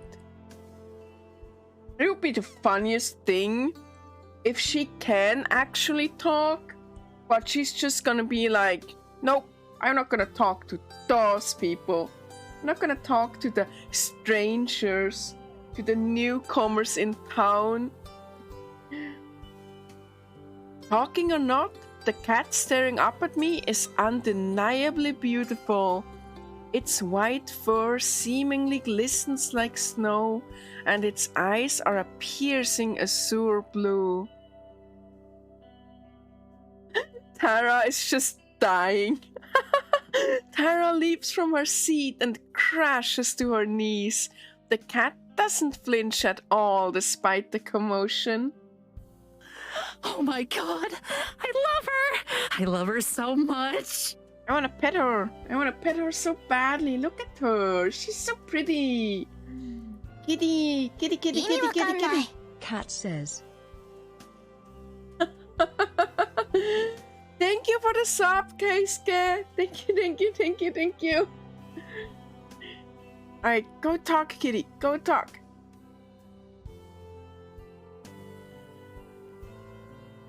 She looks up at Morgan, eyes as wide as dinner plates and fingers wriggling. Can I pet her? Please tell me I can pet her. Shayladora, can she pet you? What? What was the name? Can I pet her? Please. Shayladora, can she pet you? Geladora? Can I Shayladora, can she pet you? Geladora? Interesting name.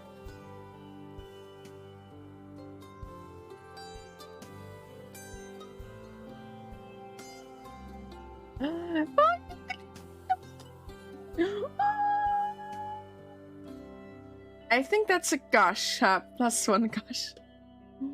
The cat doesn't say anything. Of course. It does rub against Tara's waiting hand, though, causing her to let out some sort of mix between a coo and a sob. That's a mood. Geladora, yeah. It's an interesting name. I'm sure it has a meaning, right? I can tell Tara just got her money's worth out of the trip. Go on, say something. These are the two I've been telling you about. Tara, Maddie. Morgan gestures as if introducing us to her. She looks between the cat and us expectantly. Come on, talk, talk. Oh. Seeing its master's attention, the cat goes from nuzzling Tara's head to nuzzling Morgan's leg close by. She meows happily. The cat, not Morgan. Come on. You're going to make me look like an idiot if you don't say something. Morgan uses her foot to nudge the cat towards Tara, who's still crumpled on the floor. The cat indignantly tries to escape, her claws scraping uselessly against the wood. Finally, Galadora scurries away, sitting down and licking a paw. Her tail swishes rapidly. Ooh, she's mad. Her tail swishes rapidly as she and Morgan stare at each other. And then... is she gonna talk? Is she gonna talk? Is she gonna talk? Ah, the night! No, the night! Absolutely nothing. What a surprise.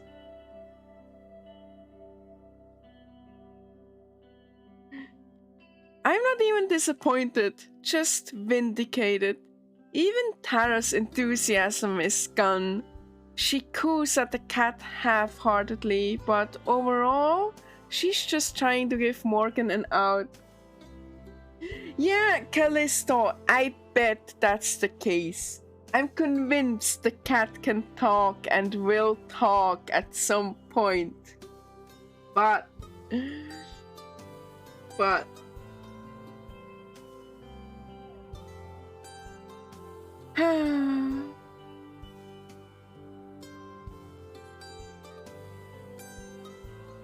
Come on, Galadora, they're waiting. Galadora. It's like watching a car wreck. I can't look away. Morgan sticks to her act, scowling at the wholly mundane cat. How is the cat mundane? Even if it's not talking, she's gorgeous. It doesn't seem to faze Galadora, who simply yawns and settles down onto the floor, just out of Tara's arm's reach. Whatever previous excitement she had just about evaporated, and is instead replaced with some kind of mixed frustration.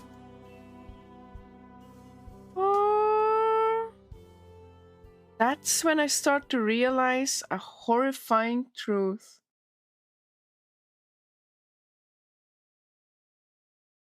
She finally looks away from us, twisting her fingers together and gritting her teeth. When it seems like she's decided on what to say, she turns back to us. I'm sorry. I don't know why she's being so stubborn. When you finish the game, I highly recommend going over the art book too. I will. I still haven't gone over the Please Be Happy art book completely yet. I just kind of skimmed it. I need to actually read it and look at it properly. Well, you know how cats are. Tara manages an extremely fake laugh as she gets up and steps closer to me. Tara was right about one thing after all. Morgan wasn't lying to us. But now Tara's realizing where she was wrong. Morgan's also crazy. It doesn't seem like she's acting. It seems like Morgan's genuinely shocked that her cat didn't greet us by name. She talks to me all the time. I told her you two are trustworthy. That should be enough. Do it on stream?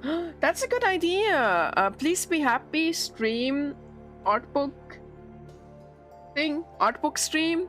I can get my hand cam set up for it. That would be fun. Yeah, let's do that. Maybe next week. It's fine. I'm sure she's just shy. Don't worry about it. Yeah, she just met us. We've got plenty of time for her to warm up to us, right? Oh, yeah, exactly. We should probably just give her some space for now and try again later. Maybe in a few days. At this point, I don't care. It's a good thing I've played along with everything so far, because it allows us to make a diplomatic exit. I guess you're right. Still, I'm sorry for the inconvenience. She'll get over herself soon enough. She glowers at the cat, who's still napping peacefully. Yeah, I'm sure. Also, as soon as they leave the shop and the cat still hasn't said anything, I'll finish the prediction. Because I'm just waiting for the, like, you know, the reveal still to happen. Nara steps back away from the counter and into the display area again. Anyway, thanks for lunch, Morgan. We really appreciate it. We, have a couple more places we want to check out today, so we'll probably head out again. Okay. Come back here when you want to ride back to the cabin. Her expression is back to unreadable. Right, sure. Thanks so much. Good to meet you, Gelato. Gelato. Tara waves at Galadora, whose ear twitches, but otherwise can't be bothered to acknowledge us. Yeah, I'm sure it's just... maybe I'm coping. But I'm sure it's just cat being cat. I wouldn't talk to strangers on the first day either. Have you met me? I barely talk to people I know nowadays. It took me like years to be comfortable streaming. Alright. Congratulations, no voters. Good job, good job. RIP believers points indeed. F in chat for believers. Choose outcome. Will the cat audibly talk? No. Enjoy your shiny.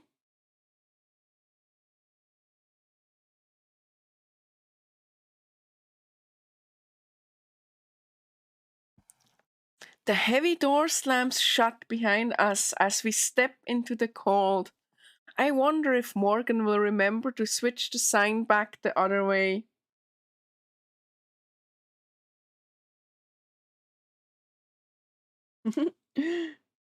Well, would you have been really happy if you would have voted and gained the points on cheating?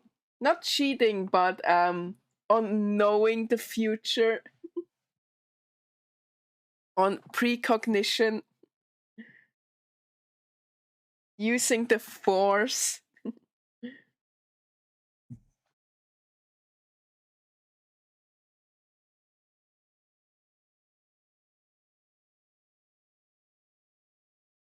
Outside, the wind has picked up a bit and there are clouds starting to close in.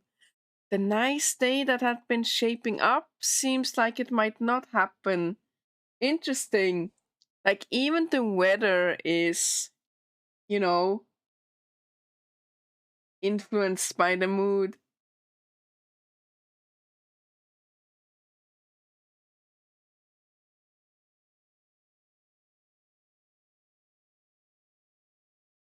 Alright, so I'll admit that was kind of awkward for everyone involved. Kinda? That was so sad and awkward. And I feel really bad too, because I was so sure the cat will talk. I was so sure. Great, I'm glad you can admit it. That doesn't help us any. Next time we see her, we just won't bring up the cat. Hopefully she won't either. We can just pretend it didn't happen. Next time? What do you think is going to happen next time?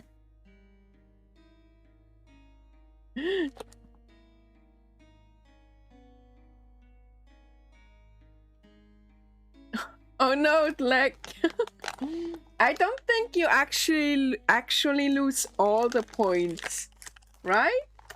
Right? Cause the other team didn't bet as much as you did.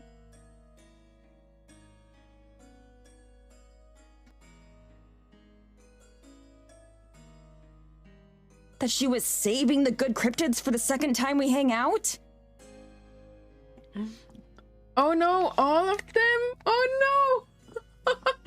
I'm so sorry. I just gotta stream more so we can make it all back.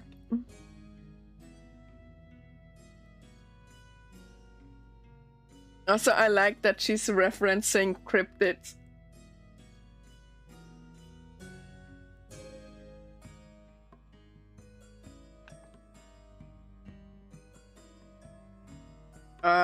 One second.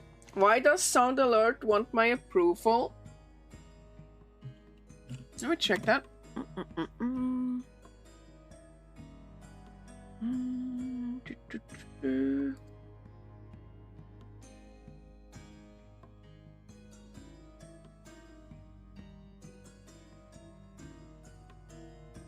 Meow meow meow meow meow meow. Hey, the cat talked. But yeah, the cat didn't even meow, huh? See? See? The cat didn't meow. I bet the cat will eventually talk. Thank you for the 100 bits, Keisuke. Thank you so much. Did it say the cat meowed? Oh, okay. Ignore me then. I'm just huffing copium. We can ask her about the spirit or the lights, that kind of thing. We get some spooky shots of the woods and we're golden.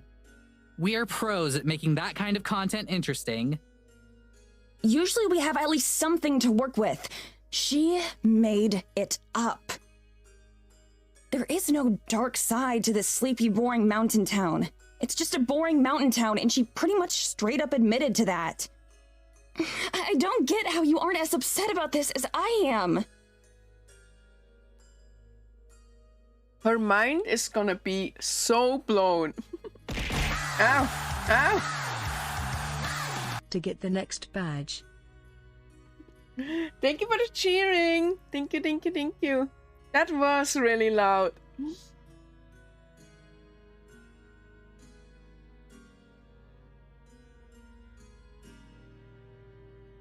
It like resets my audio levels a lot. So I'm sorry. I hope it didn't blow out your eardrums.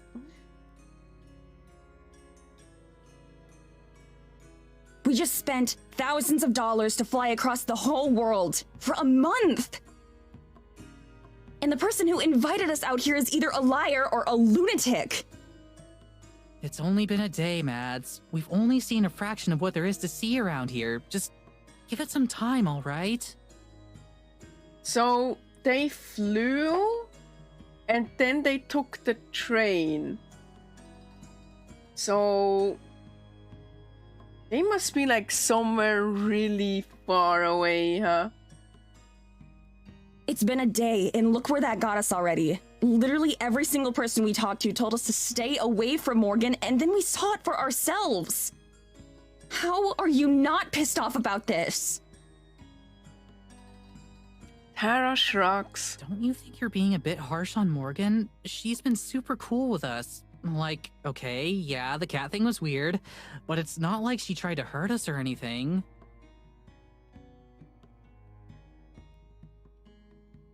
I start to shake my head, forcing myself to cool off. I keep getting too worked up over this. I can't tell if Tara's been intentionally stubborn or what, but technically she's the one who bankrolled this whole trip, and I'm still getting paid for my time here. So if she's not upset about wasting all of that, then fine. I'll meet her at the train station in a month, and she can do what she wants. I don't need to get so bent out of shape. Okay, you're right. Maybe she's fine. Anyway, I'm gonna go back to the cabin. Are you coming with me? Wait, already? Yeah, I've got enough to get started. Plus, I need to unpack. Oh, okay. You gonna ask Morgan to hitch up the carriage? No, it's fine. I'll walk. You sure? Yeah, I seriously don't think I could get lost in this place anymore. She seems uncertain, probably because of my sudden mood swing. Okay, I'll probably do another lap around the village. Maybe get Morgan's input on some stuff. Okay. See you later then. No, 1 second. Sorry.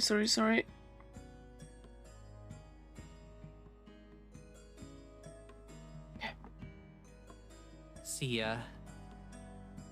Sorry, I had to my cat tried to climb onto my keyboard. I turn and walk away so I don't have to see her staring like a lost puppy. She'll get over it. As I head through town and back towards the path that will lead me to the cabin, I walk fast and look down for most of the way. Nobody tries to stop me or talk to me, and if anyone's staring, then I don't catch it. The trip back to the cabin is easy, even though it takes me around half an hour on foot. Oh, that's like nothing. If nothing else, I should be in pretty good shape from all the walking by the end of this trip. I spent the whole walk fantasizing about home, my comfy bed, my film collection, our cat BT. Well, technically he's Tara's cat, but I take care of him most of the time. Speaking of cats, I wonder how Tara will explain to Morgan why she's on her own. I'll spend some alone time with the obviously crazy person. She has some cat toys to show me in her soundproof basement. Oh no! Poor Tara. What if she gets turned into a cat? Well, that's her problem, not mine.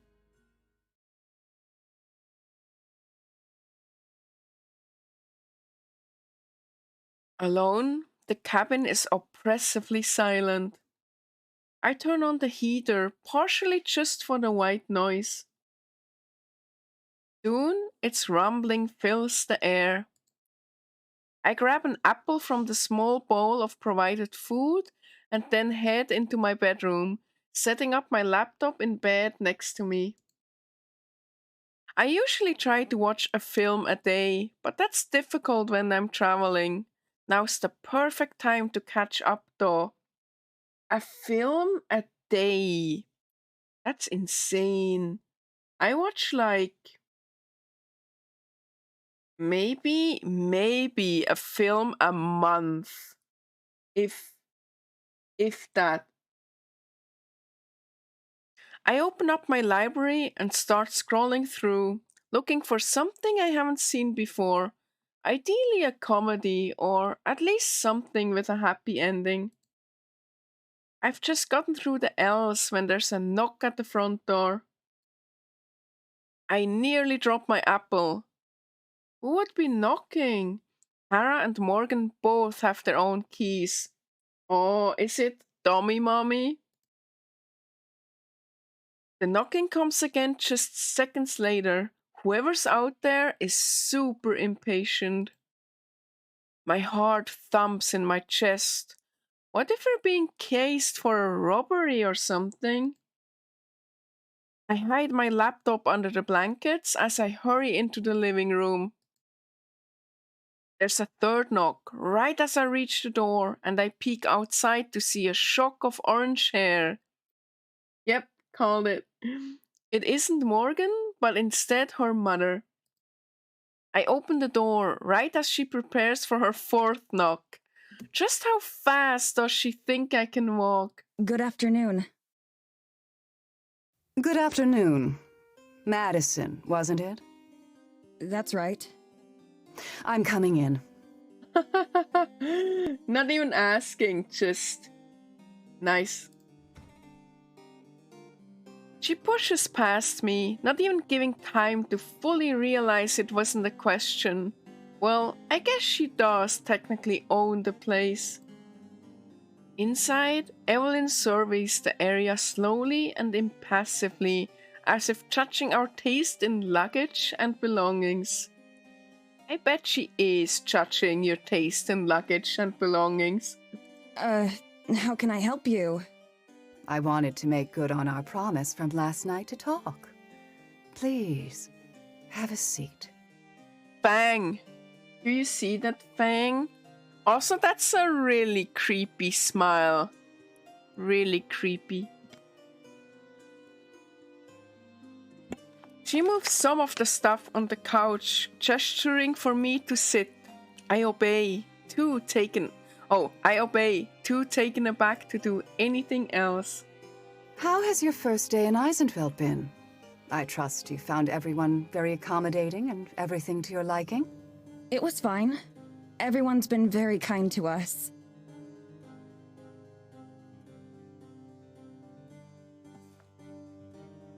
I wonder if she'd be surprised at how the villagers treated us.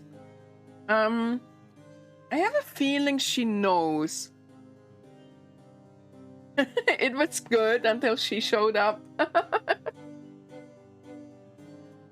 It seems better just to pretend everything went well, for the sake of not offending our host. Good, good. Where's the other one? The other one? The other... what? The other one with you, Tara. Oh, she's still at Morgan's shop, I think. Evelyn raises an eyebrow, though her eyes betray no curiosity. It looks like a purely symbolic motion. Is she now? I assume then that you found something not to your liking there. Her gaze is piercing, and I absent-mindedly tug at my scarf. I can't get a read on her, neither her intentions nor her feelings. It was fine. I just wanted to come back early so I could take a nap and get started editing the footage we took. I hope my lie is convincing. I don't want to tell her that I think her daughter's crazy. She doesn't seem to question it. I see. Did she show you that awful cat? The Fang again. And she hates the cat? Interesting. Je l'adore. Yes, so she did. I hate that creature. Oh, always underfoot, getting in the way. Alright, I do not like Tommy Mommy anymore. She's officially cancelled. You don't like cats? I don't like you. Sorry. Curation. Same. I changed my mind as well. No, curation. That's never worth it. You cannot fix her. If you go down that path, there will only be pain waiting for you.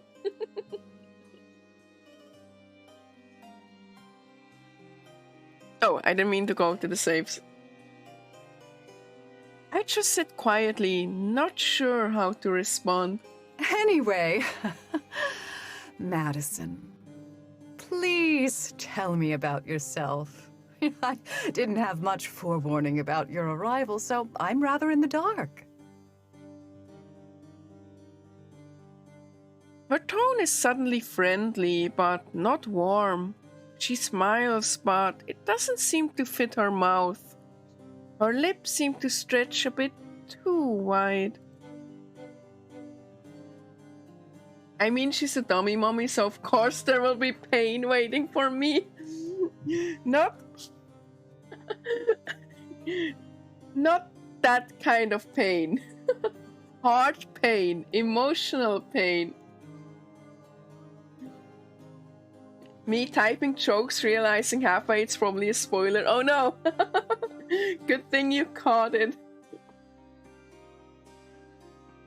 I'm probably just imagining it. As concisely as I can, I tell her about paranormal and the kinds of things we investigate. Throughout it all, she doesn't express any opinion one way or the other. Just nods occasionally. And what brought you to Eisenfeld? I hesitate. How much has Morgan told her? Anything? Morgan told us that there are a lot of ghost stories and legends around here. Lights in the forest at night and whatnot. Tara really liked the sound of a vacation out here. Evelyn sighs deeply. It's jarringly melodramatic after her total apathy during my explanation. That daughter of mine. Always lying and making up ridiculous tales. It's been the same her entire life. Hysterically dragging people into her fantasies. That's something I've never been able to knock out of her.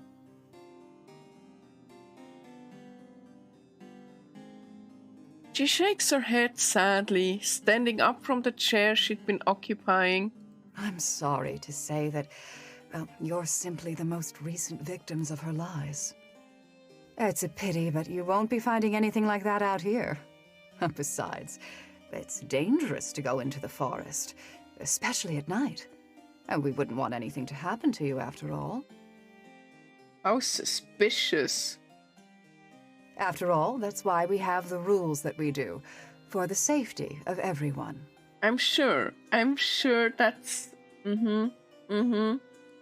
I hope you'll enjoy the rest of your time here in Eisenfeld, though, as disappointing as it might be. It's nearly the exact same thing that the people we interviewed in the village itself said. It's almost like they rehearsed the answer in advance. Indeed. With long, deliberate strides, Evelyn crosses the living room to the front door. Good night, Scott. Thank you again for the raid. I hope you have a good sleep. And get some good rest. Bye-bye.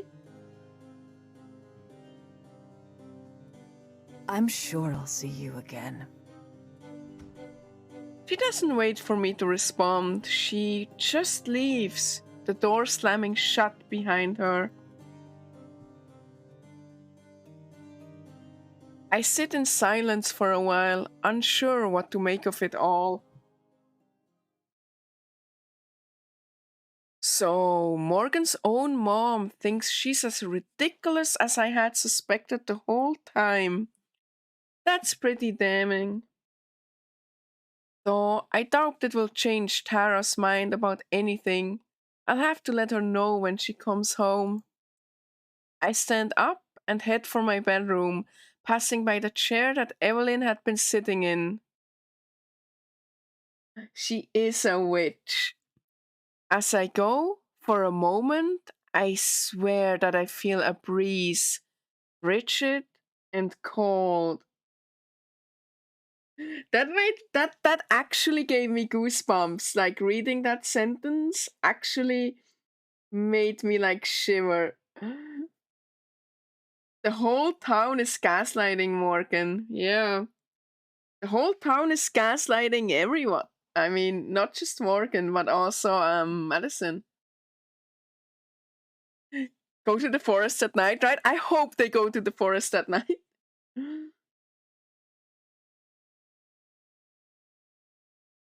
But the moment the thought crosses my mind, the sensation is gone, like it was never there. Shivering, I return to my warm bed and laptop and to a long overdue break.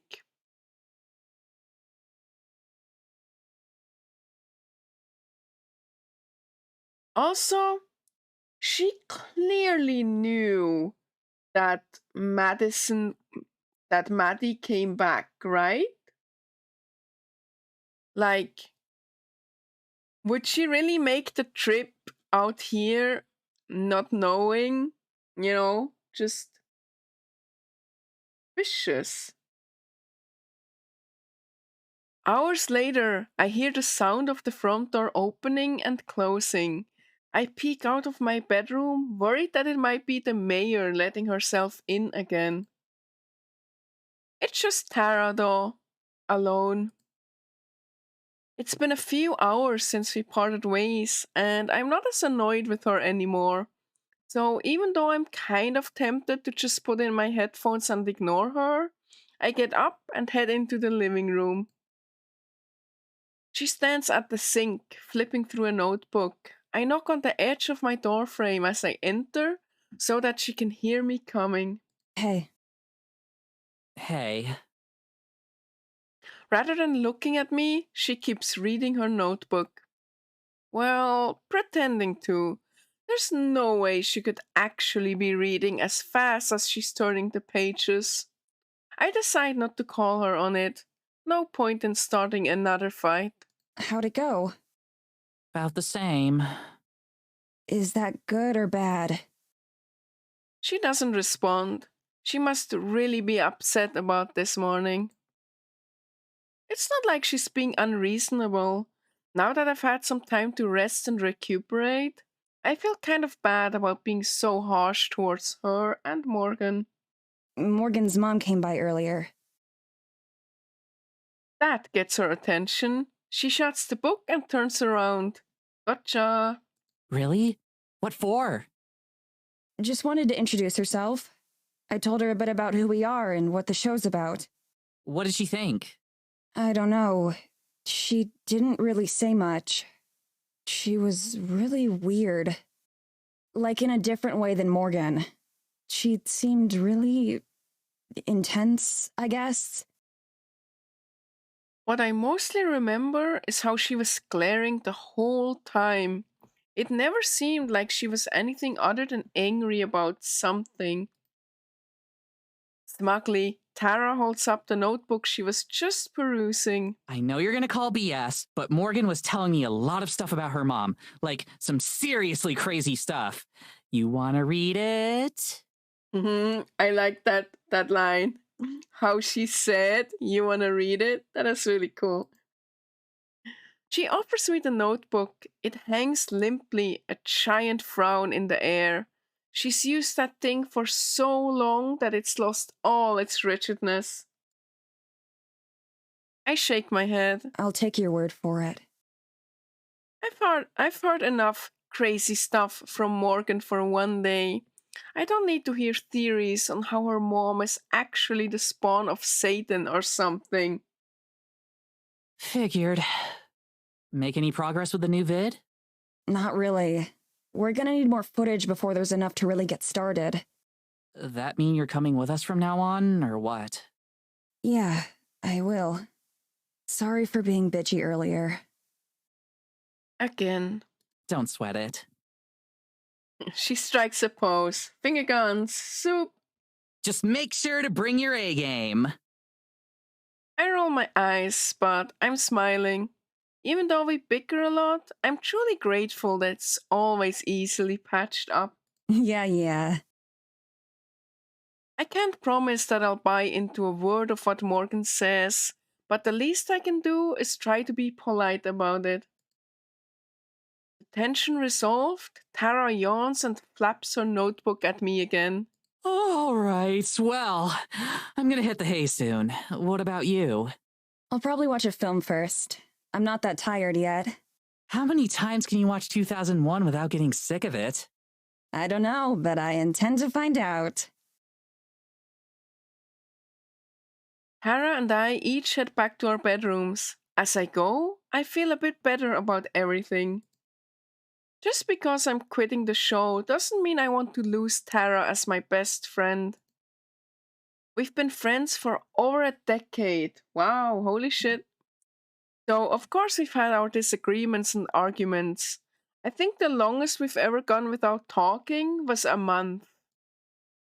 Still, over the last few days, it's felt like we've been coming dangerously close to saying something that goes too far, either one of us. And thinking back on today, I can't really pretend that I'm not the one who was mostly at fault. Even when I'm aware that I'm losing my cool, sometimes it feels like it's hard to stop. I get that. Like, I can relate with that. That's how I feel about things sometimes too. Like, yeah, it sucks. Tara totally has it coming though, at least some of the time. From now on, I will be better. I won't let myself be as obnoxious as I was today, for everyone's sake. I climb into bed and set up my laptop, getting comfy. In the dark with my headphones in, it doesn't take too long to immerse myself in the familiar feeling of a film that I love. That's what I appreciate about movies. No matter the circumstances, they can help you escape. My eyes are getting heavy, and I pull the blanket up to my chin. The computer is balanced in just the right spot to not fall off the bed. All things considered, it's a cozier setup than I could have hoped for from a cabin out here. Sure, the Wi Fi's bad, but it gives me an excuse to catch up on my backlog. Everything's perfect to fall asleep. Is is it is it is it Morgan at the fucking window again? Someone needs to teach that girl how to not be creepy. The sound of something knocking on my window makes me leap up. It's past midnight. There shouldn't be anyone here. Past midnight? It better be Morgan. Maybe it's a bird? Or a squirrel or something? From where I'm lying, I'm not able to see. Should I yell for Tara? No, not until I know what it is. If it's just some wildlife, as is probably the case, she'd never let me live it down.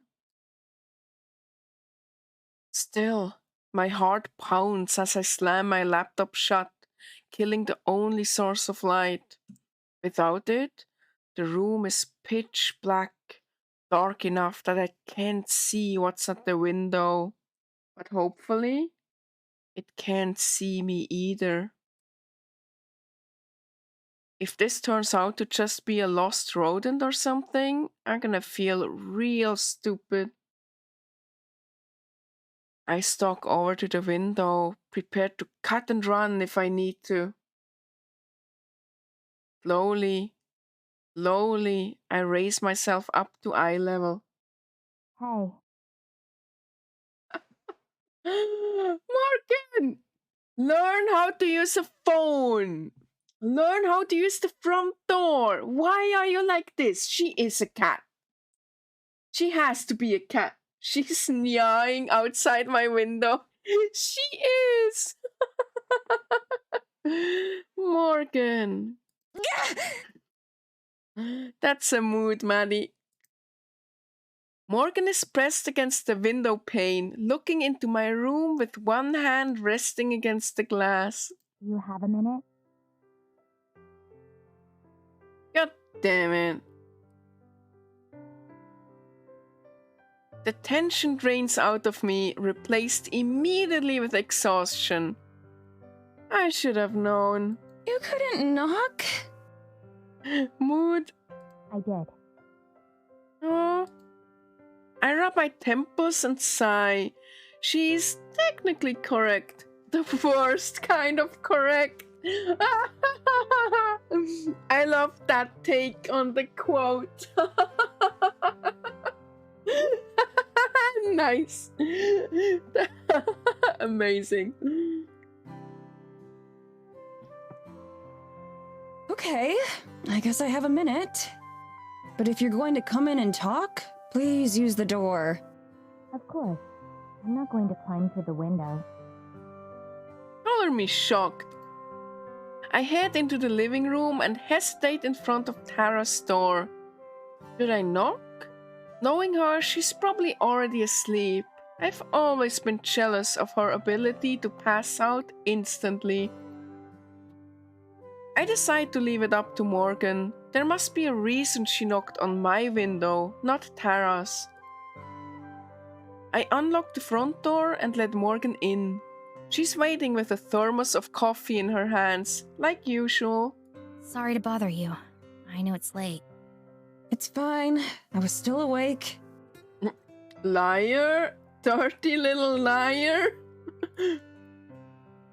Not for much longer, ideally, but I keep that to myself. Were you working on the video? Nah, just watching a film before bed. Can't do much until we have more footage. And even then, I left most of my setup back in the US. Okay, so they're definitely outside the US. So maybe they are actually in somewhere between Switzerland and Germany, where everyone magically talks English. I mean, honestly, I think most Swiss people can speak English, so that makes kind of sense.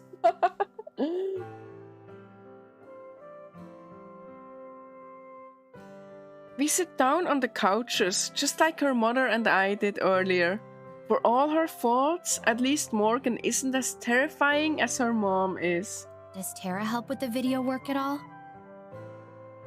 Not really. I've tried to teach her stuff once or twice, but she's not interested in learning. That sounds like her. Swermany. Swermaustria. Like a mix between Germany, Switzerland, and Austria. Yeah. I'm a little put off by Morgan already feeling like she knows Tara and what she's like. I guess that's a result of watching someone online for so long.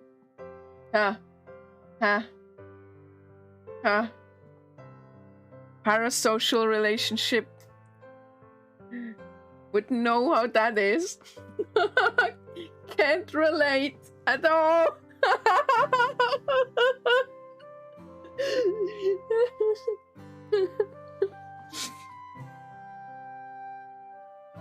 Cough, cough. Let's just skip over that.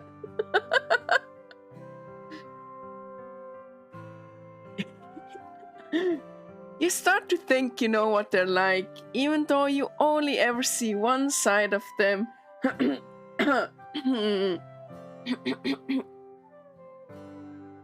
Anyways. We get it a lot, so I'm kind of used to it. Sometimes it can become a bigger problem though. People think that they're entitled to us acting. This game should come with a streamer trigger warning.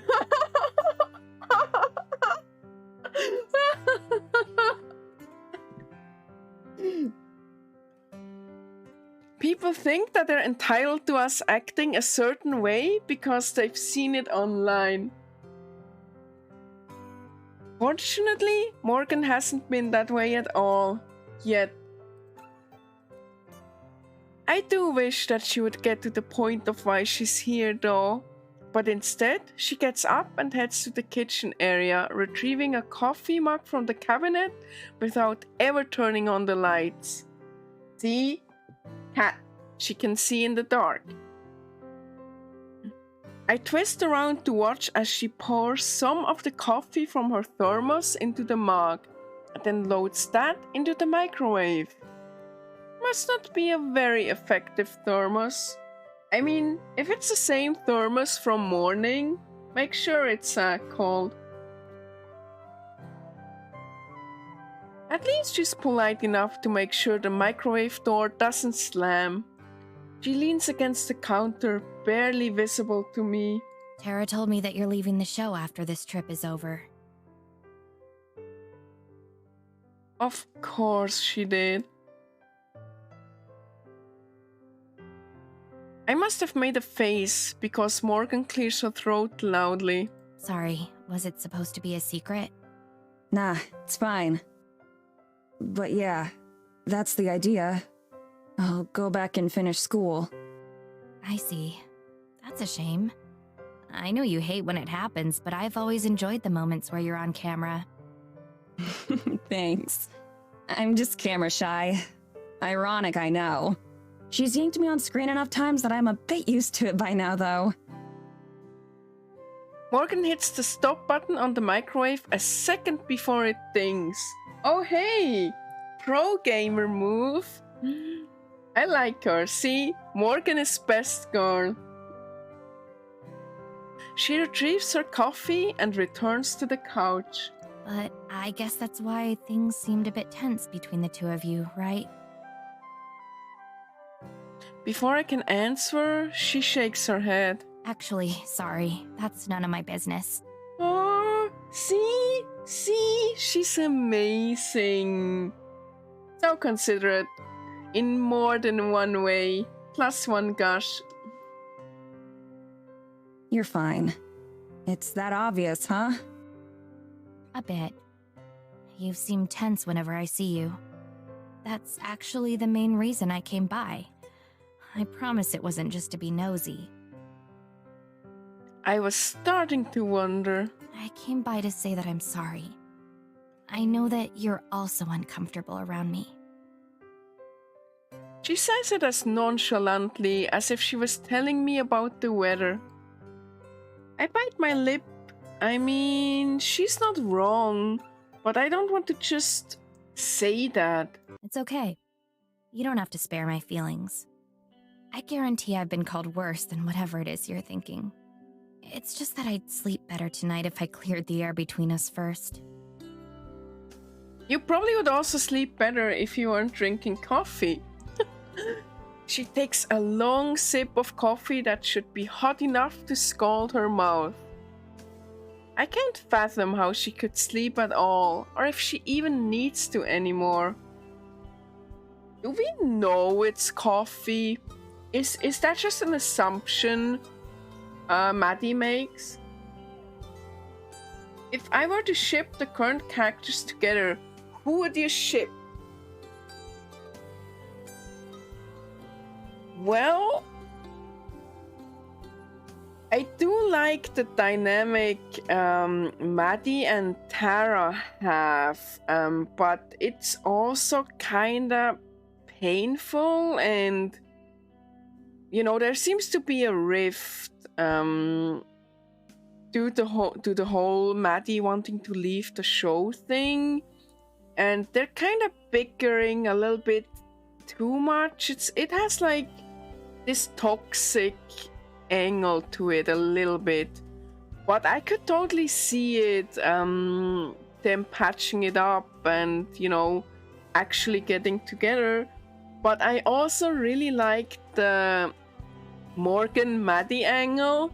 Like, Maddie does just not believe Morgan at all, which is kind of an interesting start of a ship, right? Like, pulling the straight woman into the crazy world, right? That's kind of what happens in Please Be Happy too, right? A little bit like getting someone else to be part of your insane world. Like, I like that a lot in ships when it's like two characters that are different from each other, that are kind of like lifting each other up. Like, they're enhancing each other in a, you know, they're showing each other things that the other would have never even considered to be a possibility, right? So I kind of like the idea of Morgan just pulling Maddie into this world that she doesn't even believe exists right now, right? So that might be an interesting angle, but I also kind of would love to see Maddie and Tara patching things up, and, you know, friends to lovers. It's a good trope for a reason. They've been best friends for a decade. That blossoming into like love, that would be great too, you know. I'm a sucker for friends to lovers, but I think I'm an even bigger sucker for enemies to lovers, you know. Not like Maddie and Morgan are enemies, but, you know, just opposites attract, right? That's like most of my favorite ships. Misaki Kokoro, Nico Maki, Applejack Rarity. You know, I like the two girls of very different worlds slamming into each other and both of their lives forever changing.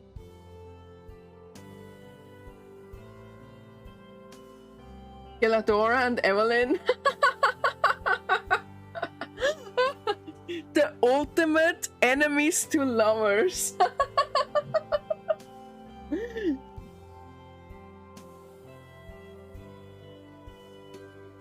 I mean, it's nothing like that. Nothing personal, really. I'm just a cynic, I guess. If it makes you feel any better, I'm the same way for pretty much every episode. You just get the behind-the-scenes experience this time. Morgan shrugs. I can't blame you for thinking I'm crazy or full of shit. But I can promise you that I'm not stupid. See?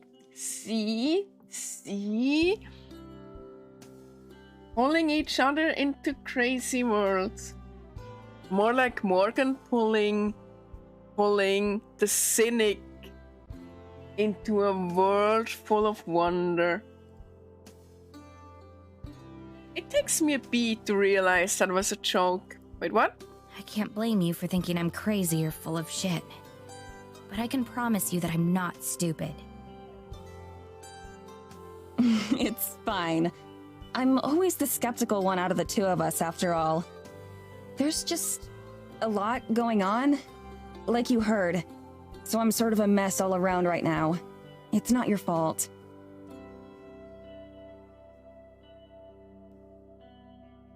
I half laugh. That was weird to pronounce. I half laugh. At least not entirely. She smiles thinly, seeming to appreciate my bluntness. To be perfectly honest, you weren't really what we were expecting either. She sets the coffee down, looking interested. Really? Yeah, we were prepared for someone super fangirly and like all over Terra. Like annoyingly so. Not me. Right. Even in your email, you seemed a bit more... I don't know how to not say this rudely. Interesting? Engaging? Not monotone? I mean, honestly, I am more interesting / engaging / not monotone on the internet than I am in real life as well. If you've met me in real life and you watch my streams, I think you see a somewhat big difference. Like, being outgoing and social and talking about random shit in real life is so much harder than just doing it, online. Like, when I stream, I can, I have no filters online. I can be myself, right? I can just ramble about stupid shit. While in person, I have more of a like, okay, maybe don't say that because that's stupid. Or more of a like, I'm more worried about people judging my insanity in person than online. Shut up! I slammed into one table once. And now I'm the table slammer for the rest of eternity. Yeah, me too, Psycho Ruby. I just like to listen in person, and I only like comment or interject when I feel like what I'm saying is like important. While online, you get my entire stream of consciousness. You get like all of my thoughts unfiltered constantly.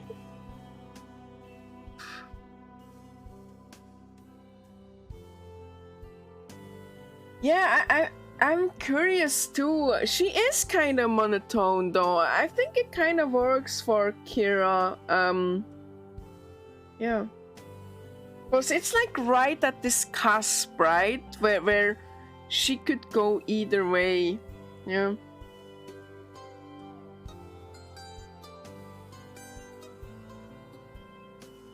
More energetic? Phew, she saves me again. Yeah, pretty much. The emails that we had exchanged back home had lots of smiley faces, exclamation points, and other cheery touches. In person, however, seeing Morgan smile at all is a rarity on its own. Well, the one time she smiled was with the cat that then completely went sideways. That makes sense. I wasn't trying to trick the two of you or anything. It's just easier to be open like that online, I guess. Yeah. She like me, for real, for real. See, she's best girl. +1, gosh. I understand. That much at least, I really can empathize with. I know that you don't know me, and that so far, I haven't given you any real reason to trust me or believe me. But I hope that you'll at least give it a chance.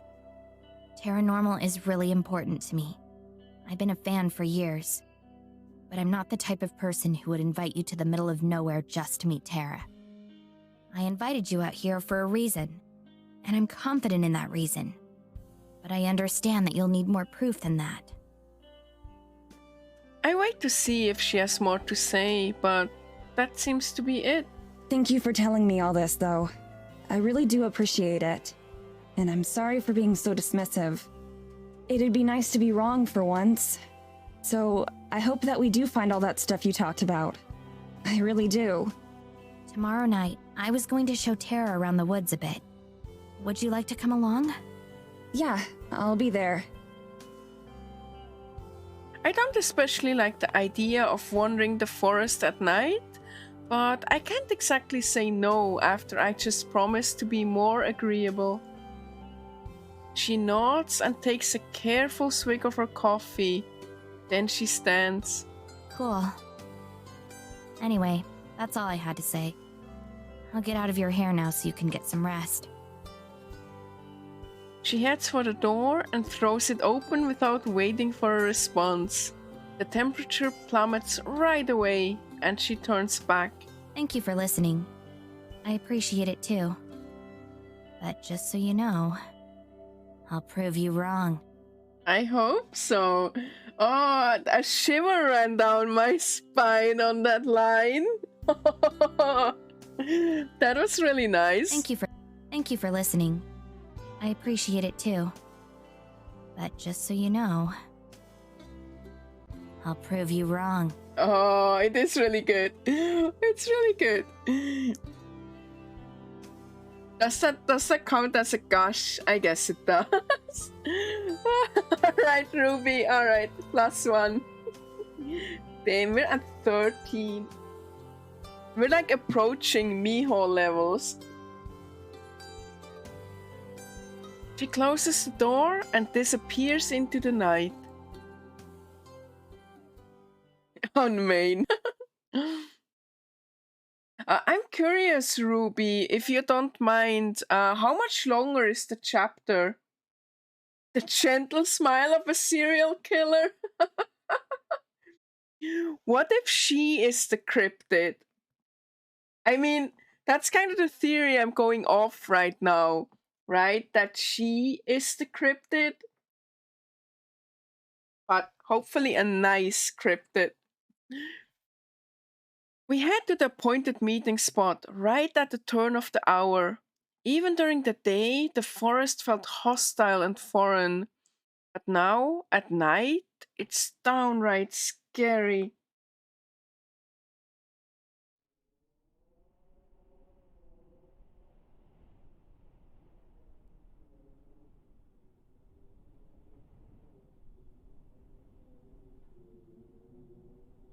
The wind is creepy.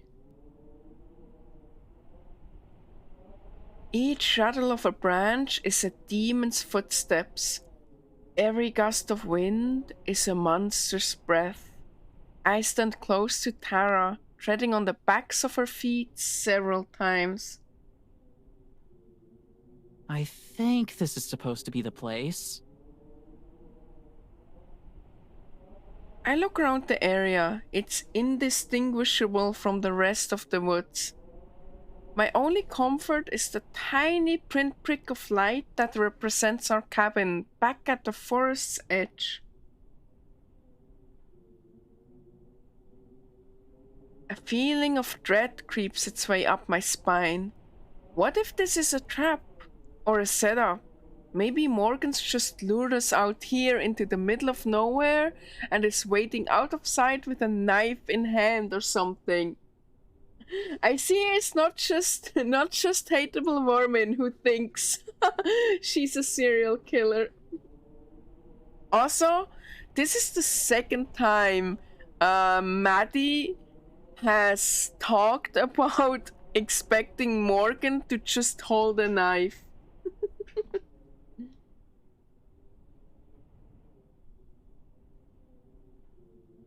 I think there's maybe another hour of chapter 1 left, including the scene you're on. We can do that, right, chat? An hour? Maybe if I speedrun it a bit.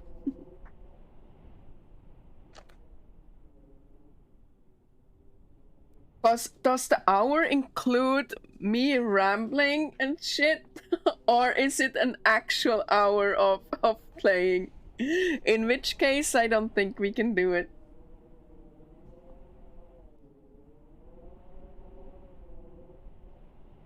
But yeah, Hateable Vermin, I think she's human. Yeah, I could see that too. I could see it go both ways. Either she's human and really, really, really wants to believe, or she's a cryptid. Considering we traveled thousands of kilometers to get here, if this was a trick, we fell for it hard. Maybe we're early. Alright, thank you so much, Mint Gelato. I just now realized that your nickname, it's like ice cream, right? It's cool. But yeah, let's see how far we get. Let's see how it goes. But I would like to finish the chapter if possible. I know that we're not. Tara sweeps the flashlight around, illuminating a few identical trees before the lights beam Peters off into oblivion. Maybe we should just go back. She just appears out of nowhere. She is a cat. The light passes over Morgan, suddenly a meter away from us. She just materialized.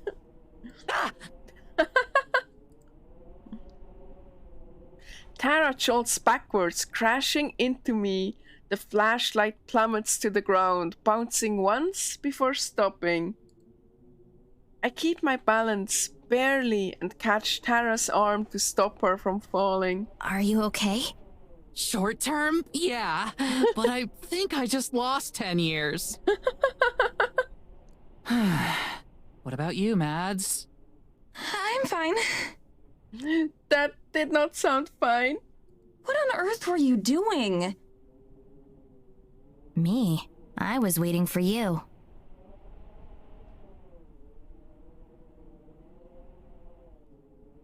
Where? Didn't you hear us? Just over there. Sorry, I had headphones in and missed you. Suspicious? Very suspicious? Just saying. What I wonder is what side the supernatural stuff in the forest is on. Whether Morgans come into contact with it and Geladora is her guide to it. And then the townsfolk are all saying the same thing because they all know the same warnings. Or whether the supernatural has taken over the town and Geladora is protecting Morgan from them. That's an interesting theory. But yeah, I'm curious too how much Morgan has actually seen. You know, like,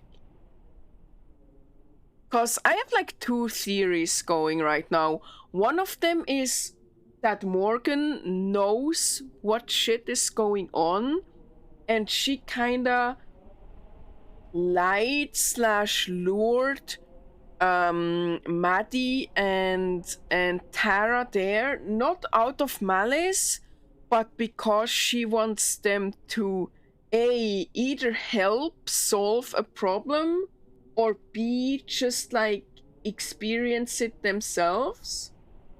Or the other theory is that she doesn't really know what's going on, but, you know, she knows something is off and hopes that Tara and Maddie will help. Oh, thank you, Ruby. I like theorizing about the games I play a lot. And hateable Mormons, like, thought processes are so interesting too. If I remember correctly, you had like a lot of theories for Please Be Happy too, right? That were like really interesting and close to what happened. Yeah, didn't you call what was written on the scroll in PBH, right, Mormon? Oh yeah, intriguing, very intriguing.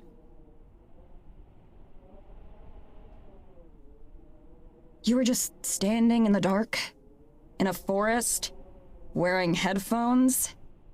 Yes? Why? Suspicious. At a loss for words, I can only shrug. Does hanging out alone in the dark, in the middle of nowhere, not register as weird for Morgan? He just spooked us is all, no worries.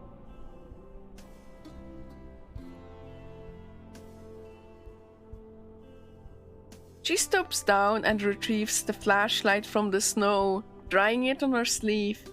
She brushes off the snow the same way she brushes off Morgan's actions. Anyway, it's all good. What now?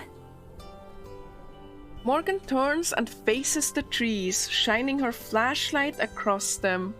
I thought we could walk around a little. It might help you to get a better feel for the area. Behind Morgan's back, Tara and I exchange a look of concern. Tara gives me the slightest of shrugs. I'm still reluctant, but I nod.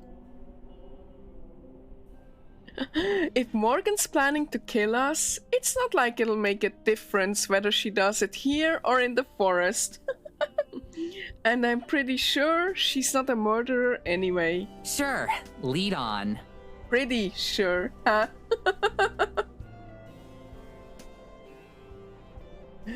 Right, hateable vermin? Like, it's like night now. It's even colder than in the day. Morgan sets off without another word, and we follow just a couple paces back. Are we going somewhere in particular? Not really. I doubt you want to go too far this late at night, right? Right. That's fine.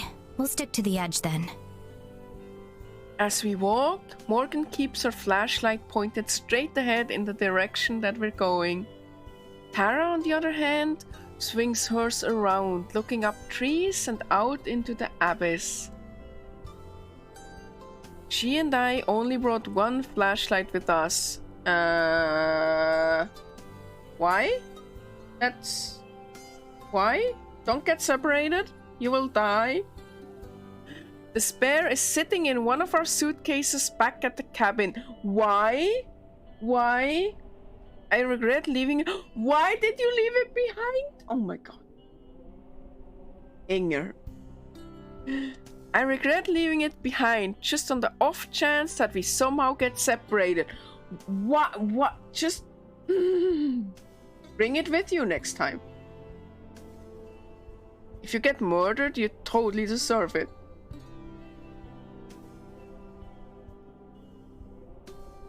Oh, I loved Please Be Happy. I got all the endings. Oh, I cried so much. So much. I really loved it. But yeah, it wasn't very... It was a little sad, but not very sad. Most of my tears were happy tears. Intense emotional tears, and not necessarily sad tears. Though there have been some pretty sad scenes. Yeah, I like the Aspen route very, very much. Juliet was great too. But Aspen, like, that route, it like hit me right in the heart.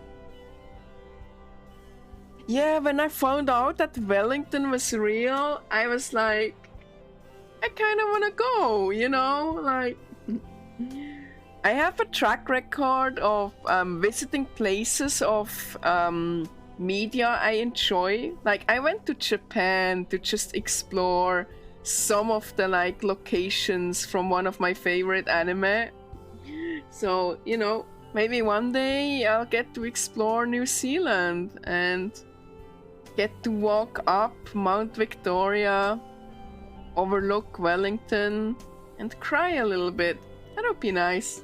Maybe one day. I regret leaving it behind, just on the off chance that we somehow got separated. So, did you learn anything useful today? Not really. We went around town some, but... But most people didn't really want to talk? Yeah. How'd you know? That's how it is around here. People are mistrustful. I wonder why. Are they also mistrustful among each other? Or only towards strangers? Because the latter would make sense. The former would be sus. I was kinda surprised by that. Figured with how out of the way it is here that we might have been, I don't know. Treated like celebrities? Hey now, don't project. But something like that. It's more like they isolate themselves by choice. We have internet and TV. It's just that lots of people choose not to use them. I'm guessing they probably had some not so nice things to say about me too, right? Neither Tara nor I respond. Our silence lasts a beat too long. It's okay. I'm used to it. You don't have to pretend or anything. Light shines in our faces as Morgan turns around, half smiling. Hey, you two don't need another assistant back where you live or anything, right? They can adopt her. My mouth flaps like a fish while I try to think of a diplomatic response, but then Morgan laughs and faces forward again. Just kidding. Were you though? Were you though?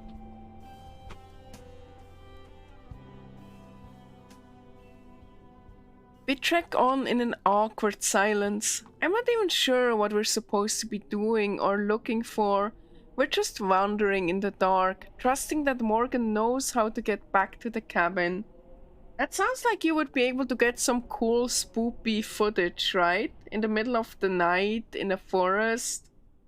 I hope you're filming, Maddie. It's cold and my feet are sore, and I'm once again regretting coming to Eisenfeld. I gently tuck Tara's sleeve right by her elbow. When she looks at me, I silently gesture back towards where we came from and shrug, hoping she'll get the message. Now? She mouths back. I nod. She gives a worried look over towards Morgan, who's now slightly farther away. Tara holds up 5 fingers. 5 more minutes. Sighing, I nod again. We hurry to catch back up with Morgan. Something wrong? Oh no, Maddie, had something in her shoe. Oh. It's hard to tell if she buys it. I wouldn't. Mentally, I'm counting backwards from 5 minutes, already imagining the comfort of my bed and blanket back at the cabin. How I'm going to survive a whole month of this is an issue for future me to worry about. I got lost out in this part of the forest once. 3 minutes and 32 seconds. 3 minutes and 31 seconds. Don't worry, though. I know my way around now. Yeah, they mentioned something about that. I step on Tara's foot again, this time totally on purpose. I thought they might. Her tone is still completely nonchalant. At least Morgan seems impossible to offend. It's too bad it looks like it's going to snow tonight. We probably shouldn't stay out too late. Thank God. Yeah, that's too bad. I'm sorry this was so disappointing. I'd hoped that there would be more to see. The music got very... not sure how to describe, but very, intriguing. What exactly were you expecting? It's the middle of the night. Come on, Mads, it's about the atmosphere. It's way spookier out here when it's dark. I know, that's half the problem. We can turn back now if you'd like. Before I can agree, Tara shakes her head. Nah, let's give it a couple more minutes. You came out all this way for us after all. Yeah, they're great with music. Like in Please Be Happy too. Like the way the way it's composed and the way it plays in just the right moments, it's very nice. I glare at Tara, but I think she misses it. I've lost track of my countdown too. Whatever. The small, apologetic smile that I barely noticed does little to assuage my discomfort. We traipse aimlessly through the snow for a while longer. I stare at my feet more than at the path ahead and simply follow in the footprints left behind by the other two. Oh no. Are you gonna get separated? Okay. So I nearly slam into Tara, who's come to a complete halt yet again. What now? I saw something. You did? Even Morgan sounded like... Wait, really? Interesting. Tara, stop messing around. Let's... No, I mean it. I saw something. I shut up. I can't tell by her tone that she's serious. Oh, I can tell by her tone that she's serious.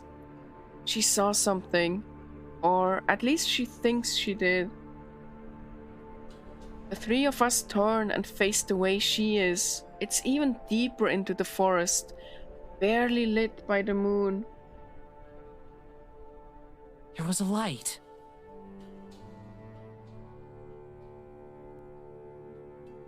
Someone else walking around? Spoopy. There shouldn't be anyone out at this time of night. It's dangerous to be in the woods once it gets late. I opt to not point out the obvious hypocrisy. It was probably moonlight or something. It wasn't the moon, Maddie. There's something out there.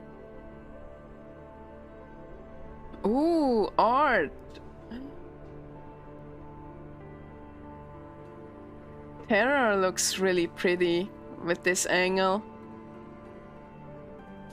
Both of them point their flashlights in the direction Terra's looking.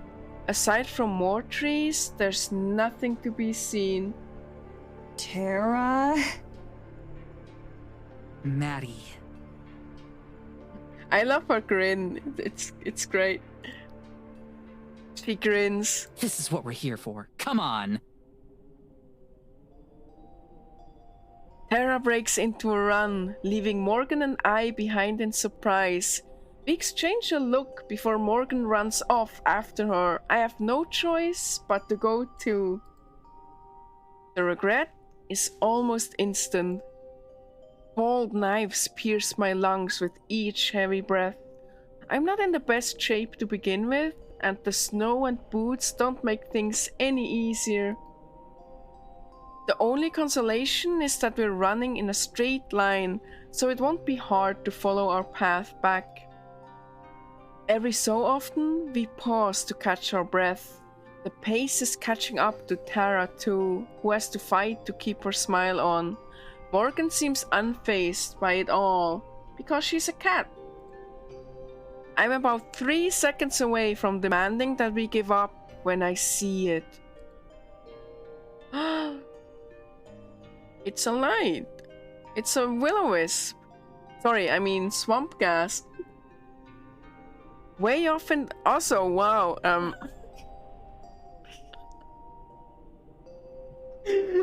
my wife is just laughing at me. Because I only now noticed, Morgan's boobs. Rude. But yeah, hey, wow. Nice. It's a good angle, okay? Way off in the distance, too far to identify the source, is a light. It sparkles and glimmers like a star that fell to earth. That was a gush, you're right. Booba gush. I fall silent, the words stolen from my mouth. Then Tara points, stating what we already know. There it is! Thank you, very helpful. Buoyed by her second wind, Tara runs off again. This time, Morgan and I are close behind. We follow the light, which sometimes blinks out, but soon reappears. I'm too focused on not slipping and falling to give much thought as to the source. There's no telling how long or how far we've been going. Somehow, the light never seems to get any closer or farther away. It's like it's running from us. Hey, wait up! Right, hateable Mormon? That's why I was like, oh, holy shit. I did not know. That came out of nowhere. It's like Ame, Hololife's Ame, taking off her jacket for the first time. It's like, hey, where did these come from? What a pleasant surprise, you know? Tara yells out into the darkness. If whatever it is can understand her, it ignores her. Running is quickly becoming difficult. My lungs burn from the cold and my breathing turns ragged after barely a minute. Tara pulls further and further ahead from Morgan and me. her one-track mind fixated on that light. After a bit longer, I hit my limit and my pace slows back to a walk, then a stop. I fold over, hands on my knees as I gasp for breath. Morgan crunches to a stop just ahead too, turning back towards me. Are you alright? I try to respond, but I'm breathing too heavily to be able to talk. I just wave my hand, gesturing for Morgan to go on ahead without me, but she doesn't. Are you sure? I force myself to stand and nod. I'm fine, she said, dyingly. In the murk, Tara's become a disembodied light herself, only the flashlight's glow visible. I watch it bounce to a halt and then slowly make its way back towards us. You guys give up too easily. How are you not dead? I haven't seen you run in years. That's 'cause you never hit the gym with me.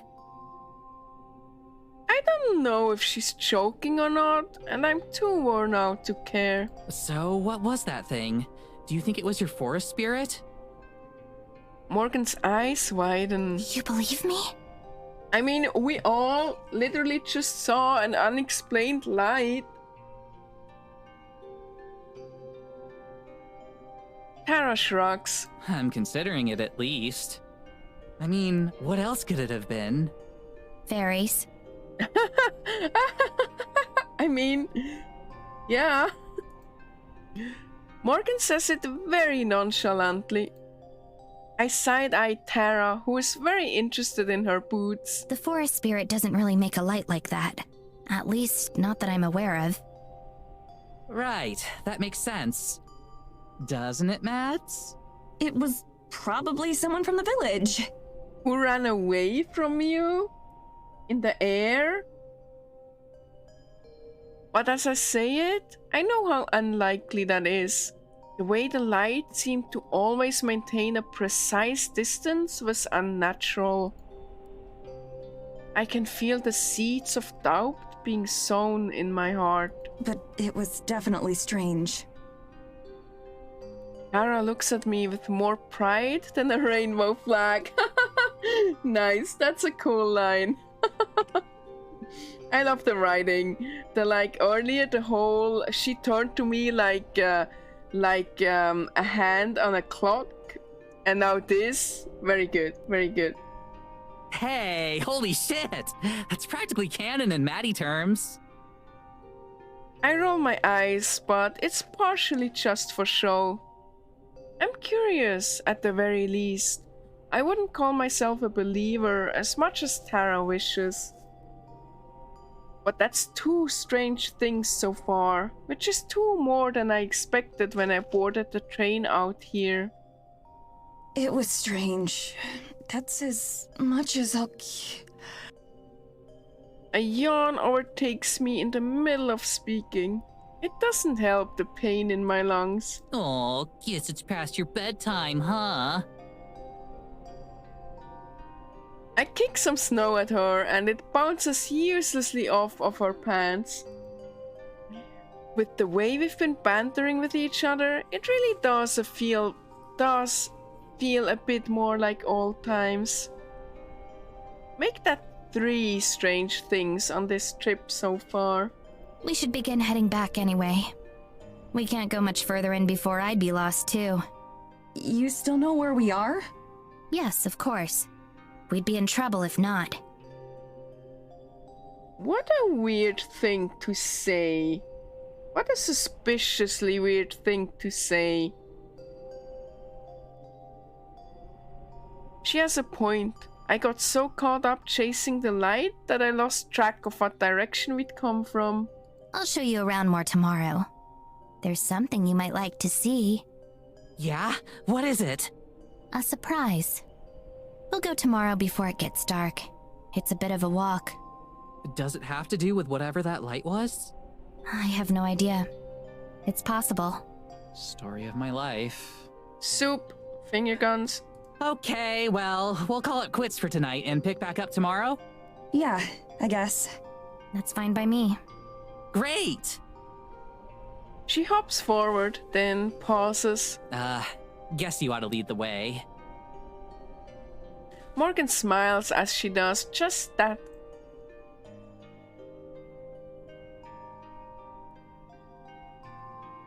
It takes us only 15 minutes or so to reach the cabin.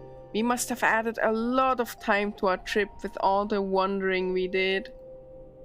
Morgan bids us farewell at the door, which I barely return before stumbling inside. I'm halfway out of my boots by the time Tara's inside. Guess you're not staying up late then. I'm out like a light the second I hit the bed. Tara grins, just briefly. Right. My hand is on the doorknob when Tara clears her throat. Hey, thanks for, chasing after that thing. I appreciate you playing along. My hand lingers on the door, poised to turn. Yeah, of course. Let's see what we find tomorrow. Right. Yeah. Right. Good night. Night. I quickly step in and then shut my bedroom door before Tara can say anything else. As I switch off the lights and crawl into bed, I remember the end of the train ride here. I felt the same just now, standing there, not knowing what to say. It would be so easy. I banish those thoughts from my mind and wrench my eyes shut. Hey, thank you for the hydrate! Cheers!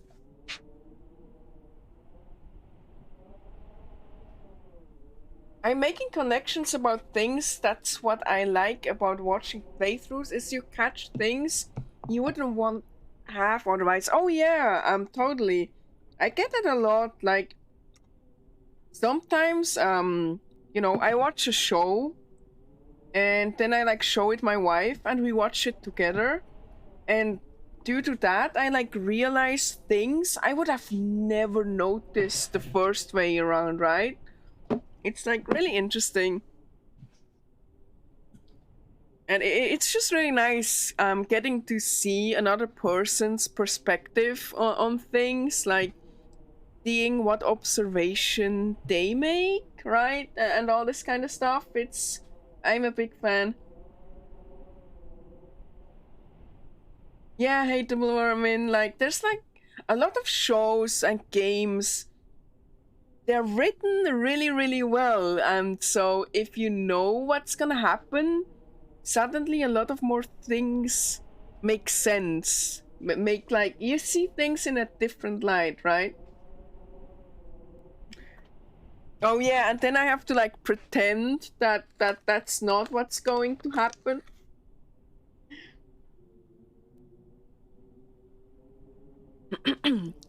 There'll be a time to worry about it tomorrow. I have time to think. We have a month. As I slowly drift off to sleep, the exhaustion that I feel winning out over the stress. The last thoughts I have are of dancing lights in the snow.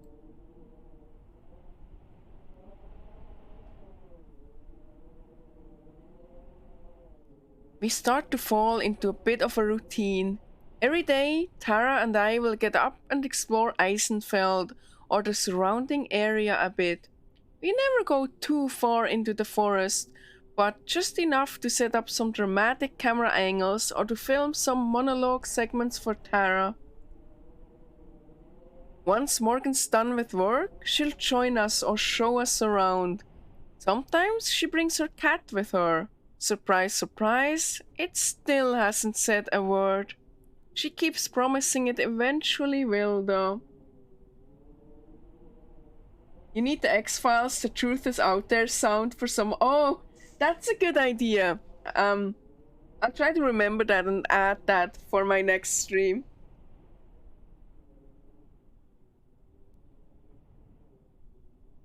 Ever since the night we saw the light in the trees, we've hoped to encounter something equally mysterious or interesting. No such luck, though.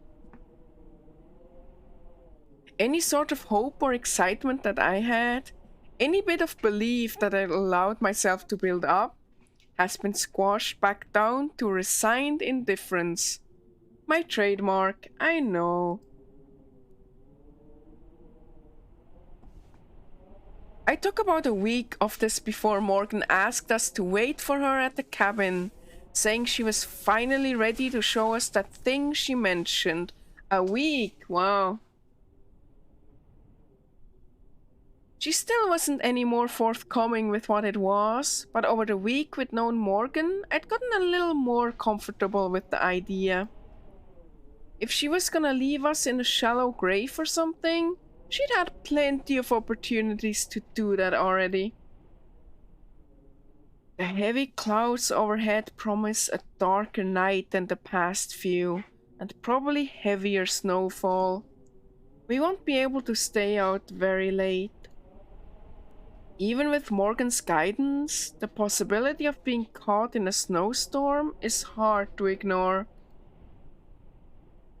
Tara paces back and forth outside as I linger in the doorway, trying to enjoy the warmth from the cabin for as long as I can.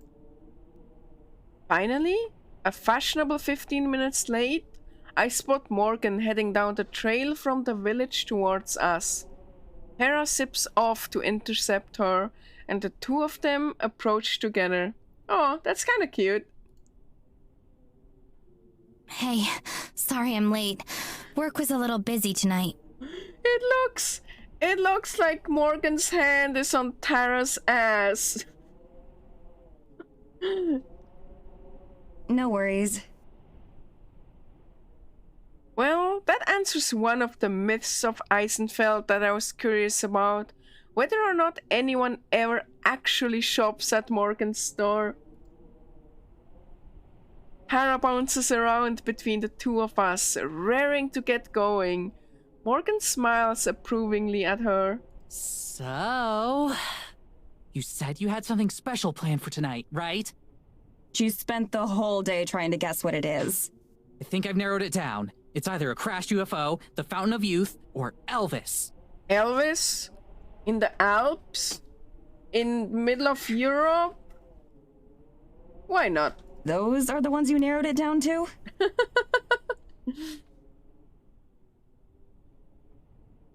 Someday, Mads, it's gonna be Elvis, and you're going to wish you'd believe me. I face Morgan, pointedly turning my back to Tara. Anyway, we're ready to go if you are. Do you both have flashlights? We're going to be heading a bit deeper into the woods this time. You better brought your second flashlight this time. Localized entirely to my kitchen? What, Elvis?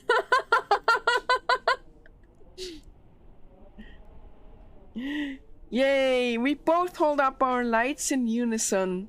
After our first venture into the forest together, there's no way I'm ever going out there without us each having a flashlight. Nice, she learned. I'm glad. Just having one makes me feel more self-reliant. It helps suppress my anxiety a little bit. Just a little. Great, follow me. We circle back around the cabin and head into the woods. I've been waiting to show you two this since you got here. You're going to love it. Pretty. Snowy. Tara starts to vibrate again, clearly soaking up the suspense. As much as I hate to admit it, she's got me pretty curious too. I'm not sure what she could be keeping secret out here, and for so long. This isn't going to be dangerous or anything, right? Thank you for posting the emote, Vermin. I just wanted to do so too. Probably not. Probably? I like those odds. Finger guns soup. We should get a finger guns counter going too. We set off at a fairly brisk pace. Tara makes it a point to walk right by Morgan's side, taking short and hurried strides. If she doesn't find out where we're going soon, I'm pretty sure she might actually explode. Okay, I'm gonna keep guessing. Ancient graveyard, fairy circle, satanic ritual, Sasquatch den? In Europe? Close. It's a church. A church. Those are really creepy. Tara stops dead in her tracks. Wait, a church?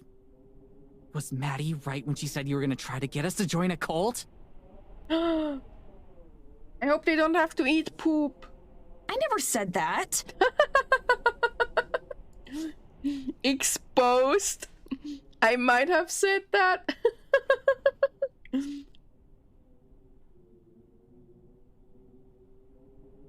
Despite our antics, Morgan never stops or slows down. Nothing like that, I promise. It's really old. Older than any of the buildings you've seen in Eisenfeld. The people who built it are ancestors of the residents today. I guess they were what you'd consider pagans. They worshipped a god of the forest. Whoa. I expect more to the story, but that seems to be Morgan's stopping point for now.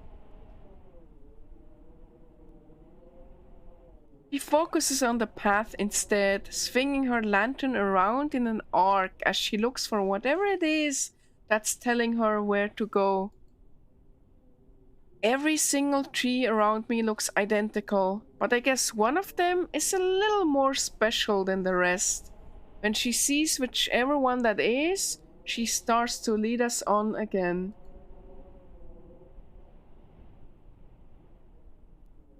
My glasses start fogging up a bit more as we walk. I should have insisted that Tara layer up a bit more. I'd be a pretty crappy friend if I let her freeze to death out here.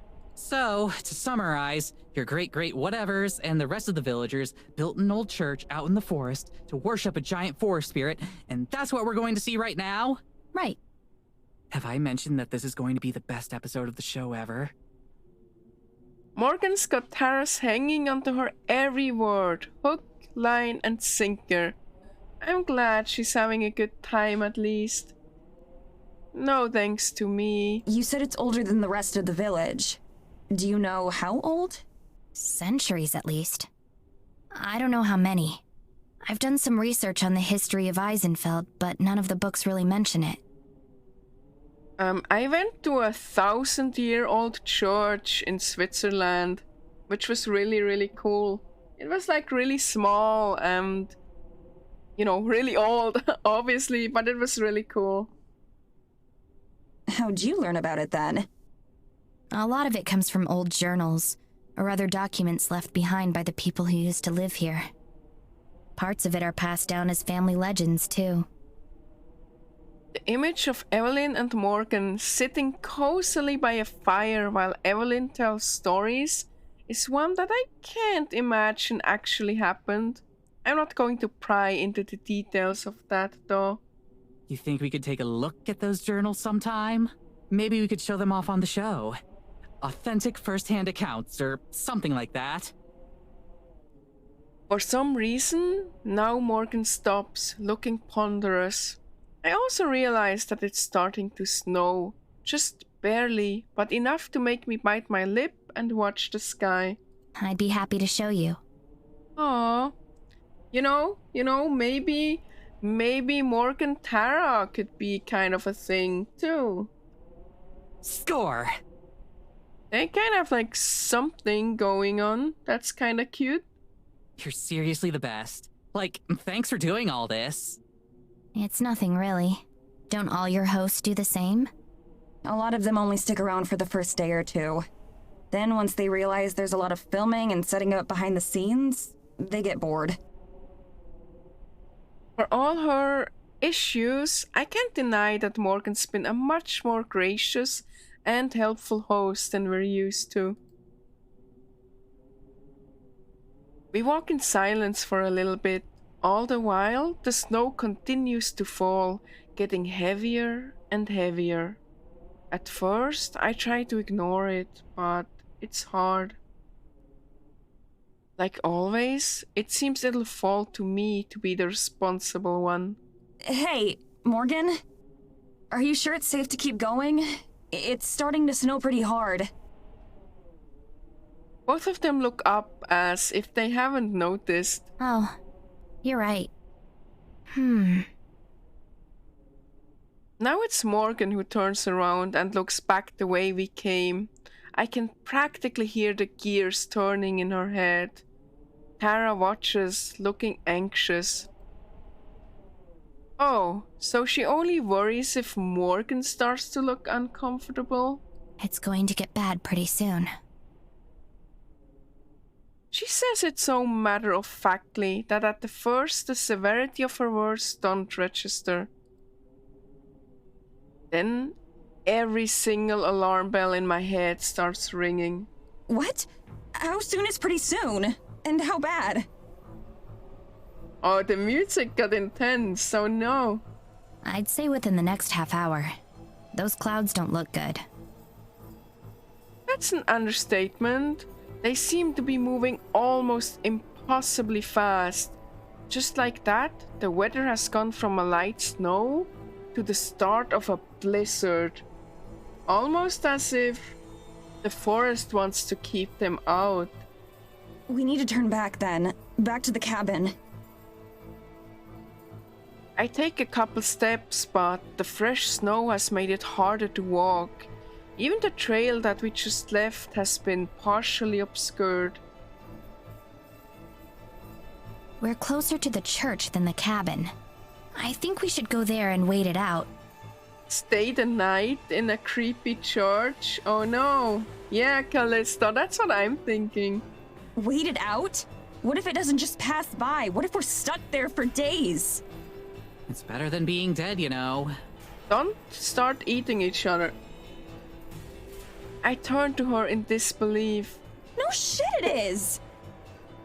Morgan wrings her hands, looking genuinely distressed. I don't know what's going on.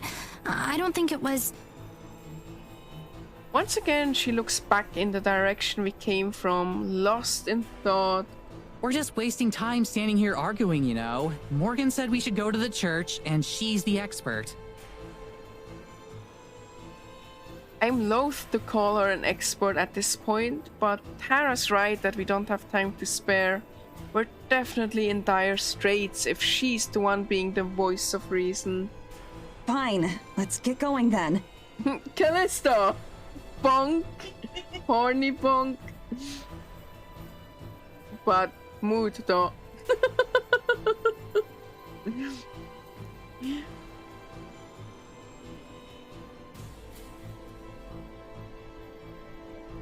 Hey Exterminator! Thank you for the headpad! Thank you so much! Thank you, thank you, thank you! I hope you're doing good! It's good seeing you!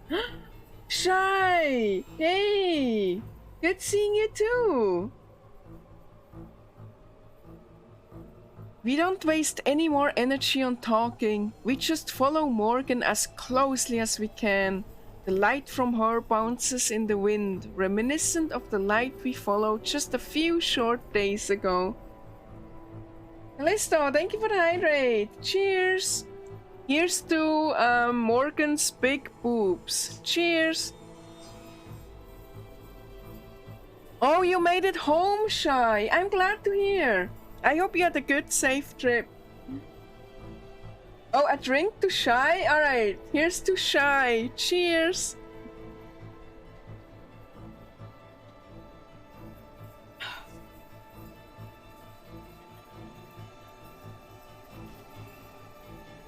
So, which of the ancient gods was the church built for? Some of these old forest gods also dabble in winter and death. Well, I think we can check off the winter. So, Gary?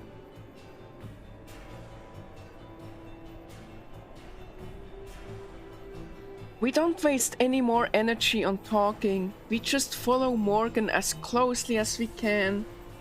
The light from her bounces in the wind, reminiscent of the light we followed just a few short days ago. I focus on it, using it as a beacon since it's easier to keep track of that than Morgan herself. I bury my face into my scarf as much as I can, feeling the wind push against me and making it harder to walk.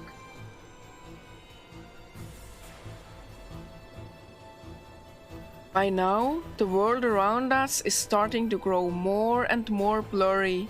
It'll be a whiteout before long. My heart beats hard in my chest as my anxiety starts to skyrocket. We keep walking, paddling closer together as we press on. Tara keeps a brave face, but she's shuddering more with each step. Morgan and I push a little closer to her, hoping to help shield her from the wind as much as we can.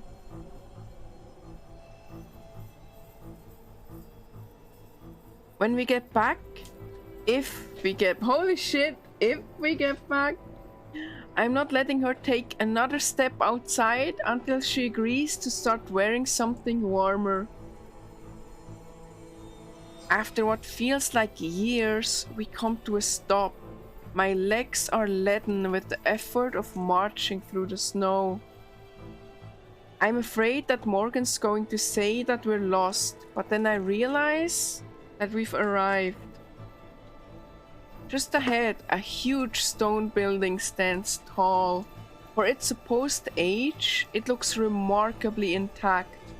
The howling winds buffet it, but even from here it looks infinitely safer than being stuck out here.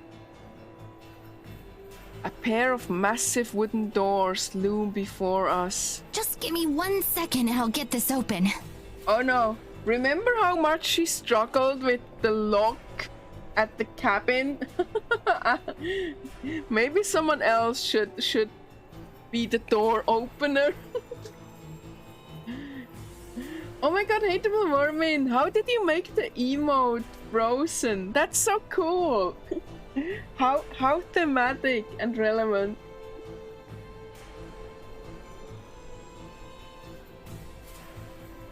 She grabs a hold of the door and starts to pull. The freezing wind works against her, and for a tense moment, I worry that she wouldn't be able to get them open. But then, with a creak that's audible even in this weather, they slide open to let us in. After you. We don't need telling twice. Tara and I hurry inside, with Morgan letting the door slam shut behind her as she follows. The first thing that strikes me is the temperature. An old stone building in the middle of a blizzard should be frigid, but it's not. In fact, it's almost warm. So maybe the god of that church, you know, wizened death and winter. Here's hoping. Oh wow. Mads, we hit the jackpot! Wow. The wind is like creepy. Her shout reverberates around the massive chamber, leaving a faint echo in its wake. When Morgan said a church, I figured it would be some small wooden shack with a tacked-on steeple. But this? Tara's flashlight beam dances wildly along the walls as she spins in circles, trying to take in every last detail all at once. This is nothing short of incredible. I let my light drift as well, but slowly enough that I can actually take the time to process what I'm seeing. The whole interior is remarkably well preserved. A few broken pews, a couple pieces of collapsed stone, and a layer of dust on nearly every surface are the only thing that make the place seem anything less than brand new. Looking closer at the building itself, I can see various flourishes or designs decorating the walls and railings. Whoever built this place, they built it as a labor of love. The centerpiece is a massive stained glass window that dominates the center of the fore wall. Its brilliant colors form an intricate pattern. I make my way over to Morgan, who's currently watching Tara dart around the building with a small, satisfied smile. It dissipates as I approach. Even though I'm relieved to be out of the storm, I can't believe he ended up in this situation in the first place. Before I can say anything though, she beats me to it. I'm really sorry about this. I truly am. If I'd thought the weather would turn so foul, I'd have never suggested we come out here. The last thing I want to do is place you and Tara in any danger. I just wanted to show the two of you something tangible. Something different. I swallow my harsh words. Chastising her wouldn't do us any good. Plus, she's right that the weather changed way faster than I would have expected or even thought possible. See? Told ya, it's like the forest tried to keep them out. So I just rub my shoulders, trying to massage some warmth back into them. Don't apologize yet. There's still plenty of time for us to die of starvation or something like that. I think it's more likely that we die of exposure first. Well, that's reassuring. Suddenly, a beam of light swipes across my face. It comes from Tara, on the other side of the building. Hey, come check out these books! Morgan and I both start to head over. By the way, how do you keep it so warm in here? I was looking for a heater or something, but couldn't find one. It's magic, I think. She says it so nonchalantly. You know what? I'm not even gonna argue. Tara's waiting excitedly next to a stack of books. That's probably a first. Check it out! The wooden shelves are warped and damaged beyond repair, but have still retained their shape pretty well. The books that line them are in a similar condition. When I remove one, its once soft cover is cold and rigid, and the text has faded into illegibility. But flipping through the pages, a few of them are still readable. Or at least would be if I could understand the language. Tell me these aren't filled with ancient incantations or something. They just say, please be happy, over and over and over again. These aren't filled with ancient incantations. She holds up a book to her face and blows a puff of air towards me, filling my face with dust. I wrinkle my nose, coughing and sputtering. Hey, what the hell? You don't know what's floating around in here? Century-old viruses. You're literally the only person alive who could be in a haunted church and not care at all. She never said it was haunted, you know? And I'm sorry that I'm still a bit too shaken up over, almost dying in a snowstorm. Psh, we weren't ever in any real danger, I'm sure. Isn't that right, Morgan? Actually, I wasn't sure we were going to make it here. Holy shit. Hannah's eyes widen, the reality of the situation hitting her at last. Then she grins. That makes this an even more badass story for the vlog. Mads, you'll have to go hard on the wind sound effects.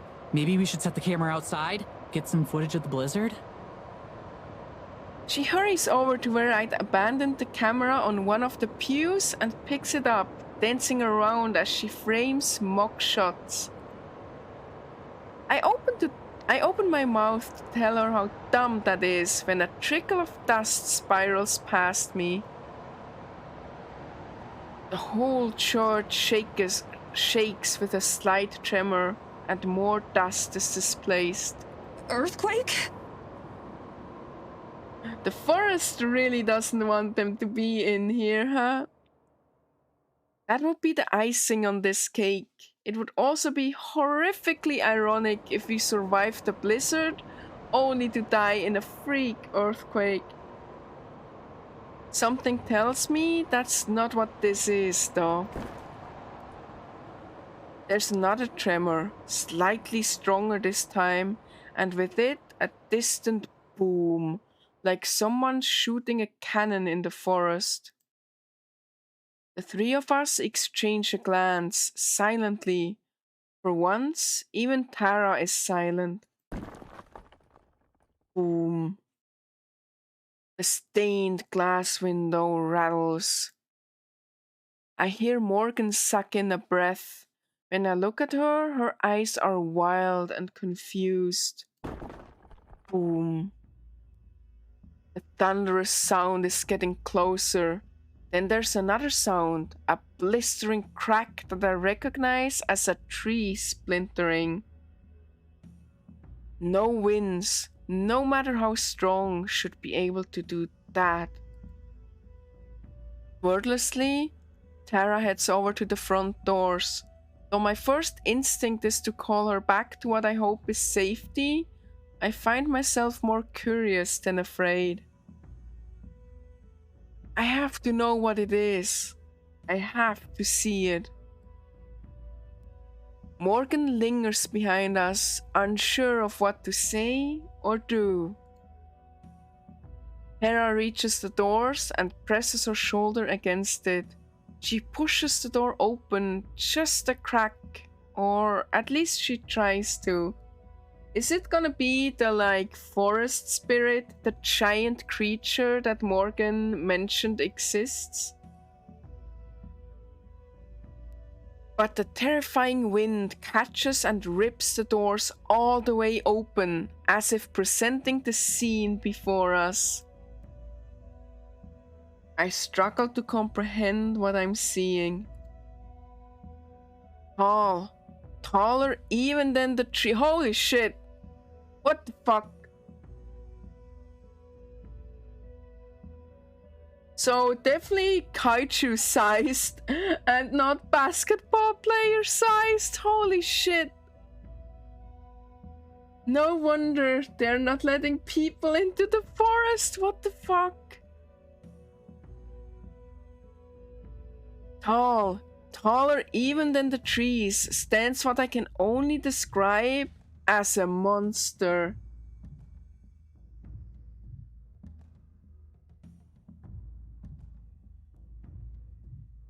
Two enormous, luminous red eyes peer out across the black expanse of the night sky. Neither the howling wind nor the biting snow seem to affect it all. Oh my god. That's not possible. This can't be happening. This can't be real. My legs are about to collapse under me. My heart drops like a rock in my chest, and every heartbeat sends a rush of blood through my body so strong it drowns out the cacophonous storm.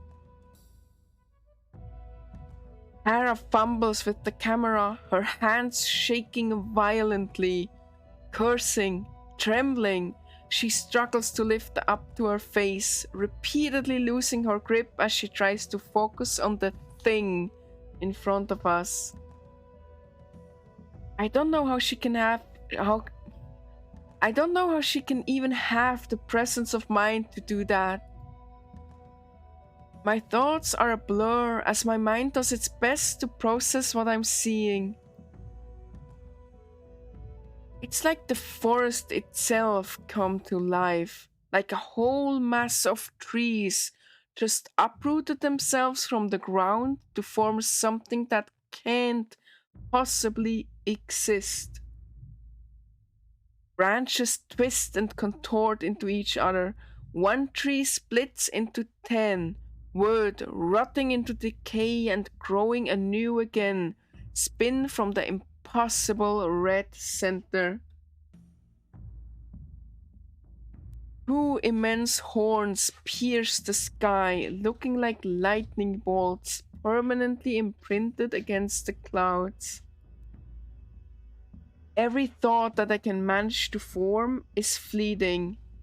Every rational part of me tells me that what I'm seeing shouldn't exist, that it isn't possible.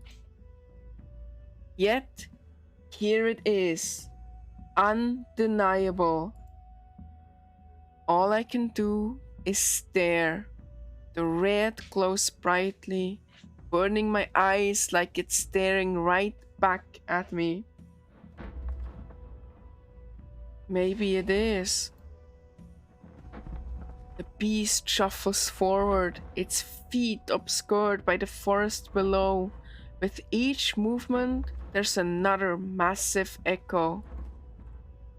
Trees crackle and snap beneath its immense weight like twigs, flattened to nothing and buried under the snowfall.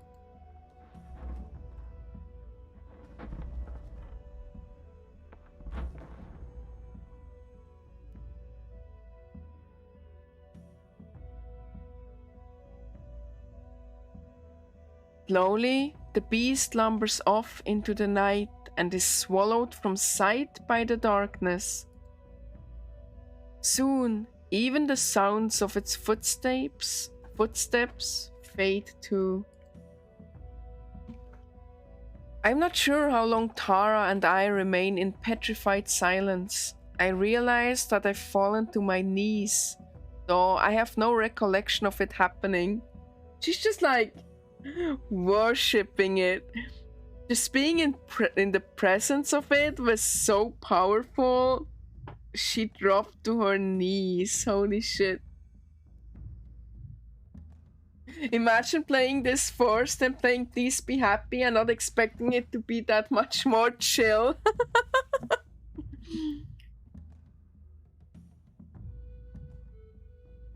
I feel like I have no recollection of anything, that nothing will ever make sense again.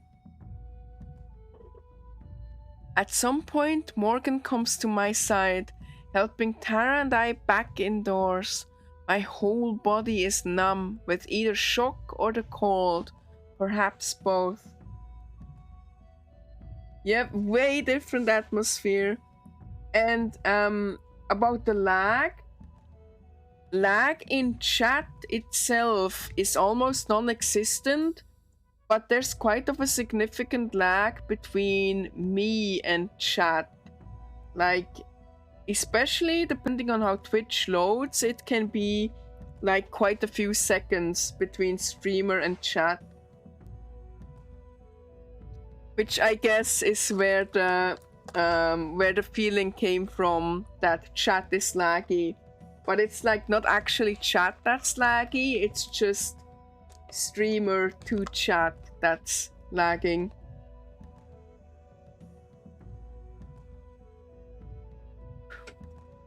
At some point, Morgan comes to my side, helping Tara and I back indoors. My whole body is numb with either shock or the cold, perhaps both. She leads us to one of the benches that's mostly intact. I collapse down onto it, my legs still unwilling to support me. I glance at Tara. All the color is gone from her face, and she's still trembling. I probably don't look that much better. For a long time, none of us know what to say. We sit and wait until long after the snow has stopped falling and morning arrives.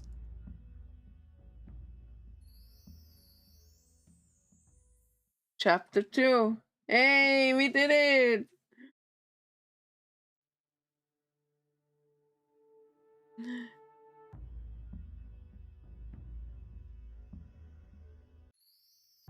Oh, I can't stop on the chapter picture. Okay, there we go. And screenshot. And save. Oh, chapter 1 was named Premonition. Interesting. I like the art style here too. But yeah, wow. What a chapter, huh? Definitely not please be happy vibes. But yeah, I'm so intrigued. It's cool that it's kind of a creepy mystery, I guess. Very cool.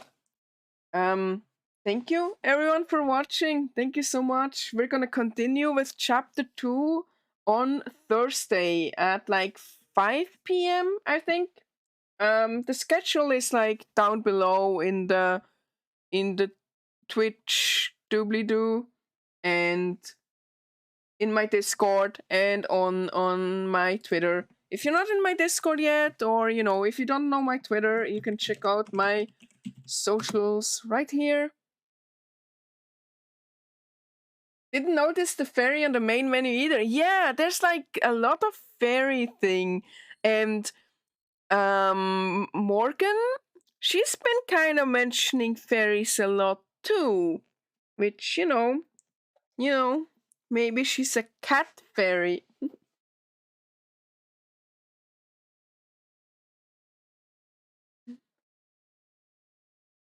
Yeah, thank you for watching, Curation. Thank you everyone for watching. Thank you so much. Let me do my 14 squats to pay for the gushing.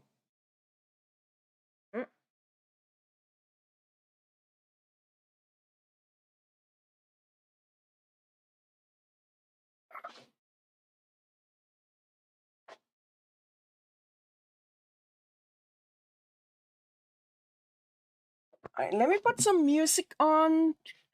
There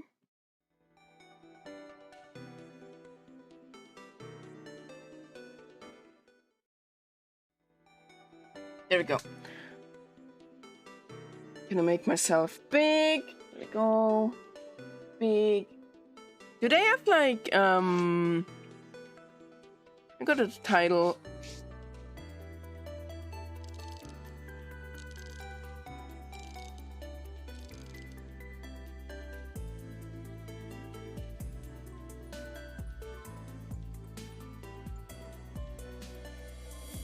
Okay, so I noticed on the title screen it's Jaws 2. So are there even different routes? I'm like intrigued now.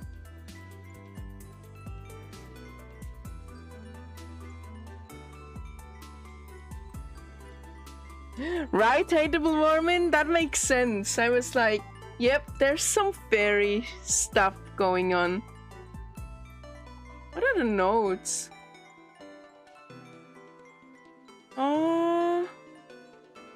Oh, Rasuri! She's the artist, right? I love her art so much. That's so cool. I love that they like left notes behind.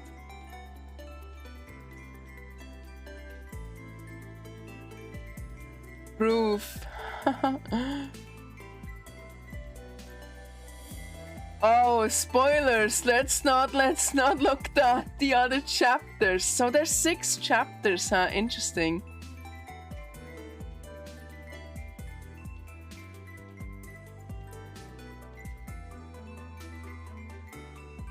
Drag to move view. Click arrows to see chip. Oh, interesting.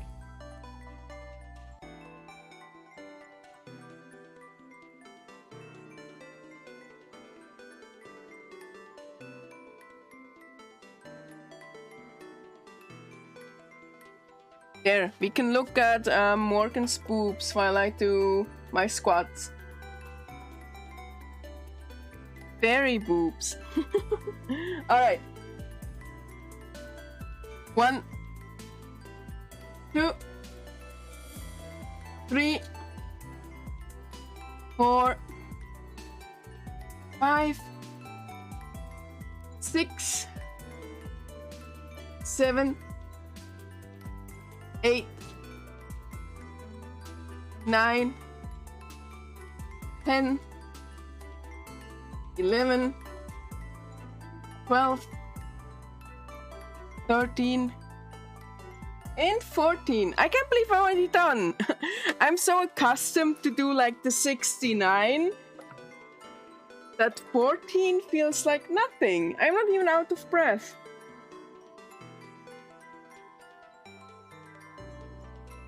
Oh, you joined me, Curation! Yay! Congrats! I'm happy. That makes me happy. Your thighs are still sore. Oh my god. The first time... Let me turn off my music. The first time I did the 69, I was like dead for days. Like, the most I did was 100 once. I think that was during Please Be Happy, either chapter 4 or chapter 3. Because, like, someone triggered my 69, and I had, like, 21 punishment squats because of Miho. That was really, really rough. That was, like, very rough, but I can feel how it's getting easier, which is, it's really nice. It's cool. And I'm so happy you joined me in doing the squats curation. That's really awesome.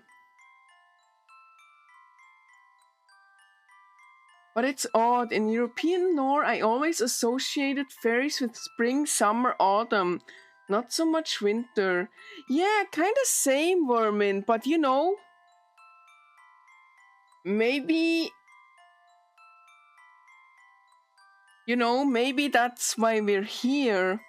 Maybe something is off. Maybe the winter is taking over or something, And the fairy is hoping we can help. I don't know. I'm really curious where this is going. I have no idea. I have a few theories, but it's all very, very vague. I'm very, very, very intrigued. And thank you, Exterminator. Thank you so much. I appreciate that. Oh, I don't know my fairy lore at all, so I might be completely off.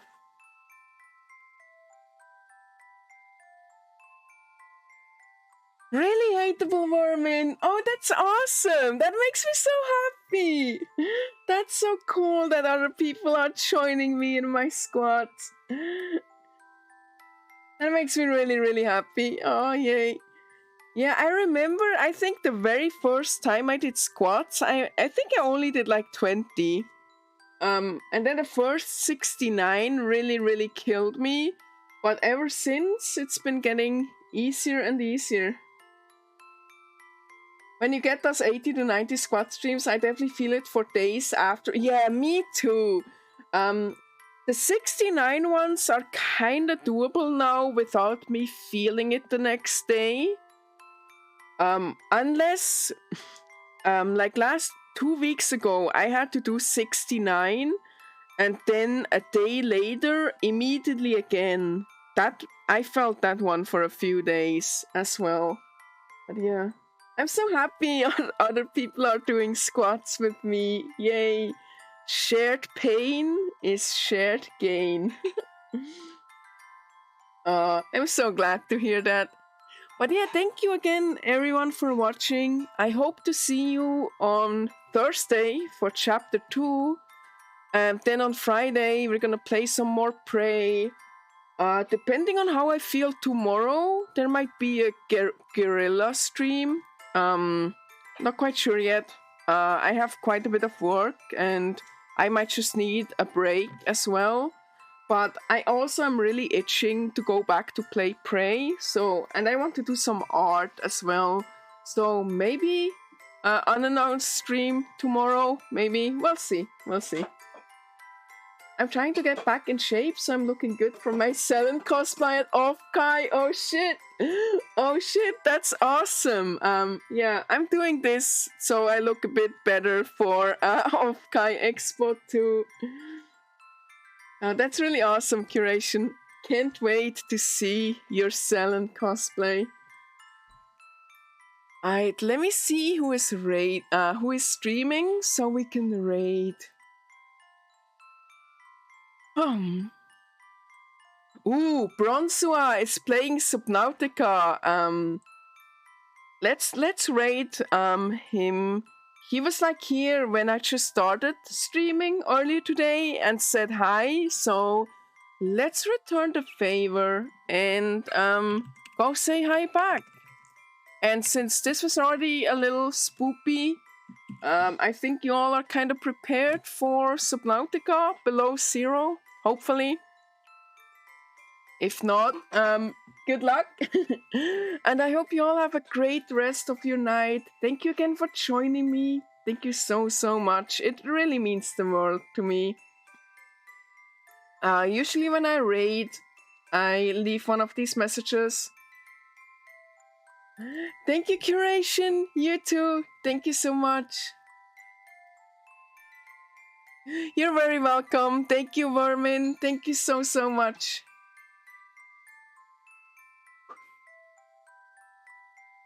Alright, raid.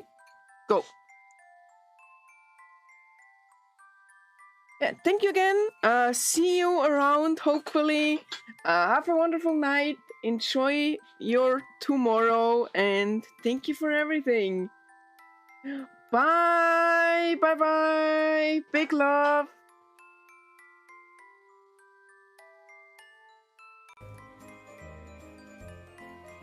According to this thing,